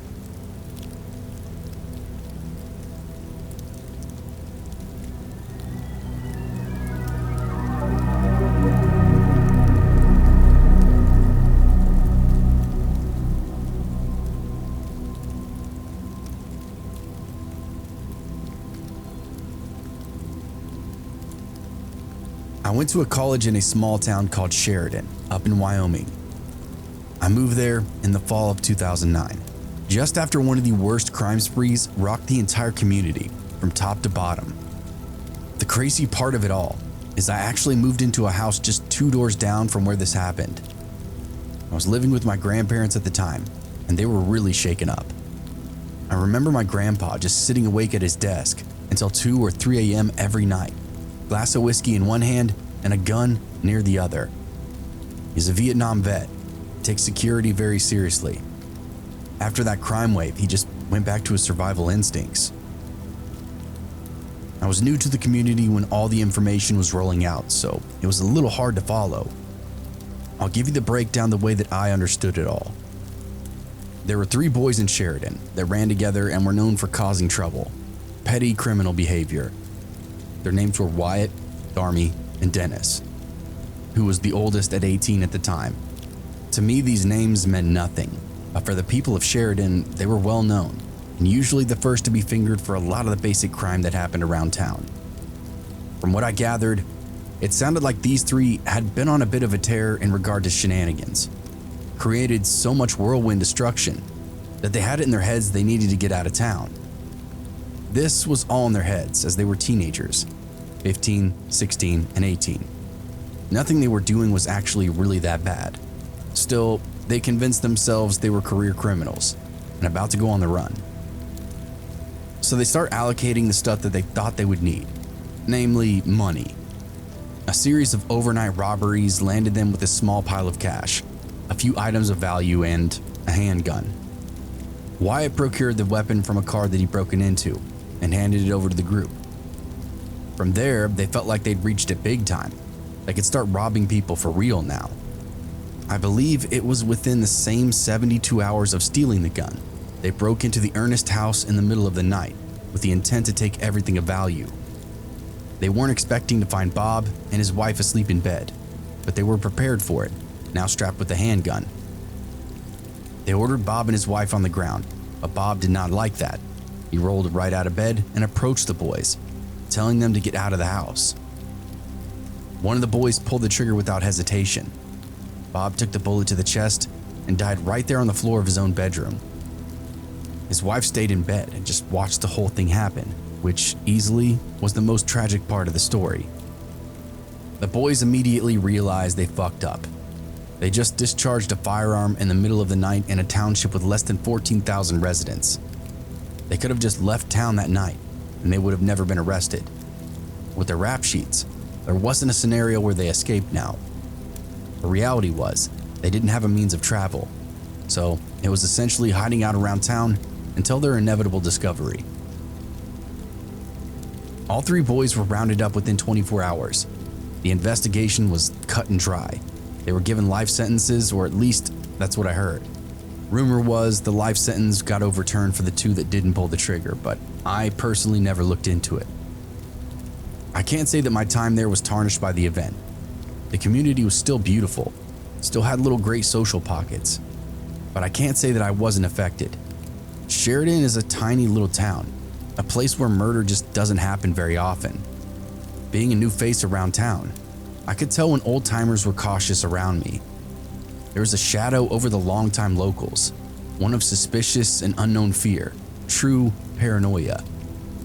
Like I mentioned earlier, my grandpa would walk the house every night, check the windows until the sun came up some nights. The neighbors were reserved, elderly folk around town the same, but the college was even stiffer. All the staff were a little uptight, worrisome, the students kind of the same. The student body was big for being such a small town, because many of them were transplants from other areas, like myself. We were all shocked to hear about something so heinous going down just a couple of streets over. It made us look at other students with caution, like anybody could be a thief or a murderer. I remember that first semester being some of the most uptight energy I've ever felt, not just at school, but everywhere in town. Rest in peace, Bob. I actually went to high school with Wyatt, Darmy, and Dennis. I won't say that they were nice guys or anything, but when I heard what they did, I was shocked. I mean, these were the kind of kids that shot spitwads in class, made loud noises to distract the teacher. It was hard to imagine them breaking into somebody's house and murdering them. We were all in shock that next morning, especially when all the details came rolling out. They stole a gun, entered a house, forced themselves on a sleeping elderly couple. It was like we were discussing details from a case from Los Angeles or New York City. What we were talking about just didn't happen in Sheridan, and yet it did. And some of my classmates were responsible. I remember Darmy being funny, almost like the class clown type of kid. He had jokes and always wore a smile across his face. He was the type of kid you actually watch in the hallway just to see what he would do. He came from a good family. I think they did pretty well financially, so to hear about him getting caught up with Dennis and his crime spree was heartbreaking. He was the last one I ever would have guessed to be involved. But just like everybody else had said, something about the energy of those three boys. They encouraged each other in a way that made it seem like they could do anything and never get caught. Poor Wyatt. The thing that I remember most about him is that he loved the outdoors. He liked camping, fishing, all that kind of stuff. But what he really loved was the rodeo. If he had more access to outlets and preferences, maybe he would have never gotten involved to the extent in which he did. And of all three of them, he seemed to have the healthiest lifestyle, actually had his own hobbies and interests outside of causing trouble. To think he threw it all away just for an evening of what he thought would be fun, it's just crazy to think about now. Dennis, he's the only one that doesn't surprise me. He had quite a rap sheet, but aside from that, he seemed to thoroughly enjoy creating chaos. He ditched school, he stole from stores and people's houses. Sad to say, but he was probably always going to be going down the road of imprisonment. He had a history of being a hothead, fighting, making threats. There were even rumors about him hurting animals. Being kids, we did the only thing we could and just avoided him.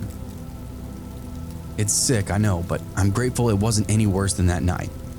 My friends and I had nightmares the rest of the school year about that group of boys breaking into our own homes, killing our parents in the same exact manner. And I guess it really wasn't totally out of the question. A boy like Dennis, he had enemies, kids at school he didn't outright like, and all it would have taken was just one little suggestion. He might have broken into a different house that night. Maybe even my house. As hard as it is to think about, I was there the night that Robert was killed. I lived next door to the Ernest for years and years. Would have never thought that something like this could happen to Bob. There's no warning, no lead up to the strange events or confrontations, nothing. And that honestly, to me, is the scariest part. This one really hits hard because of the outright randomness of the act itself. These boys just picked a house that looked dark and empty, and even wealthy, and just fully committed to the robbery. It was well after dark, but I don't remember the exact time. I was actually asleep when I started hearing something weird outside. Walking, talking, voices. I could tell they were trying to be hushed, but weren't doing a very good job. This actually put me at ease that night. I figured it was just somebody getting home late. Surely somebody committing a crime would take much more caution and be quiet in their actions. Whatever the case, they made a few laps to the Ernest home before slipping through a window I believe one of the ground floor slats to the basement was it. A lot of the homes around here have basements. The windows are pretty easily forced in with enough pressure. Ours had previously blown out with a hard enough windstorm.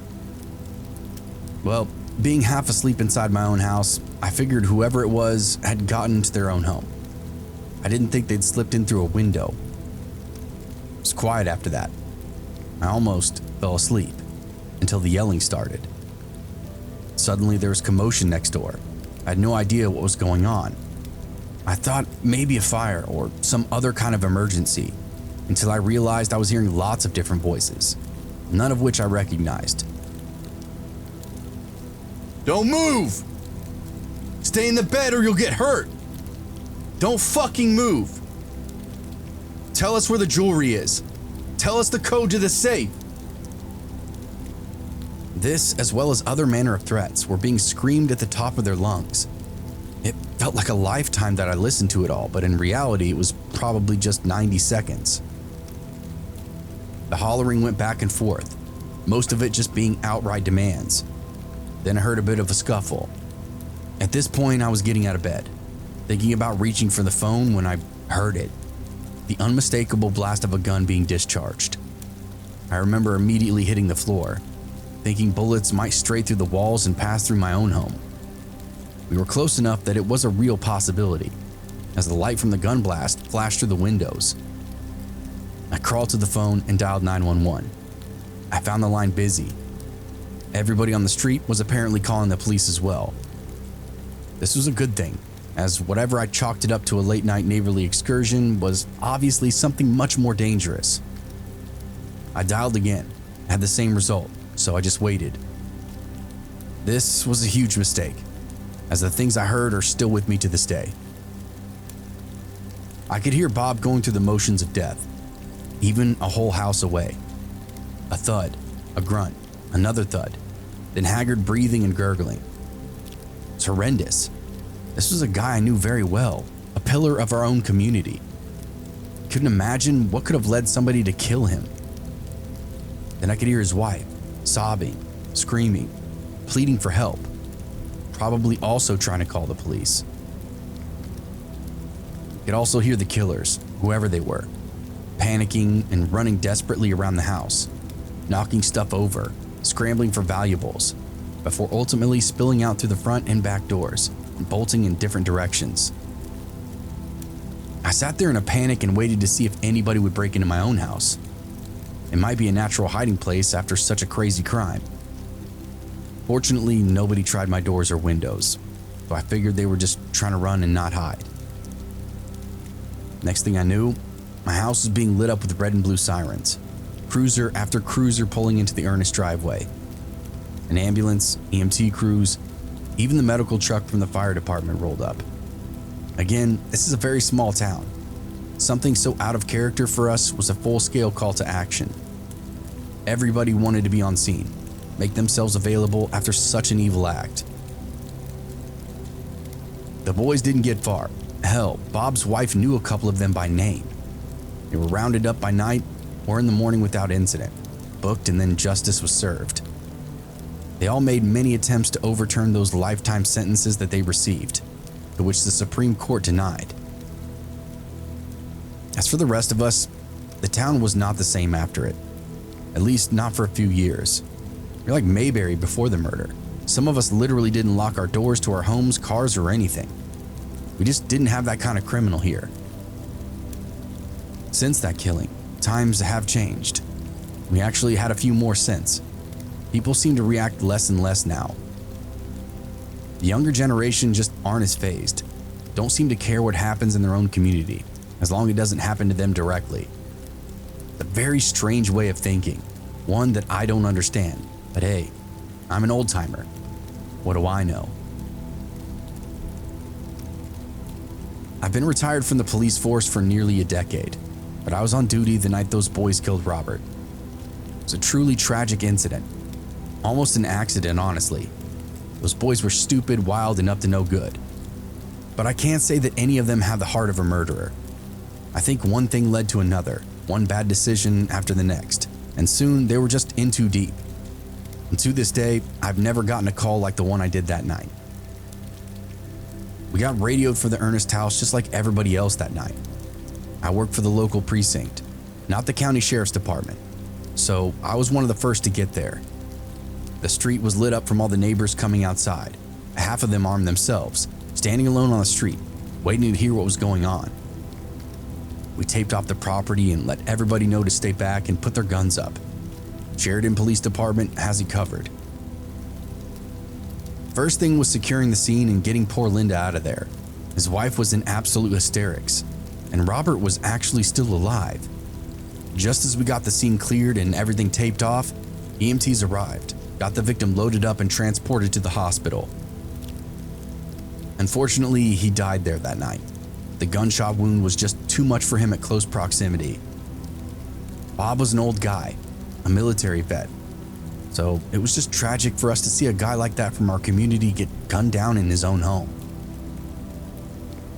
Linda gave us the name of one of the boys, and it was just downhill after that. The second that she said Dennis, I knew he'd only have certain individuals with him during such a high-energy crime.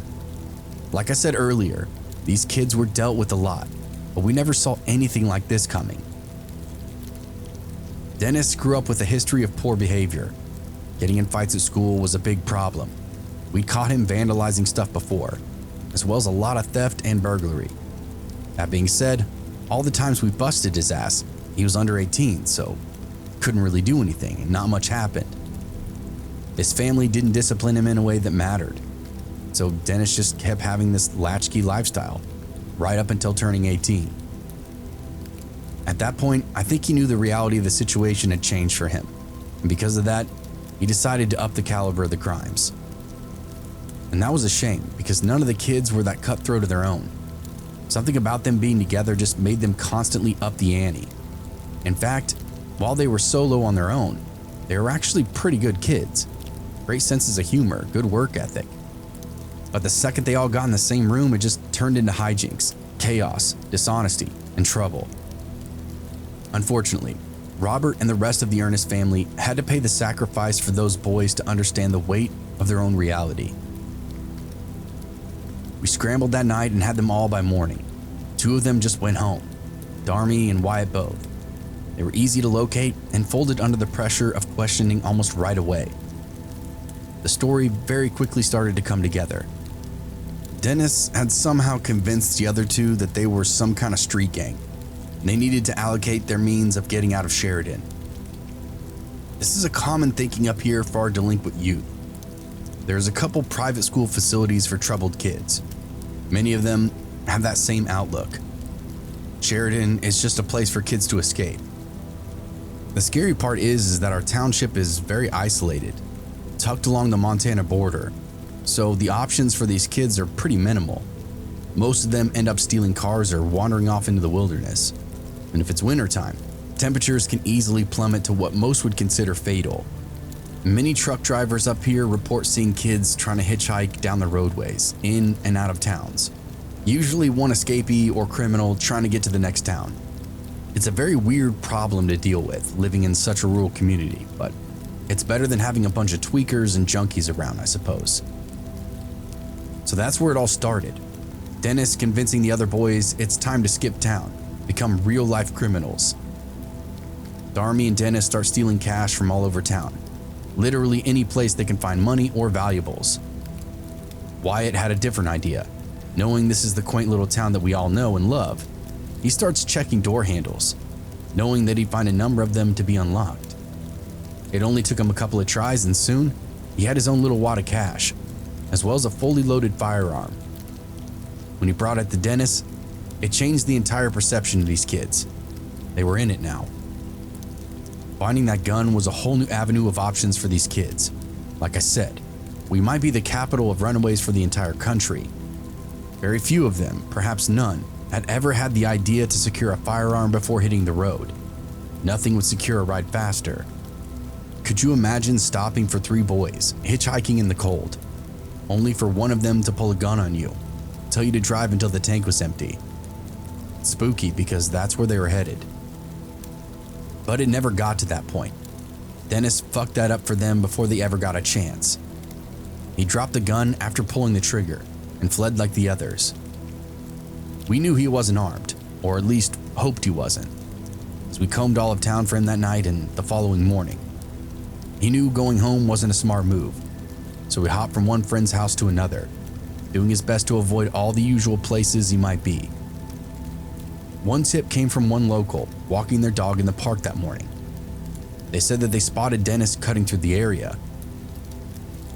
We swarmed the whole park, but he vanished. Those kids that wander at night know every little avenue of escape. Still, it wasn't even an hour later we had him cornered between a nearby neighborhood and some businesses. He surrendered, agreed to come with us, and proceeded to dodge every question we threw at him. Once we explained that we already had Wyatt and Darmy in custody, they'd flipped and ratted him out. Then he started to talk. Did his best to try to pin it on the other kids too. It didn't work though.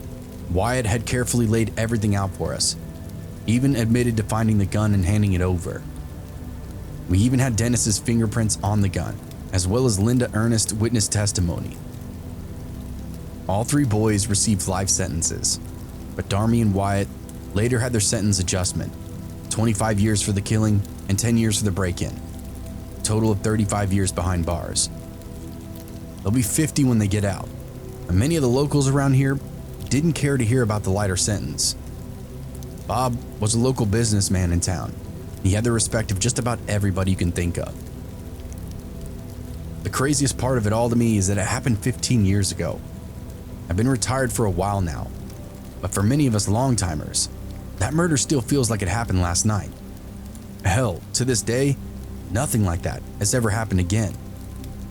There may have been 2 clear-cut killings since then, but they were both like parking lot disputes, or both parties were aggressive until somebody went too far. No one has been gunned down in their own home since Bob. If we hadn't arrested them as quickly as we did, who knows what that body count could have actually been.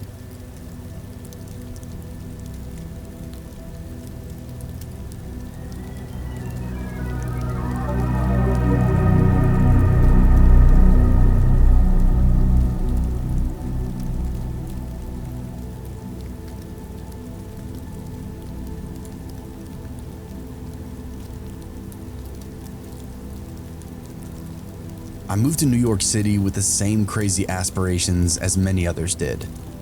I didn't know exactly what I wanted to do, but I had this general idea. I've always felt like a creative person, so I envisioned myself working on sets or running errands for a production company. I couldn't even get an interview with the few companies that I found in the phone book. I ran out of money, started to slip into that lower class lifestyle that was waiting for me. I realized I had to find something fast. I took the first job that would have me. Got hired at a pound, something like an animal shelter, where I washed dogs and sprayed out kennels for 8 hours a day. It was miserable. I hated every second of it, as they weren't friendly animals. They were kind of scrappy fighters picked up from the streets of New York City. Every shift was this battle of supremacy inside this animal shelter. Getting nipped, bit, pissed on was just part of the gig. The other issue was that I smelled like wet dogs pretty much all the time. It made it hard to book interviews after my shift, as I always had to run home, shower, and then change. By then, all the offices that I was trying to get to were closed. Honestly, it was just a lose-lose situation on both ends for me. Some time went by and I just wasn't adjusting well. Keep in mind, I was 22 years old at the time, and I think this was back in the early 2000s. So, unfortunately for me, my living conditions created a situation wherein I started drinking every day. I had a few friends that I met from bars and my place of work, as well as neighbors in the building. It wasn't uncommon for us all to get shit-faced on our days off, blast music, and play beer pong. We were all broke as fuck, but we got together. We would always scrape some cash together just to party. This wasn't what I moved to New York for, so it dried up pretty quickly, especially since we were all tight when it came to budgeting and having our bills paid.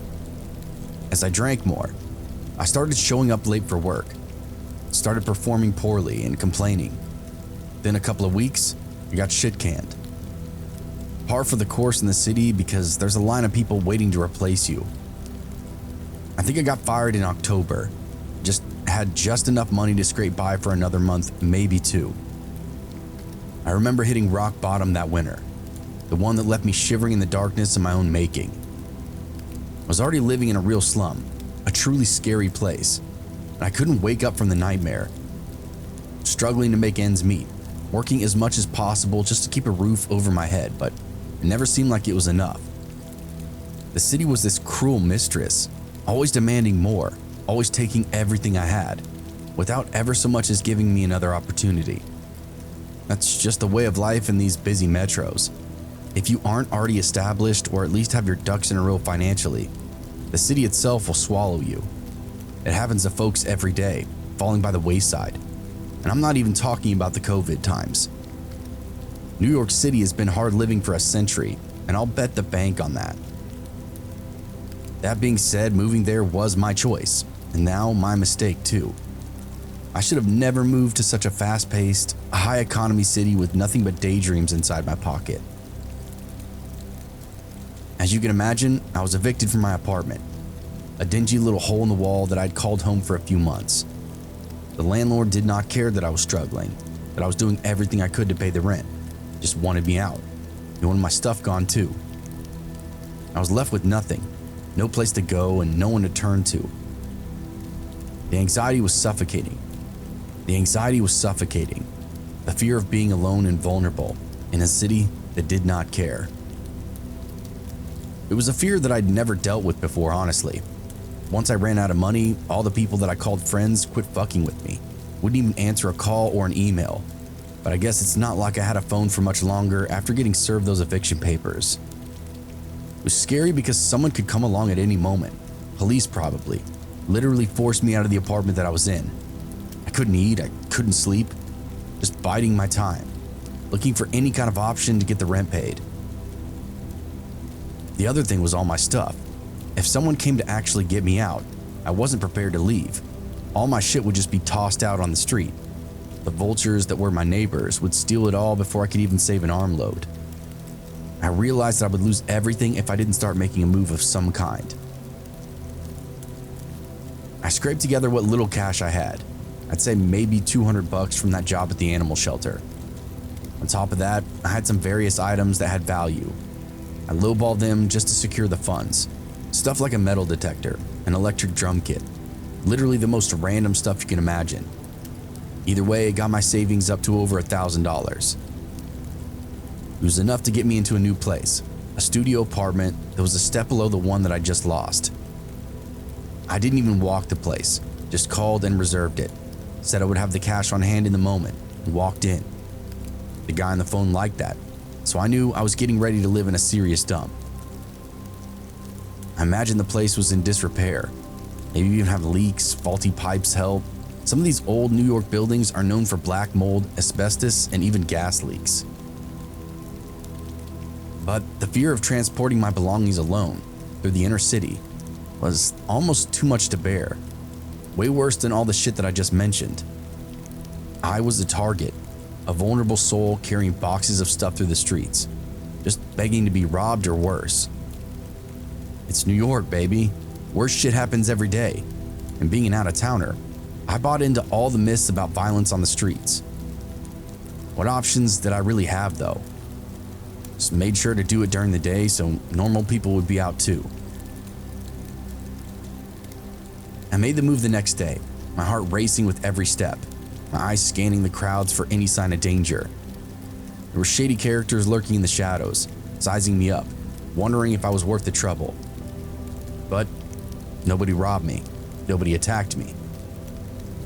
It took me around 5 or 6 trips, and anything that was really heavy was unnecessary and I just left it behind.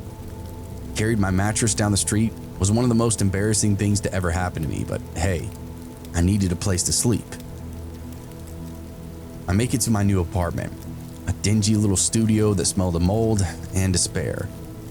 It was home for now. The place was beyond disgusting. When I turned the sink on for the first time, I literally flushed a family of roaches out of the pipes. Beer was my solace, my comfort in that darkness. I spent the afternoon just lounging on the couch, watching TV and drinking alone. The apartment was loud, The sounds of the city bled right through those thin walls like a diseased heartbeat, but I didn't care. I was too busy drowning my sorrows in that sweet golden nectar of beer. It wasn't until I cracked open the last one that I remembered the fridge full of goodies. A 6-pack of beer, some Chinese food, and who knows what else. I kept the key, planning to return it in the morning, but I wanted it all, and I wanted it now. The walk back to my old apartment was this gauntlet of shadows and fear. The darkness almost seemed to writhe around me, like a living thing. The streetlights casting these long, ominous fingers across the sidewalk. I pressed on, driven by my thirst for beer and my own stupidity.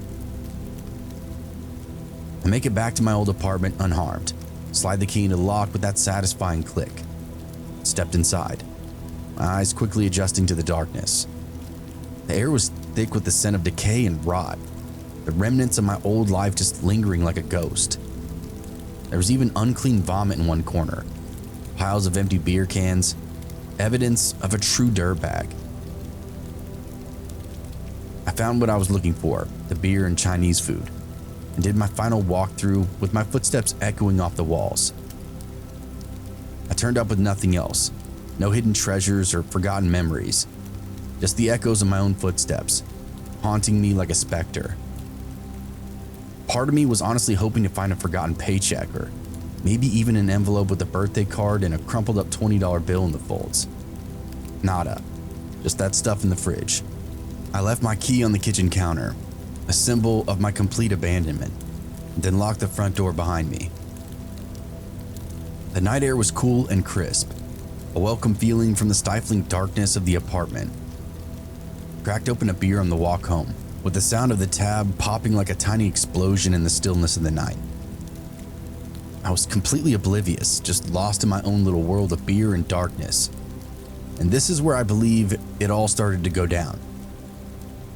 I wandered the last stretch to my building, which was an absolute dump smushed between two larger condo complexes. The windows were barred on many of the ground units, as well as the main door to the building, which was this rattly little piece of shit anyway. There was a punch code to let residents in, as well as a key to provide some meager security over the employing doorman. I struggled to unlock the door. My hands were full of beer and Chinese food. I finally managed to squeeze inside, but my relief was short-lived. The floor was slick with some kind of liquid, and I didn't notice until it was too late. I slipped and fell, my body crashing to the ground with a sickening thud. Just laid there for a minute, dazed and disoriented. My hip, my back, and my knee were all screaming in agony. At first, I waited for somebody to come and help me, but nobody ever did.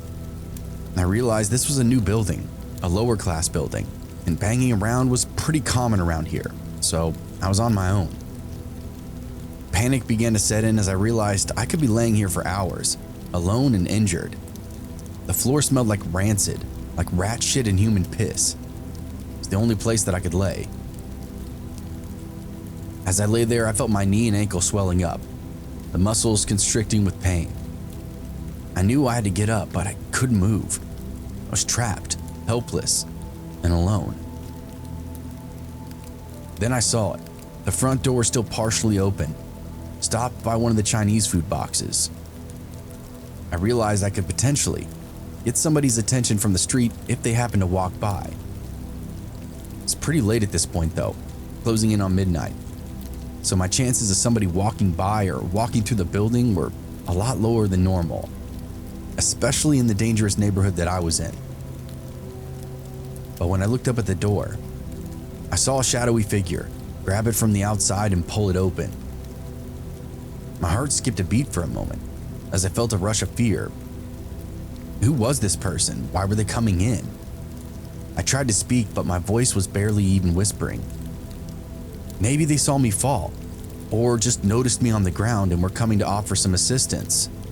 It was the best case scenario and one that I was desperately hoping for. I smiled and said hello as best I could and started to explain what happened to me in slurring and drunken stupor. The figure loomed over me, his features obscured by darkness. Clearly, this person didn't have any good intentions. I tried to scramble to my feet, but my injured body just wouldn't cooperate. I was trapped, at the complete mercy of this stranger. And then, just as suddenly as it appeared, the figure fell on me. I fought back at first, but the guy grabbed my head with both hands, then slammed it into the floor. Nothing but stars after that. He rummaged through my pockets, took my shoes off, checked every little nook and cranny that might have something to offer. And get this, he even took my beer. As I lay there getting rifled through and robbed, I realized this was probably just some random homeless dude going through the area, and no call to the police would really yield a result. Either way, I just did my best to fight back, but in the state I was in, I couldn't even give him trouble.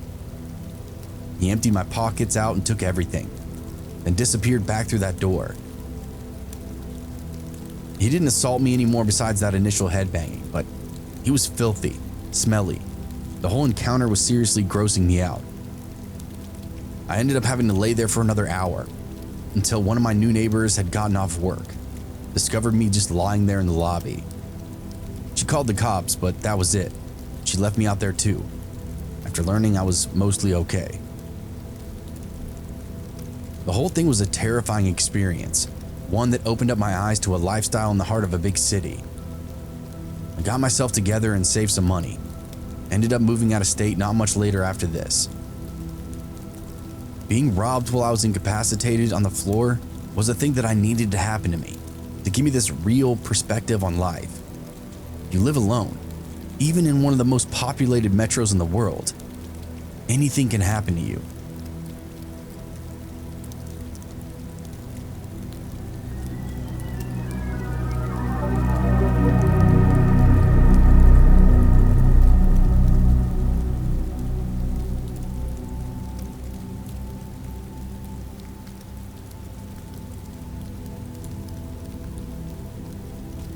I live in LA, in the suburbs. It's a pretty nice neighborhood. Most of our neighbors are pretty wealthy, but it's still not unusual to hear those ghetto birds late at night. On the night the story takes place, an airship was right over our house. The spotlight kept shining back and forth. I had my wife and toddler son asleep in the room with me. Neither of them had woken up. I thought it might be best to pull out my shotgun out of the safe and get her loaded up. Just to be sure, I grabbed my Remington pump and just loaded it up with double-aught buck and slug. Went out to the living room and locked the bedroom door behind me. Yes, we have a house lock on the bedroom door. I turned off all the interior lights and then turned on all our exterior lights in the yard. I just stood there shirtless in my pajama bottoms with a shotgun, occasionally walking up to the windows on either side of my house. The halo just kept circling. The spotlight kept darting back and forth quickly. I sat down in my chair and within a minute started to doze off again. This is when I saw a figure run by me on our sliding glass door from our backyard toward our side yard. I sat there in disbelief, waiting for it to happen again. When it didn't, I thought maybe I just caught some kind of shadow casted by that spotlight. But still, it didn't account for the footsteps that I definitely heard blowing by the back door. I kept my eyes open, trying to remain as alert as possible. Sure enough, I see him run back by the opposite direction, checking the opposite perimeter of my house. I slowly stand up and watch him peek around the corner of my house and down the side yard. It was really impossible to deduce anything about him. He was standing in the dark with a hooded sweatshirt. He could have been maybe 15, he could have been 50. Either way, he was standing in my backyard when he definitely shouldn't have been. I watched as he silently crept back the way he went before, and then around the closer side of my house. This side was less illuminated and had access to the garage, and even the front yard via the gate. The other side yard was just a straight shot to a dead-end wall, something similar to a dog run. This guy was definitely casing my house for the best possible route of escape, but he also seemed to be looking for something too. Maybe a weapon or a vehicle, anything to improve the situation. I ran through my kitchen and realized my side door to my garage was open. I had a habit of always leaving that door unlocked because of the ease of access. Also, the hardware was a little finicky. Honestly, it needed replacing. I was just being lazy. Either way, that night, it almost cost me a heart attack, or maybe even something worse. I unlocked the door to the garage and went in. I tried to lock the door to the side yard. He was already at the door, turning the knob and pushing it though. The knob is tricky, even when it's unlocked. The door itself was swollen from rain exposure and old framing. It's difficult to open. I racked the shotgun, pointed it at the door and yelled, "Stop!" Reached forward for that tactical flashlight that was mounted on the shotgun, and of course, my batteries were dead. Maintain your weapons, folks. I recoiled back towards the water heater. I figured if he came through the door, I'd have to shoot him. There'd be no choice. If I didn't, he'd overpower me. The door behind me was unlocked. He'd have access to the house and a shotgun. So I just used that water heater as cover, as I realized I really didn't know anything about this person. He could potentially be armed. I realized then that I had to pull the trigger the moment that door opened up. If he had a gun and I hesitated, he could blast me first, get to my family that was sleeping upstairs. We all think we're going to be heroic and steadfast and resilient in those moments. And I probably would have stood my ground because I had my wife and son to protect. But the last thing that I wanted right then was to pull the trigger, hear the blast, and have a man die violently in my house. What would my life be like after that? Would I have to get lawyers and lose my house, worry about retribution, have to look over my shoulder? Sometimes I'd lay awake at night, thinking about blunder that I said in conversation or a mistake that I made driving. Would I relive that moment I killed that guy over and over again while I was trying to fall asleep? The problem ended up solving itself though. The guy stood there, hand on the door but looking behind him, as the cops rushed up to the side gate. Flashlights and lots of yelling. 10 different commands all being screamed at the same time. They reached over and got the gate unlocked. The guy was on the ground. I put my shotgun down on the other side of the door. A female officer shined her light through the side door window and yelled, "Sir, get inside!" I went back into the kitchen and locked the door behind me. I then cracked a beer and took this long pull off a bottle of tequila. They arrested that guy. Then the helo carried off about an hour or so later. Then they were all gone, except for a few neighbors who were now awake. I went outside and locked the gate. Went back to bed with a dry mouth and heart racing. My wife finally woke up, asked why I'd been sleeping. I'm fine, it's just insomnia. I didn't want to tell her then, not at 3 a.m. She'd freak out, and that was the last thing that I wanted. I called the next day to see if I could get any more details. The watch commander told me the guy was a 16-year-old kid from the neighborhood. Later, I found out he ran away with my neighbor's kid, with no previous record, who had wealthy parents. Got caught breaking into a friend's house. Took the cops on a chase, ditched his car a block away, and then ran like hell. My yard was probably the darkest and most shaded, so he hid there. I never mentioned the shotgun or almost killing him. The less they know, the better, as far as I was concerned. The kid would be a man now, in his early 30s. I've never seen him, but the kids he ran with all definitely have kids of their own now, and drive minivans and careers. Wherever he is, I hope he's doing better. He may or may not know that he was one door's threshold away from a violent and painful death. I want him to know, but I don't want him to know now, you know?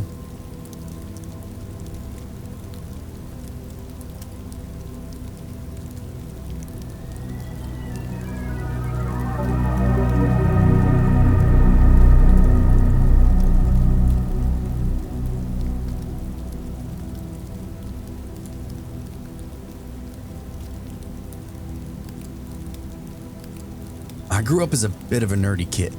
I loved to read. The Boxcar Children, Hardy Boys, and all those other latchkey kid mystery stories. They would spark a curiosity in me from a young age, wherein I wanted to explore all the time. It started out with just deep parts of the attic and garage, and by the time I was in high school, I was letting myself into abandoned houses around town, seeing what there was to see. I used to be obsessed with mysteries, the thrill of finding something unknown, something buried just beneath the surface of our mundane lives. Those were the days that I lived for. And it all started with those silly books that I read as a kid. My friends often called me crazy, but to me, urban exploration wasn't just a hobby, it was an addiction. I can still remember the exact moment it would change my life forever. Do I regret it? No, but I don't like urbex as much as I used to. It was a cool October evening when I first heard about the old farming facility on the edge of my town. It came at the perfect time that I was looking for a new place to check out too. It was just one of those passing comments from a guy at school. You know the type, shrouded in that air of self-important mystery. Like he knew this secret that he wasn't quite ready to share. He was talking to somebody in the library. I stood just one shelf over and listened in. He mentioned the abandoned farm, a place nobody had talked about for years. Naturally, my curiosity piqued. I was on my way to check it out. I literally left campus that moment. The place was supposed to be near the library at the end of town. Our main street went so long that it dead ends at a bypass bridge for the local interstate. I remember driving out there, seeing the large rusting fence that marked the boundary of the facility. Sure enough, it was across the lot from the old brick library. The fence was bent and battered, a large hole where somebody had snipped through the wire. Right there, I planned my return. I'd slip through that gap inside the fence, use the overgrown bushes to sneak onto the property, and see what's up after that. My gear was minimal, a flashlight, a few tools, a ski mask, and it was enough to get me started. When I arrived at the farm the following night, darkness seemed to be thicker here, like it had its own density. Honestly, I'd love the eeriness to many of these places. I would have given anything back then for an opportunity to explore an asylum or something similar. But still, in the moment, this would have to do. The moonlight cast long shadows across the crumbling concrete. The wind taunted me through the ruins. I found my way through that hole in the fence and began to explore. There wasn't really much at first, and I didn't use my flashlight yet, just in case there were people around. It was very possible the place wasn't abandoned and maybe had some kind of overnight security. The facility was vast, though, sprawling in a way that spoke of a past grandeur. It reminded me of a small city, the Vatican or something. Chutes and trowels now rustled overgrown, and they scattered about.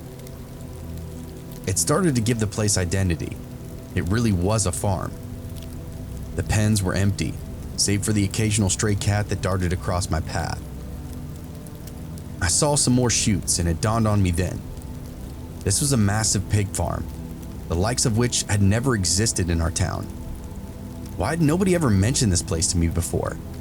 I've lived here literally my whole life, and there was zero local history about a pig farmer. For some reason, thinking about that creeped me out, like there was some form of conspiracy at play. As I wandered deeper, the farm revealed itself as a ghost of its former self. Everything was old as shit, rusted, trash everywhere. The buildings were dilapidated, the windows shattered and boarded up. There definitely wasn't anybody out here. Inside one of the barns, I found remnants of human activity though. Graffiti splattered across the walls, darts embedded in one of the old wooden boards, a collection of empty beer bottles. There was even a pile of golf balls and a golf club, which seemed kind of oddly out of place. It was all in one corner, on a table, and there was what seemed to be a pile of homework dated 1983, all with the same first and last name in the top right corner. Super weird. I entered one of the big stall buildings, where I think the pigs slept. It smelled awful. There was mouse and bat poop almost up to my ankles. There, I stumbled upon a sleeping bag. It was small, very used and dirty. It was surrounded by scattered toys, stuffed animals, and a few worn-out books. There was a few nubs of crayons laying together in this small pile. I was about to inspect the area more closely when I heard a voice behind me. "You shouldn't be doing that." I froze. This was not something I was ever prepared for. The voice was soft, young, and tinged with this accent that I couldn't place. That in itself gave me a little confidence, but still, there was something strange behind me. Slowly, I turned around, and there, emerging from the shadows, was a child. It could have been no more than 6 years old. What the hell? My heart raced. This was definitely not part of the exploration that I had planned for today. This wasn't part of anybody's plan. I forced a smile. Hey there, do you live here? The child nodded. Yes. He looked up at me with these wide, curious eyes, and I couldn't help but feel a shiver of guilt. It was so small and dirty, bright blue eyes, these little fingers. This truly was a little kid. The hell was he doing in here? It's unsettling to see a kid in living such a place. Do your parents live here too? The child's expression shifted, his eyes becoming distant. Not a good sign. They come and go, he said, his voice trailing off. He took a couple of quick glances over his shoulder. The whole visual was very unsettling. Before I could ask more, the child scampered off, led me through the farm. I didn't know what else to do but just follow him, assuming whoever else lived here with him was not around. He pointed out old pig pens and saw where the animals used to sleep, now just empty spaces of overgrown with weeds. There were still these huge bags of animal feed around, the corners gnawed through from mice and rats. He mentioned that stray dogs and cats, sometimes even packs of coyotes, came into the farm. He slept in the biggest, smelliest building because the animals didn't like to go in there. My unease grew with every single step. I was constantly expecting something to lurch out from every corner. The child's nonchalance about their living condition was really disturbing. The thought of anybody, let alone a child, existing in such squalor made my skin crawl. Still, I paddled along behind him. I knew I had to do something to get this kid to safety. The authorities needed to know about it. There wouldn't be anybody else coming along to alert them either. The child led me to this dingy basement area. The walls were dirt streaked, the smell of mildew completely filling the air. It was even more putrid here than the stall building that I found that kid in. There was more recent evidence of people here though. Empty cans, discarded clothing, and a few makeshift beds. A pair of oily overalls hung from a clip on the wall. It all turned my stomach into a knot just to see it. The child looked up at me with this hopeful smile. Would you like to meet my parents? I think they're home. He even reached out and squeezed my hand. You better believe I was shocked to see that he only had 4 fingers. The hell was all this? My stomach twisted into a snake pit. I could hear a strange sound, a tuneless hymn, sung with an eerie fever. To this day, it's the most ominous, unsettling sound that I've ever heard a human make, and it made my skin crawl. There wasn't anything natural about it, and I felt a cold sweat forming as that sound grew louder and more insistent. It was like a deaf person trying to sing. I think I need to go, I stammered out, and the kid let go of my hand. The child's face fell, but he didn't say anything. This was going to be my only chance, and even now, the singing was getting closer. I backed away, my eyes darting down the narrow, dirt-streaked hallway. A light came on way down the stretch, showing me how long the hallway actually was. I looked upward, and as I reached the top of the stairs, I turned to glance back. And that's when I saw him, a man at the bottom of the stairwell, glaring up at me with that look that could freeze blood. His eyes were hollow, dark, filled with this kind of malice that I'll never forget. I almost froze right there when I saw him. Instead, I bolted. The hell else was I gonna do?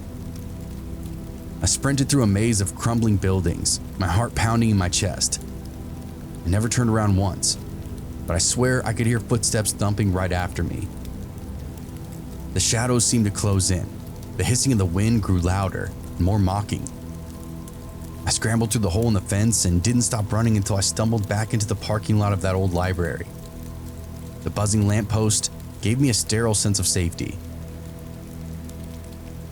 The next morning, I went straight to the police station and reported those squatters. I wanted to go that night, but I was exhausted.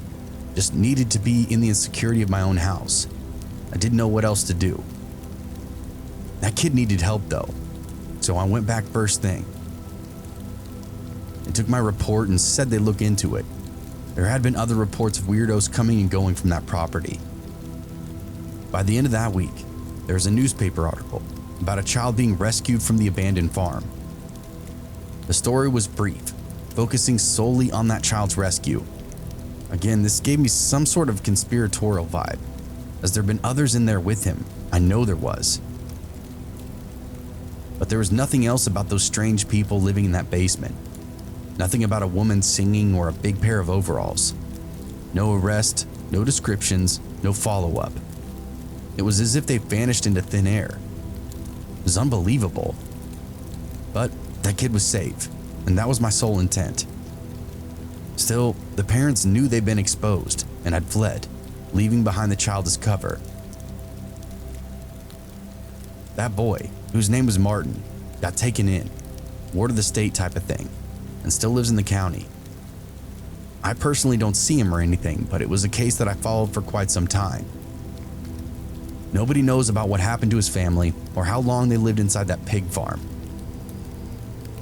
Sometimes, I wonder if they're still out there, hiding in the dark corners of forgotten places, waiting for the next curious soul to wander way too close. God knows that was the kind of thing that I was looking for on my urban tours of the underbelly. The child was rescued, but the horrors that lurk in the shadows of our abandoned spaces, those, it seems, are never fully unearthed. Some to never see the light of day.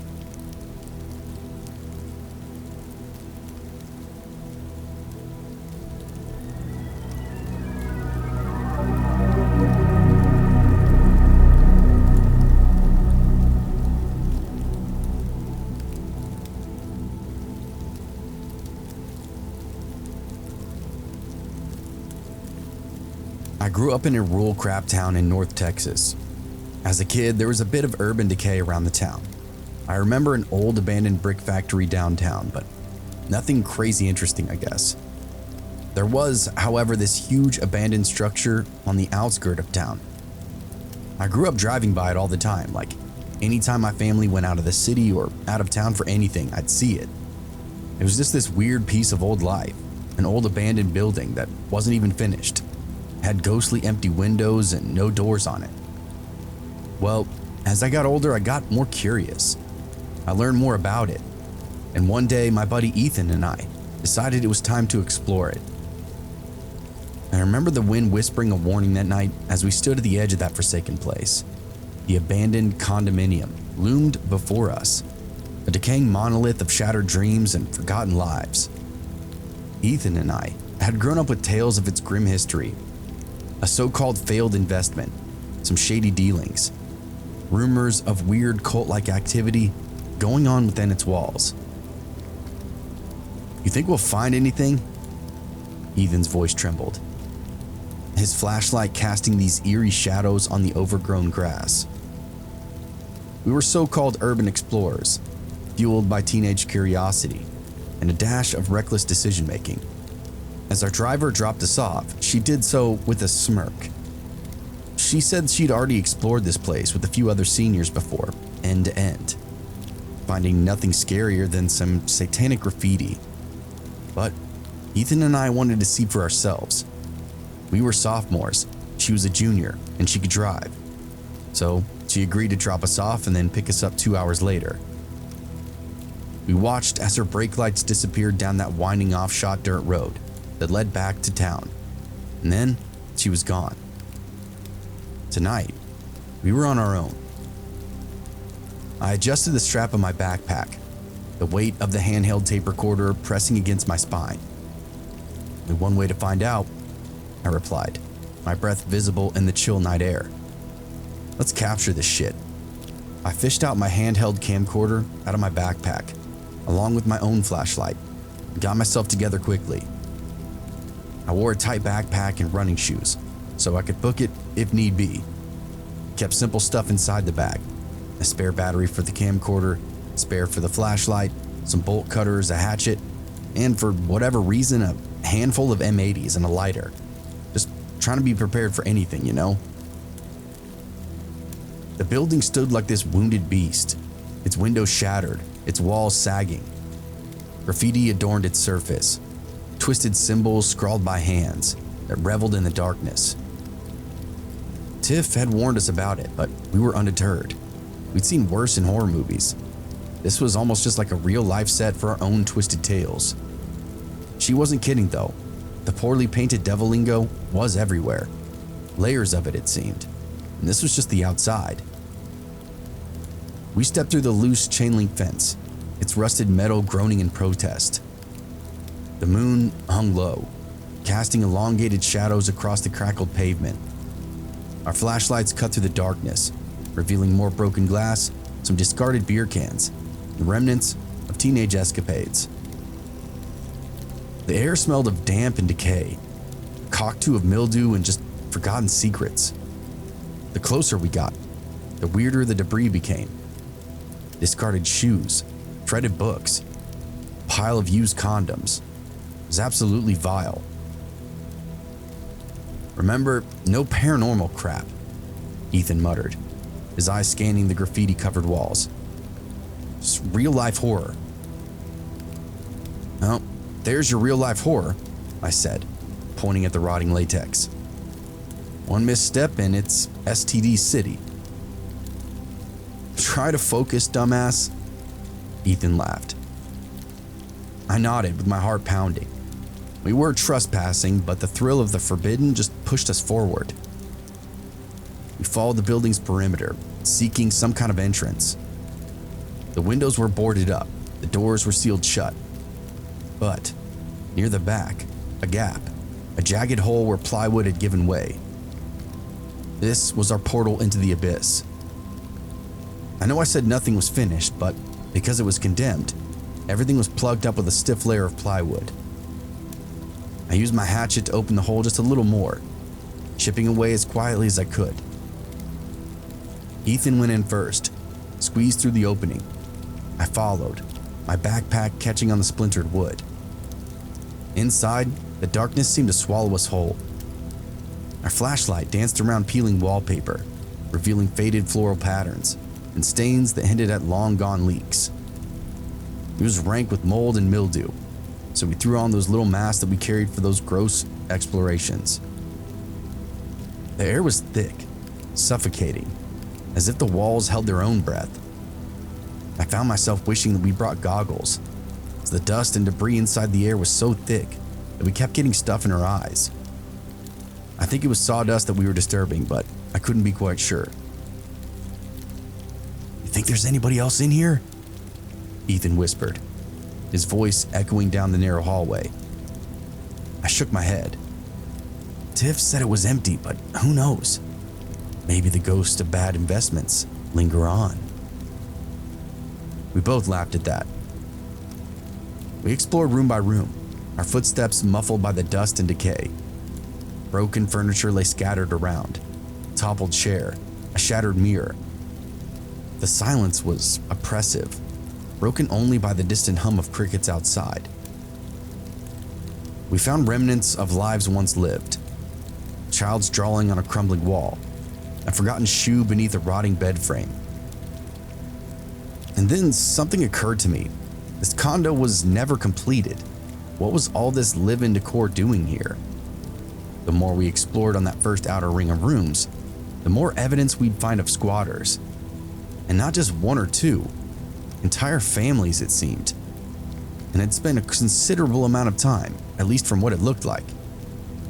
Aside from the little makeshift houses, there was endless streams of trash from parties, beer cans, shattered liquor bottles, graffiti, even some loose syringes.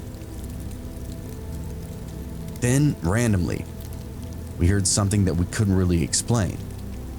Something like a cough in the walls, followed immediately by a person clearing their throat. All in all, it was probably only 5 seconds of audio, but it was enough to freeze us in place. We were curious about there being people inside, Now, we had our answer. "You hear that?" Ethan stammered out. I nodded with my skin prickling. "It's just the building settling," I lied. But we both knew better. As we followed the sounds deeper, it drew us towards this central staircase. The steps groaned underneath our weight, and as we climbed, the air thickened. Shadows danced along the walls, elongated figures that seemed to writhe and twist. The creaks grew louder, forming syllables, sentences. If there was anybody upstairs, they knew we were coming. I swear at one point we heard somebody holler out, "Fuck off," from much deeper in the building. But as we climbed, I recreated the layout in my mind. It seemed this building had 16 individual units, all connected internally with hallways and staircases. The structure was much bigger than we initially guessed, and now that we were so deep, it would take us a few minutes to navigate our way back. Each step took us further and further from safety. We pressed on though, driven by this morbid curiosity. There wasn't much to do, especially for kids with interests like Ethan and I. This is where we wanted to be, and what we wanted to do. The top floor revealed a gaping hole where the roof had caved in. Moonlight was spilling through, illuminating a room at the end of the hallway. We stepped inside, our flashlights flickering. And there, etched into the floorboards, were words, faint, desperate, and unmistakably human. "Time devours," Ethan read aloud. "The hell does that even mean?" I asked.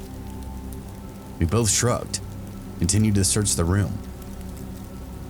Just a few steps in, and something knocked a sheet of plaster loose from the wall. It fell, cracked, and honestly scared the shit out of both of us. It wasn't the plaster moving that scared us, though. It was what we saw crawling through the wall behind it. It's a rat, a colossal one at that. I swear to God it was the size of a small dog, and from the nose to tail, it had to be 1.5 feet long. It scurried off into the darkness, careless of what it had done to the loose piece of drywall. Ethan's scream echoed throughout the empty halls. He didn't like anything that crawled. We both stumbled back, crashing into one another, our fear feeding the unseen presence. Tiff wouldn't be back for an hour, and even then we were stuck inside the building, trapped, ensnared by the very walls that we'd come in to explore. I swung my flashlight around and looked for any kind of quick exit. As we took in a few calming breaths, the sound of the animal dissipated. We sobered up and just got our shit together. We actually collapsed into the wall behind us, so now we were covered in ash and all kinds of other crap. We dusted ourselves off and took a second to look around the room again. Time Devourer stared back at us with this oddly menacing tone. There was other stuff painted on the walls, but those words were the one that stood out the most. The room that we were in now didn't seem lived in like many of the other rooms that we had encountered so far. If anything, this seemed like the room that rituals would go on in. It had that same look and feel as church. Weird little totems and items nailed to the walls. Weird creations made from sticks and leaves on the floor. The spooky words, just all of it. It was one of those things you'd have to see to really understand, though. "This room is creepy, man," I said. "Record it," Ethan replied. "All of it." I went through and took slow, sweeping shots of everything. When I got to where the roof was blasted open above me, I turned and recorded what I could see. Up above us, something weird jostled back and forth. It looked like a tarp or fabric of some kind, blowing loose in the breeze. That being said, it was so dark I couldn't really tell, and I didn't think to point my flashlight at it. My adrenaline was amped. I was so focused on recording everything in the moment. We left that ceremony room and went back the way we came, trying doors and looking for a way onto the roof. Another hall over, we found access through this maintenance door. A slender ladder went straight up about 10 feet where there was a hatch. Lots of names were written all over cinder blocks, along with dates and words of wisdom. Sally and Kenny 1998. Lori loves Mike 99. Call this number for a good time. Man who goes to bed with the itchy butt wakes up with a smelly finger. Classic high school graffiti, most of it in marker or chalk. Lots of cigarette butts rested at the bottom of the ladder, telling us kids would conglomerate on the roof to smoke cigarettes during their party, which implied some sense of safety. People had clearly been up here before. What we discovered was an unstable, incredibly dangerous field of pitfalls. No part of that roof was safe, but still we wanted to see what was around. The whole point of being out here. There were avenues along the rooftop that were clearly worn with use, so we did our best just to stick to those. But even then, some of them gave out on the slightest amount of weight on top of it. The whole pitch of the roof seemed to be at a slant, so not much was really actually up there. Some graffiti, but no actual artifacts, as whenever the wind blew, the tilted angle sent it all sailing to the ground or out into the woods. Just as we turned back to head for the hatch, something caught our eye. A pile of rags or trash along the lip of the roof. Only once Ethan hit it with his flashlight did we see boots jutting out from the bottom, beady little eyes staring back at us. It wasn't a pair of linens, but a man wearing a mountain of wasted clothing. His hair was filthy, sticking out from his head. His fingertips were black from rot or just stain. "Holy shit," I whispered. Oh my God. Ethan already sounded like he was expecting certain death.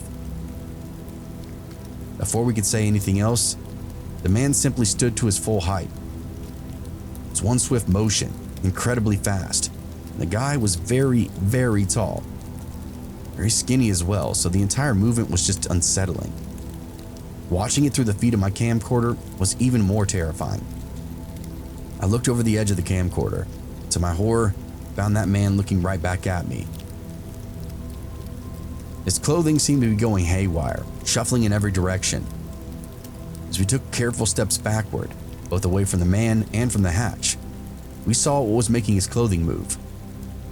It was the huge rat that we saw earlier, crawling through the layers of clothing. It was this guy's pet, apparently, and pushed its head right next to his and swiveled to have a look at us now. It was all too much. Ethan started immediately barreling backwards, and after he took 8 or 9 steps, part of the roof collapsed and he disappeared right through the floor. I couldn't believe it, and in that moment, I was sure that he was dead. He crashed through at least 2 floors, and if not, he landed on something awful and would shatter his legs. All kinds of fucked up possibilities were running through my head. As they did, I heard that tall man behind me, taking steps to close in. I turned and found that he was only a couple of feet away from me, almost on top of me. The rat looked down from the hole it chewed through his collar and hissed. The man himself didn't really have any kind of expression, just these big white eyes that were bugging out of his head, this drooping frown. I couldn't tell how old he was, but with his movements closing in, I felt like he was going to try and pick me up. This made me so scared I thought I was going to vomit, so I did the only thing that really made sense. I ran for my life over to that hole in the floor, the collapsed ceiling that I'd been recording earlier. To my surprise, I actually made it across that quaking rooftop, with the tall man only a few steps behind. Ran until I reached that slanted hole into the floor below. In just a brief second that I stood there, my brain had put something together. You remember when you peered up this slant earlier? There's a big bag or linen blowing around up top? Whatever that was, should have been where I was standing. And as I looked down to access my chances of making it to the bottom, there wasn't any fabric of any kind. Whatever tarp or bag that I perceived earlier was gone. I realized the sound that I heard and the motion that I caught on the camcorder was that tall man behind me, scrambling up the collapsed slant to get away from Ethan and I. I collapsed to my bottom and slid down the incline. I started end over end about halfway down. My legs and hip caught a groove or something. It just sent me flying. I crashed into the bottom, rolled into the corner, and found myself locked up and upside down. My back and shoulder were absolutely fucked. I was seeing static. It was gonna take me a minute to get upright. I blinked a couple of times, and what did I see? That tall man slinking down that collapsed roof toward me with this practically predatory grace. For some reason in that moment, I realized that guy had never spoken a word to us, never issued a threat or warning. He just came right at us. Because of his silence, we didn't know what his intentions were. I scrambled to my feet and realized I was still holding that camcorder. When I looked down at it, I knew it was broken for sure. It smashed into the ground a couple of times during my tumble down that slant. I shook it free and dropped the whole unit, ran the best I could into darkness on that top floor level. I left the ceremony room again, turned a corner, and to my surprise, ran directly into Ethan. He was down the hall maybe 25 feet walking the other way. I bolted at him, but then realized my mistake. It was a person, but it wasn't Ethan. Whoever they were, they turned around and started running at me too. This was a true nightmare. Every joint, every muscle screamed as I turned around and dashed in the other direction again. I found the staircase that would take me to the ground floor. Decided, unfortunately, Ethan was on his own. I needed to get out with my battered arms and legs. I didn't think I was going to make it either. I hobbled as best as I could to freedom. I heard shuffling and footsteps below. I looked over the railing, and there, I saw Ethan one floor below me, jumping down the stairs 3 at a time. Turned out he collapsed through the roof, laid there in a shock for a moment before doing the same thing I was doing, trying to make an escape. "Hey, you asshole!" I hollered over the banister. Ethan froze in place, turned to look up at me. "Dude, come on!" He yelled back. "I can't, I'm all fucked up," I said, limping down the stairs. I could see the apprehension in his face, and to his credit, Ethan turned around and blasted back up to me. He threw an arm underneath mine and helped carry my crippled ass back down to the ground floor. As we scooted along, we filled each other in on what happened to one another. He fell and tried to escape. I got chased, slid down the roof into the second floor, and got chased some more. As we turned the corner on the second floor, just one flight of stairs away, we saw him standing there. Somehow, the other person that I'd seen upstairs had beat us down to the second floor. He wore these weird old Victorian clothes and had no shoes on. He paced back and forth between the two doors, staring at us. Then we heard a sound behind us at the top of the stairs. It was the tall man and his rat, sitting at his feet like this loyal dog. The creepiest shit I've ever seen, and frankly, I just couldn't believe it. Who's able to train a rat like that? They quickly began to descend the stairs, eyes still wide, white, and buggy. Ethan and I turned and bolted down that last staircase as quickly as we could. We turned and pulled an old pallet down that blocked our way, then went screaming for the door. We could hear all kinds of shit crawling around down there in the dark. Those creeps probably had secret passages between the floors, shortcuts that the average person wouldn't know about. We spilled out into the night. To our surprise, saw headlights coming down the way. We almost screamed in victory when we saw it was Tiff's old beater sedan. Adrenaline took over and I sprinted myself over the fence, wiggled through the gap, and then yanked Ethan out behind me. He was zapped from carrying me for so long. He hopped in the car and told Tiff to punch it. She thought we were messing with her, but the more we told our story, she started to nod along. It was just too creepy. She asked some of her friends who went out there more often, but nobody had ever encountered the creeps like that before. Obviously, they'd seen some big-ass rats, but none that were quote-unquote domesticated. The whole thing just felt like some kind of horror movie one-off. For obvious reasons, Ethan and I never went back to that abandoned condo. But I can tell you for a fact, it's still out there, and I know kids still venture into it. Sometimes I hear stories about their encounters, but I've never heard anything like what happened to us.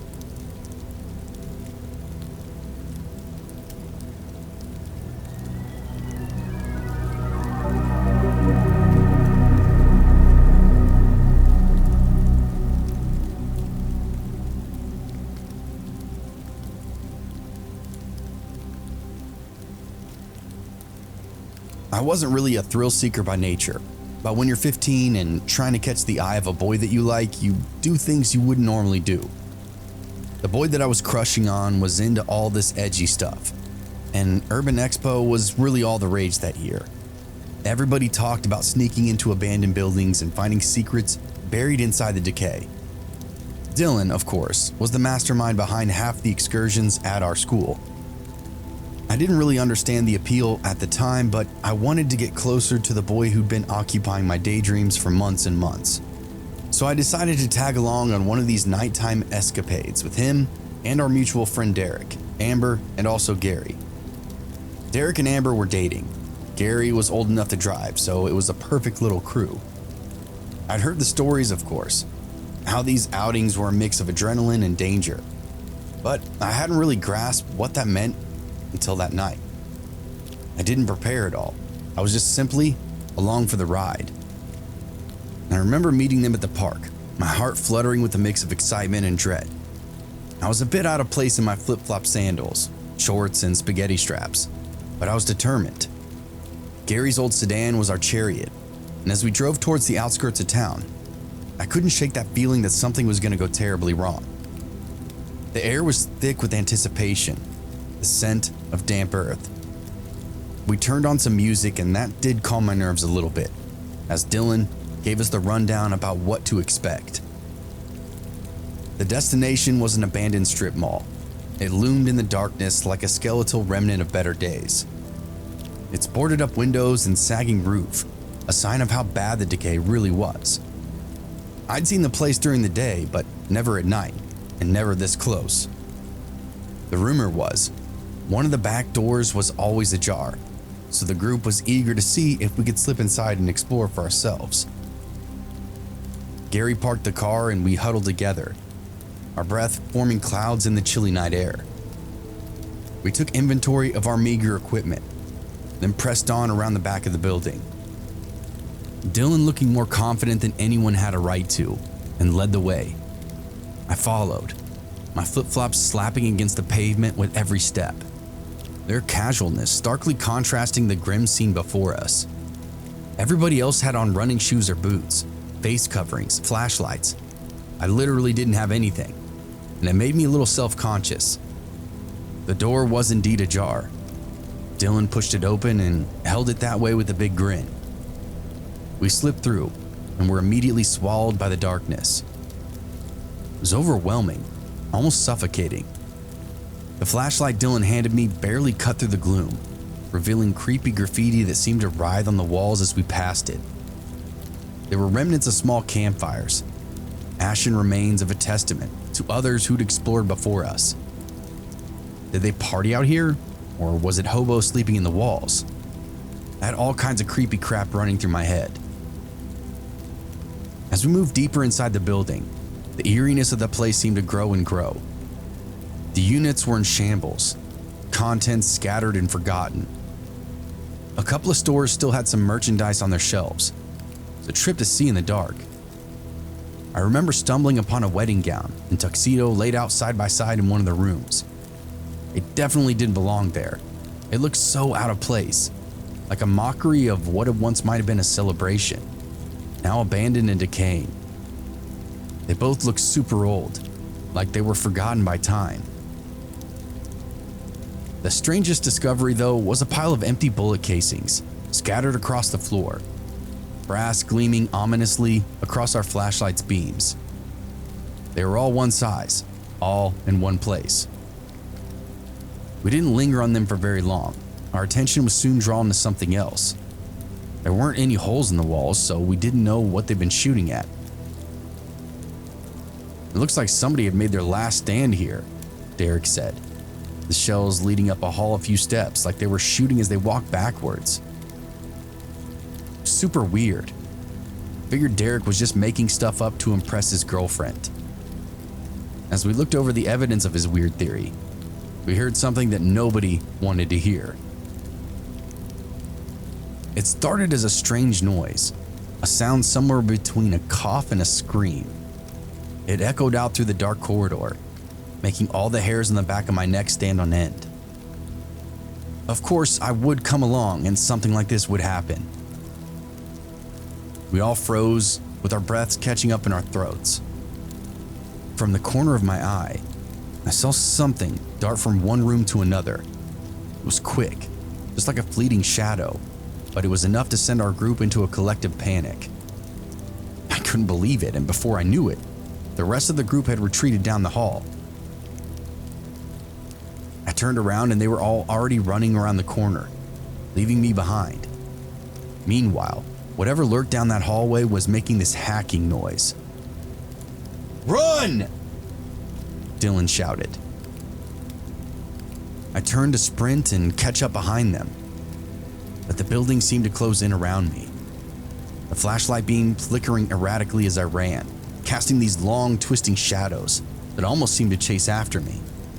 The darkness swallowed the corners of the room, making every turn feel like a leap into the unknown. I could see Dylan and the others just ahead of me, but my poor taste in shoes prevented me from being able to catch up.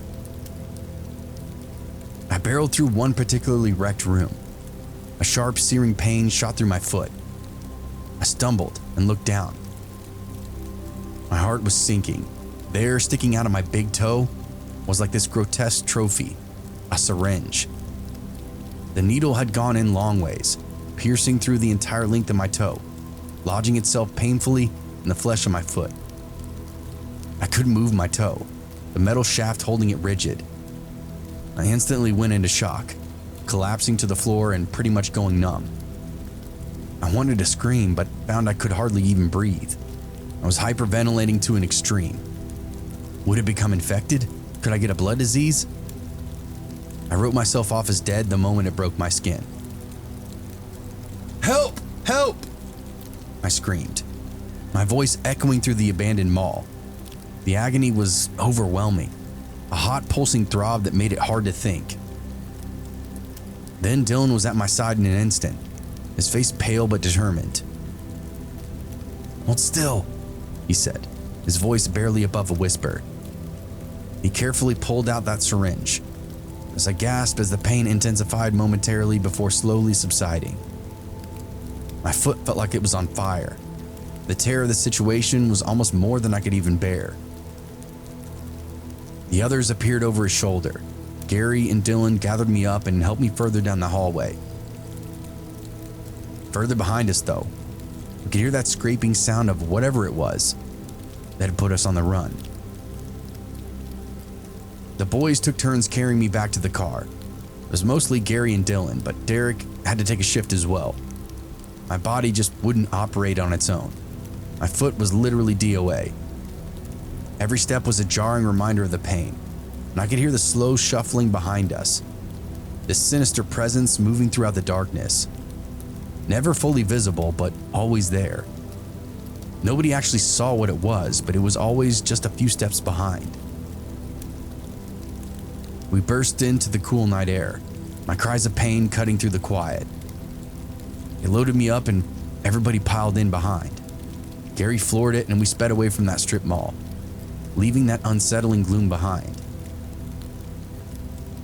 The drive to the hospital was a blur of agony and fear.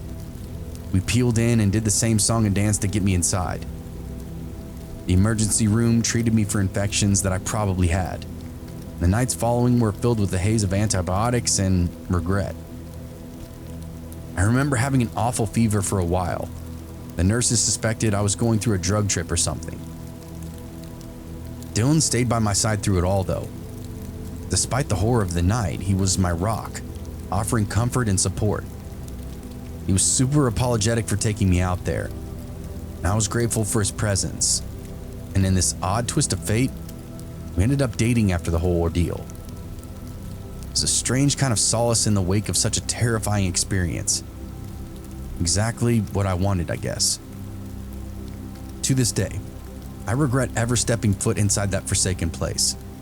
The thrill of urban exploration had a high price, and I paid for it in pain and fear. Also, medical bills. I had to work all summer to pay them back.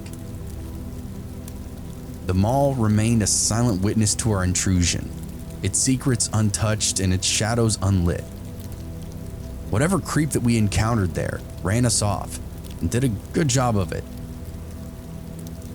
While I left with a punctured toe and a new perspective, I was left with a chilling reminder as well. Some places are just better left undisturbed.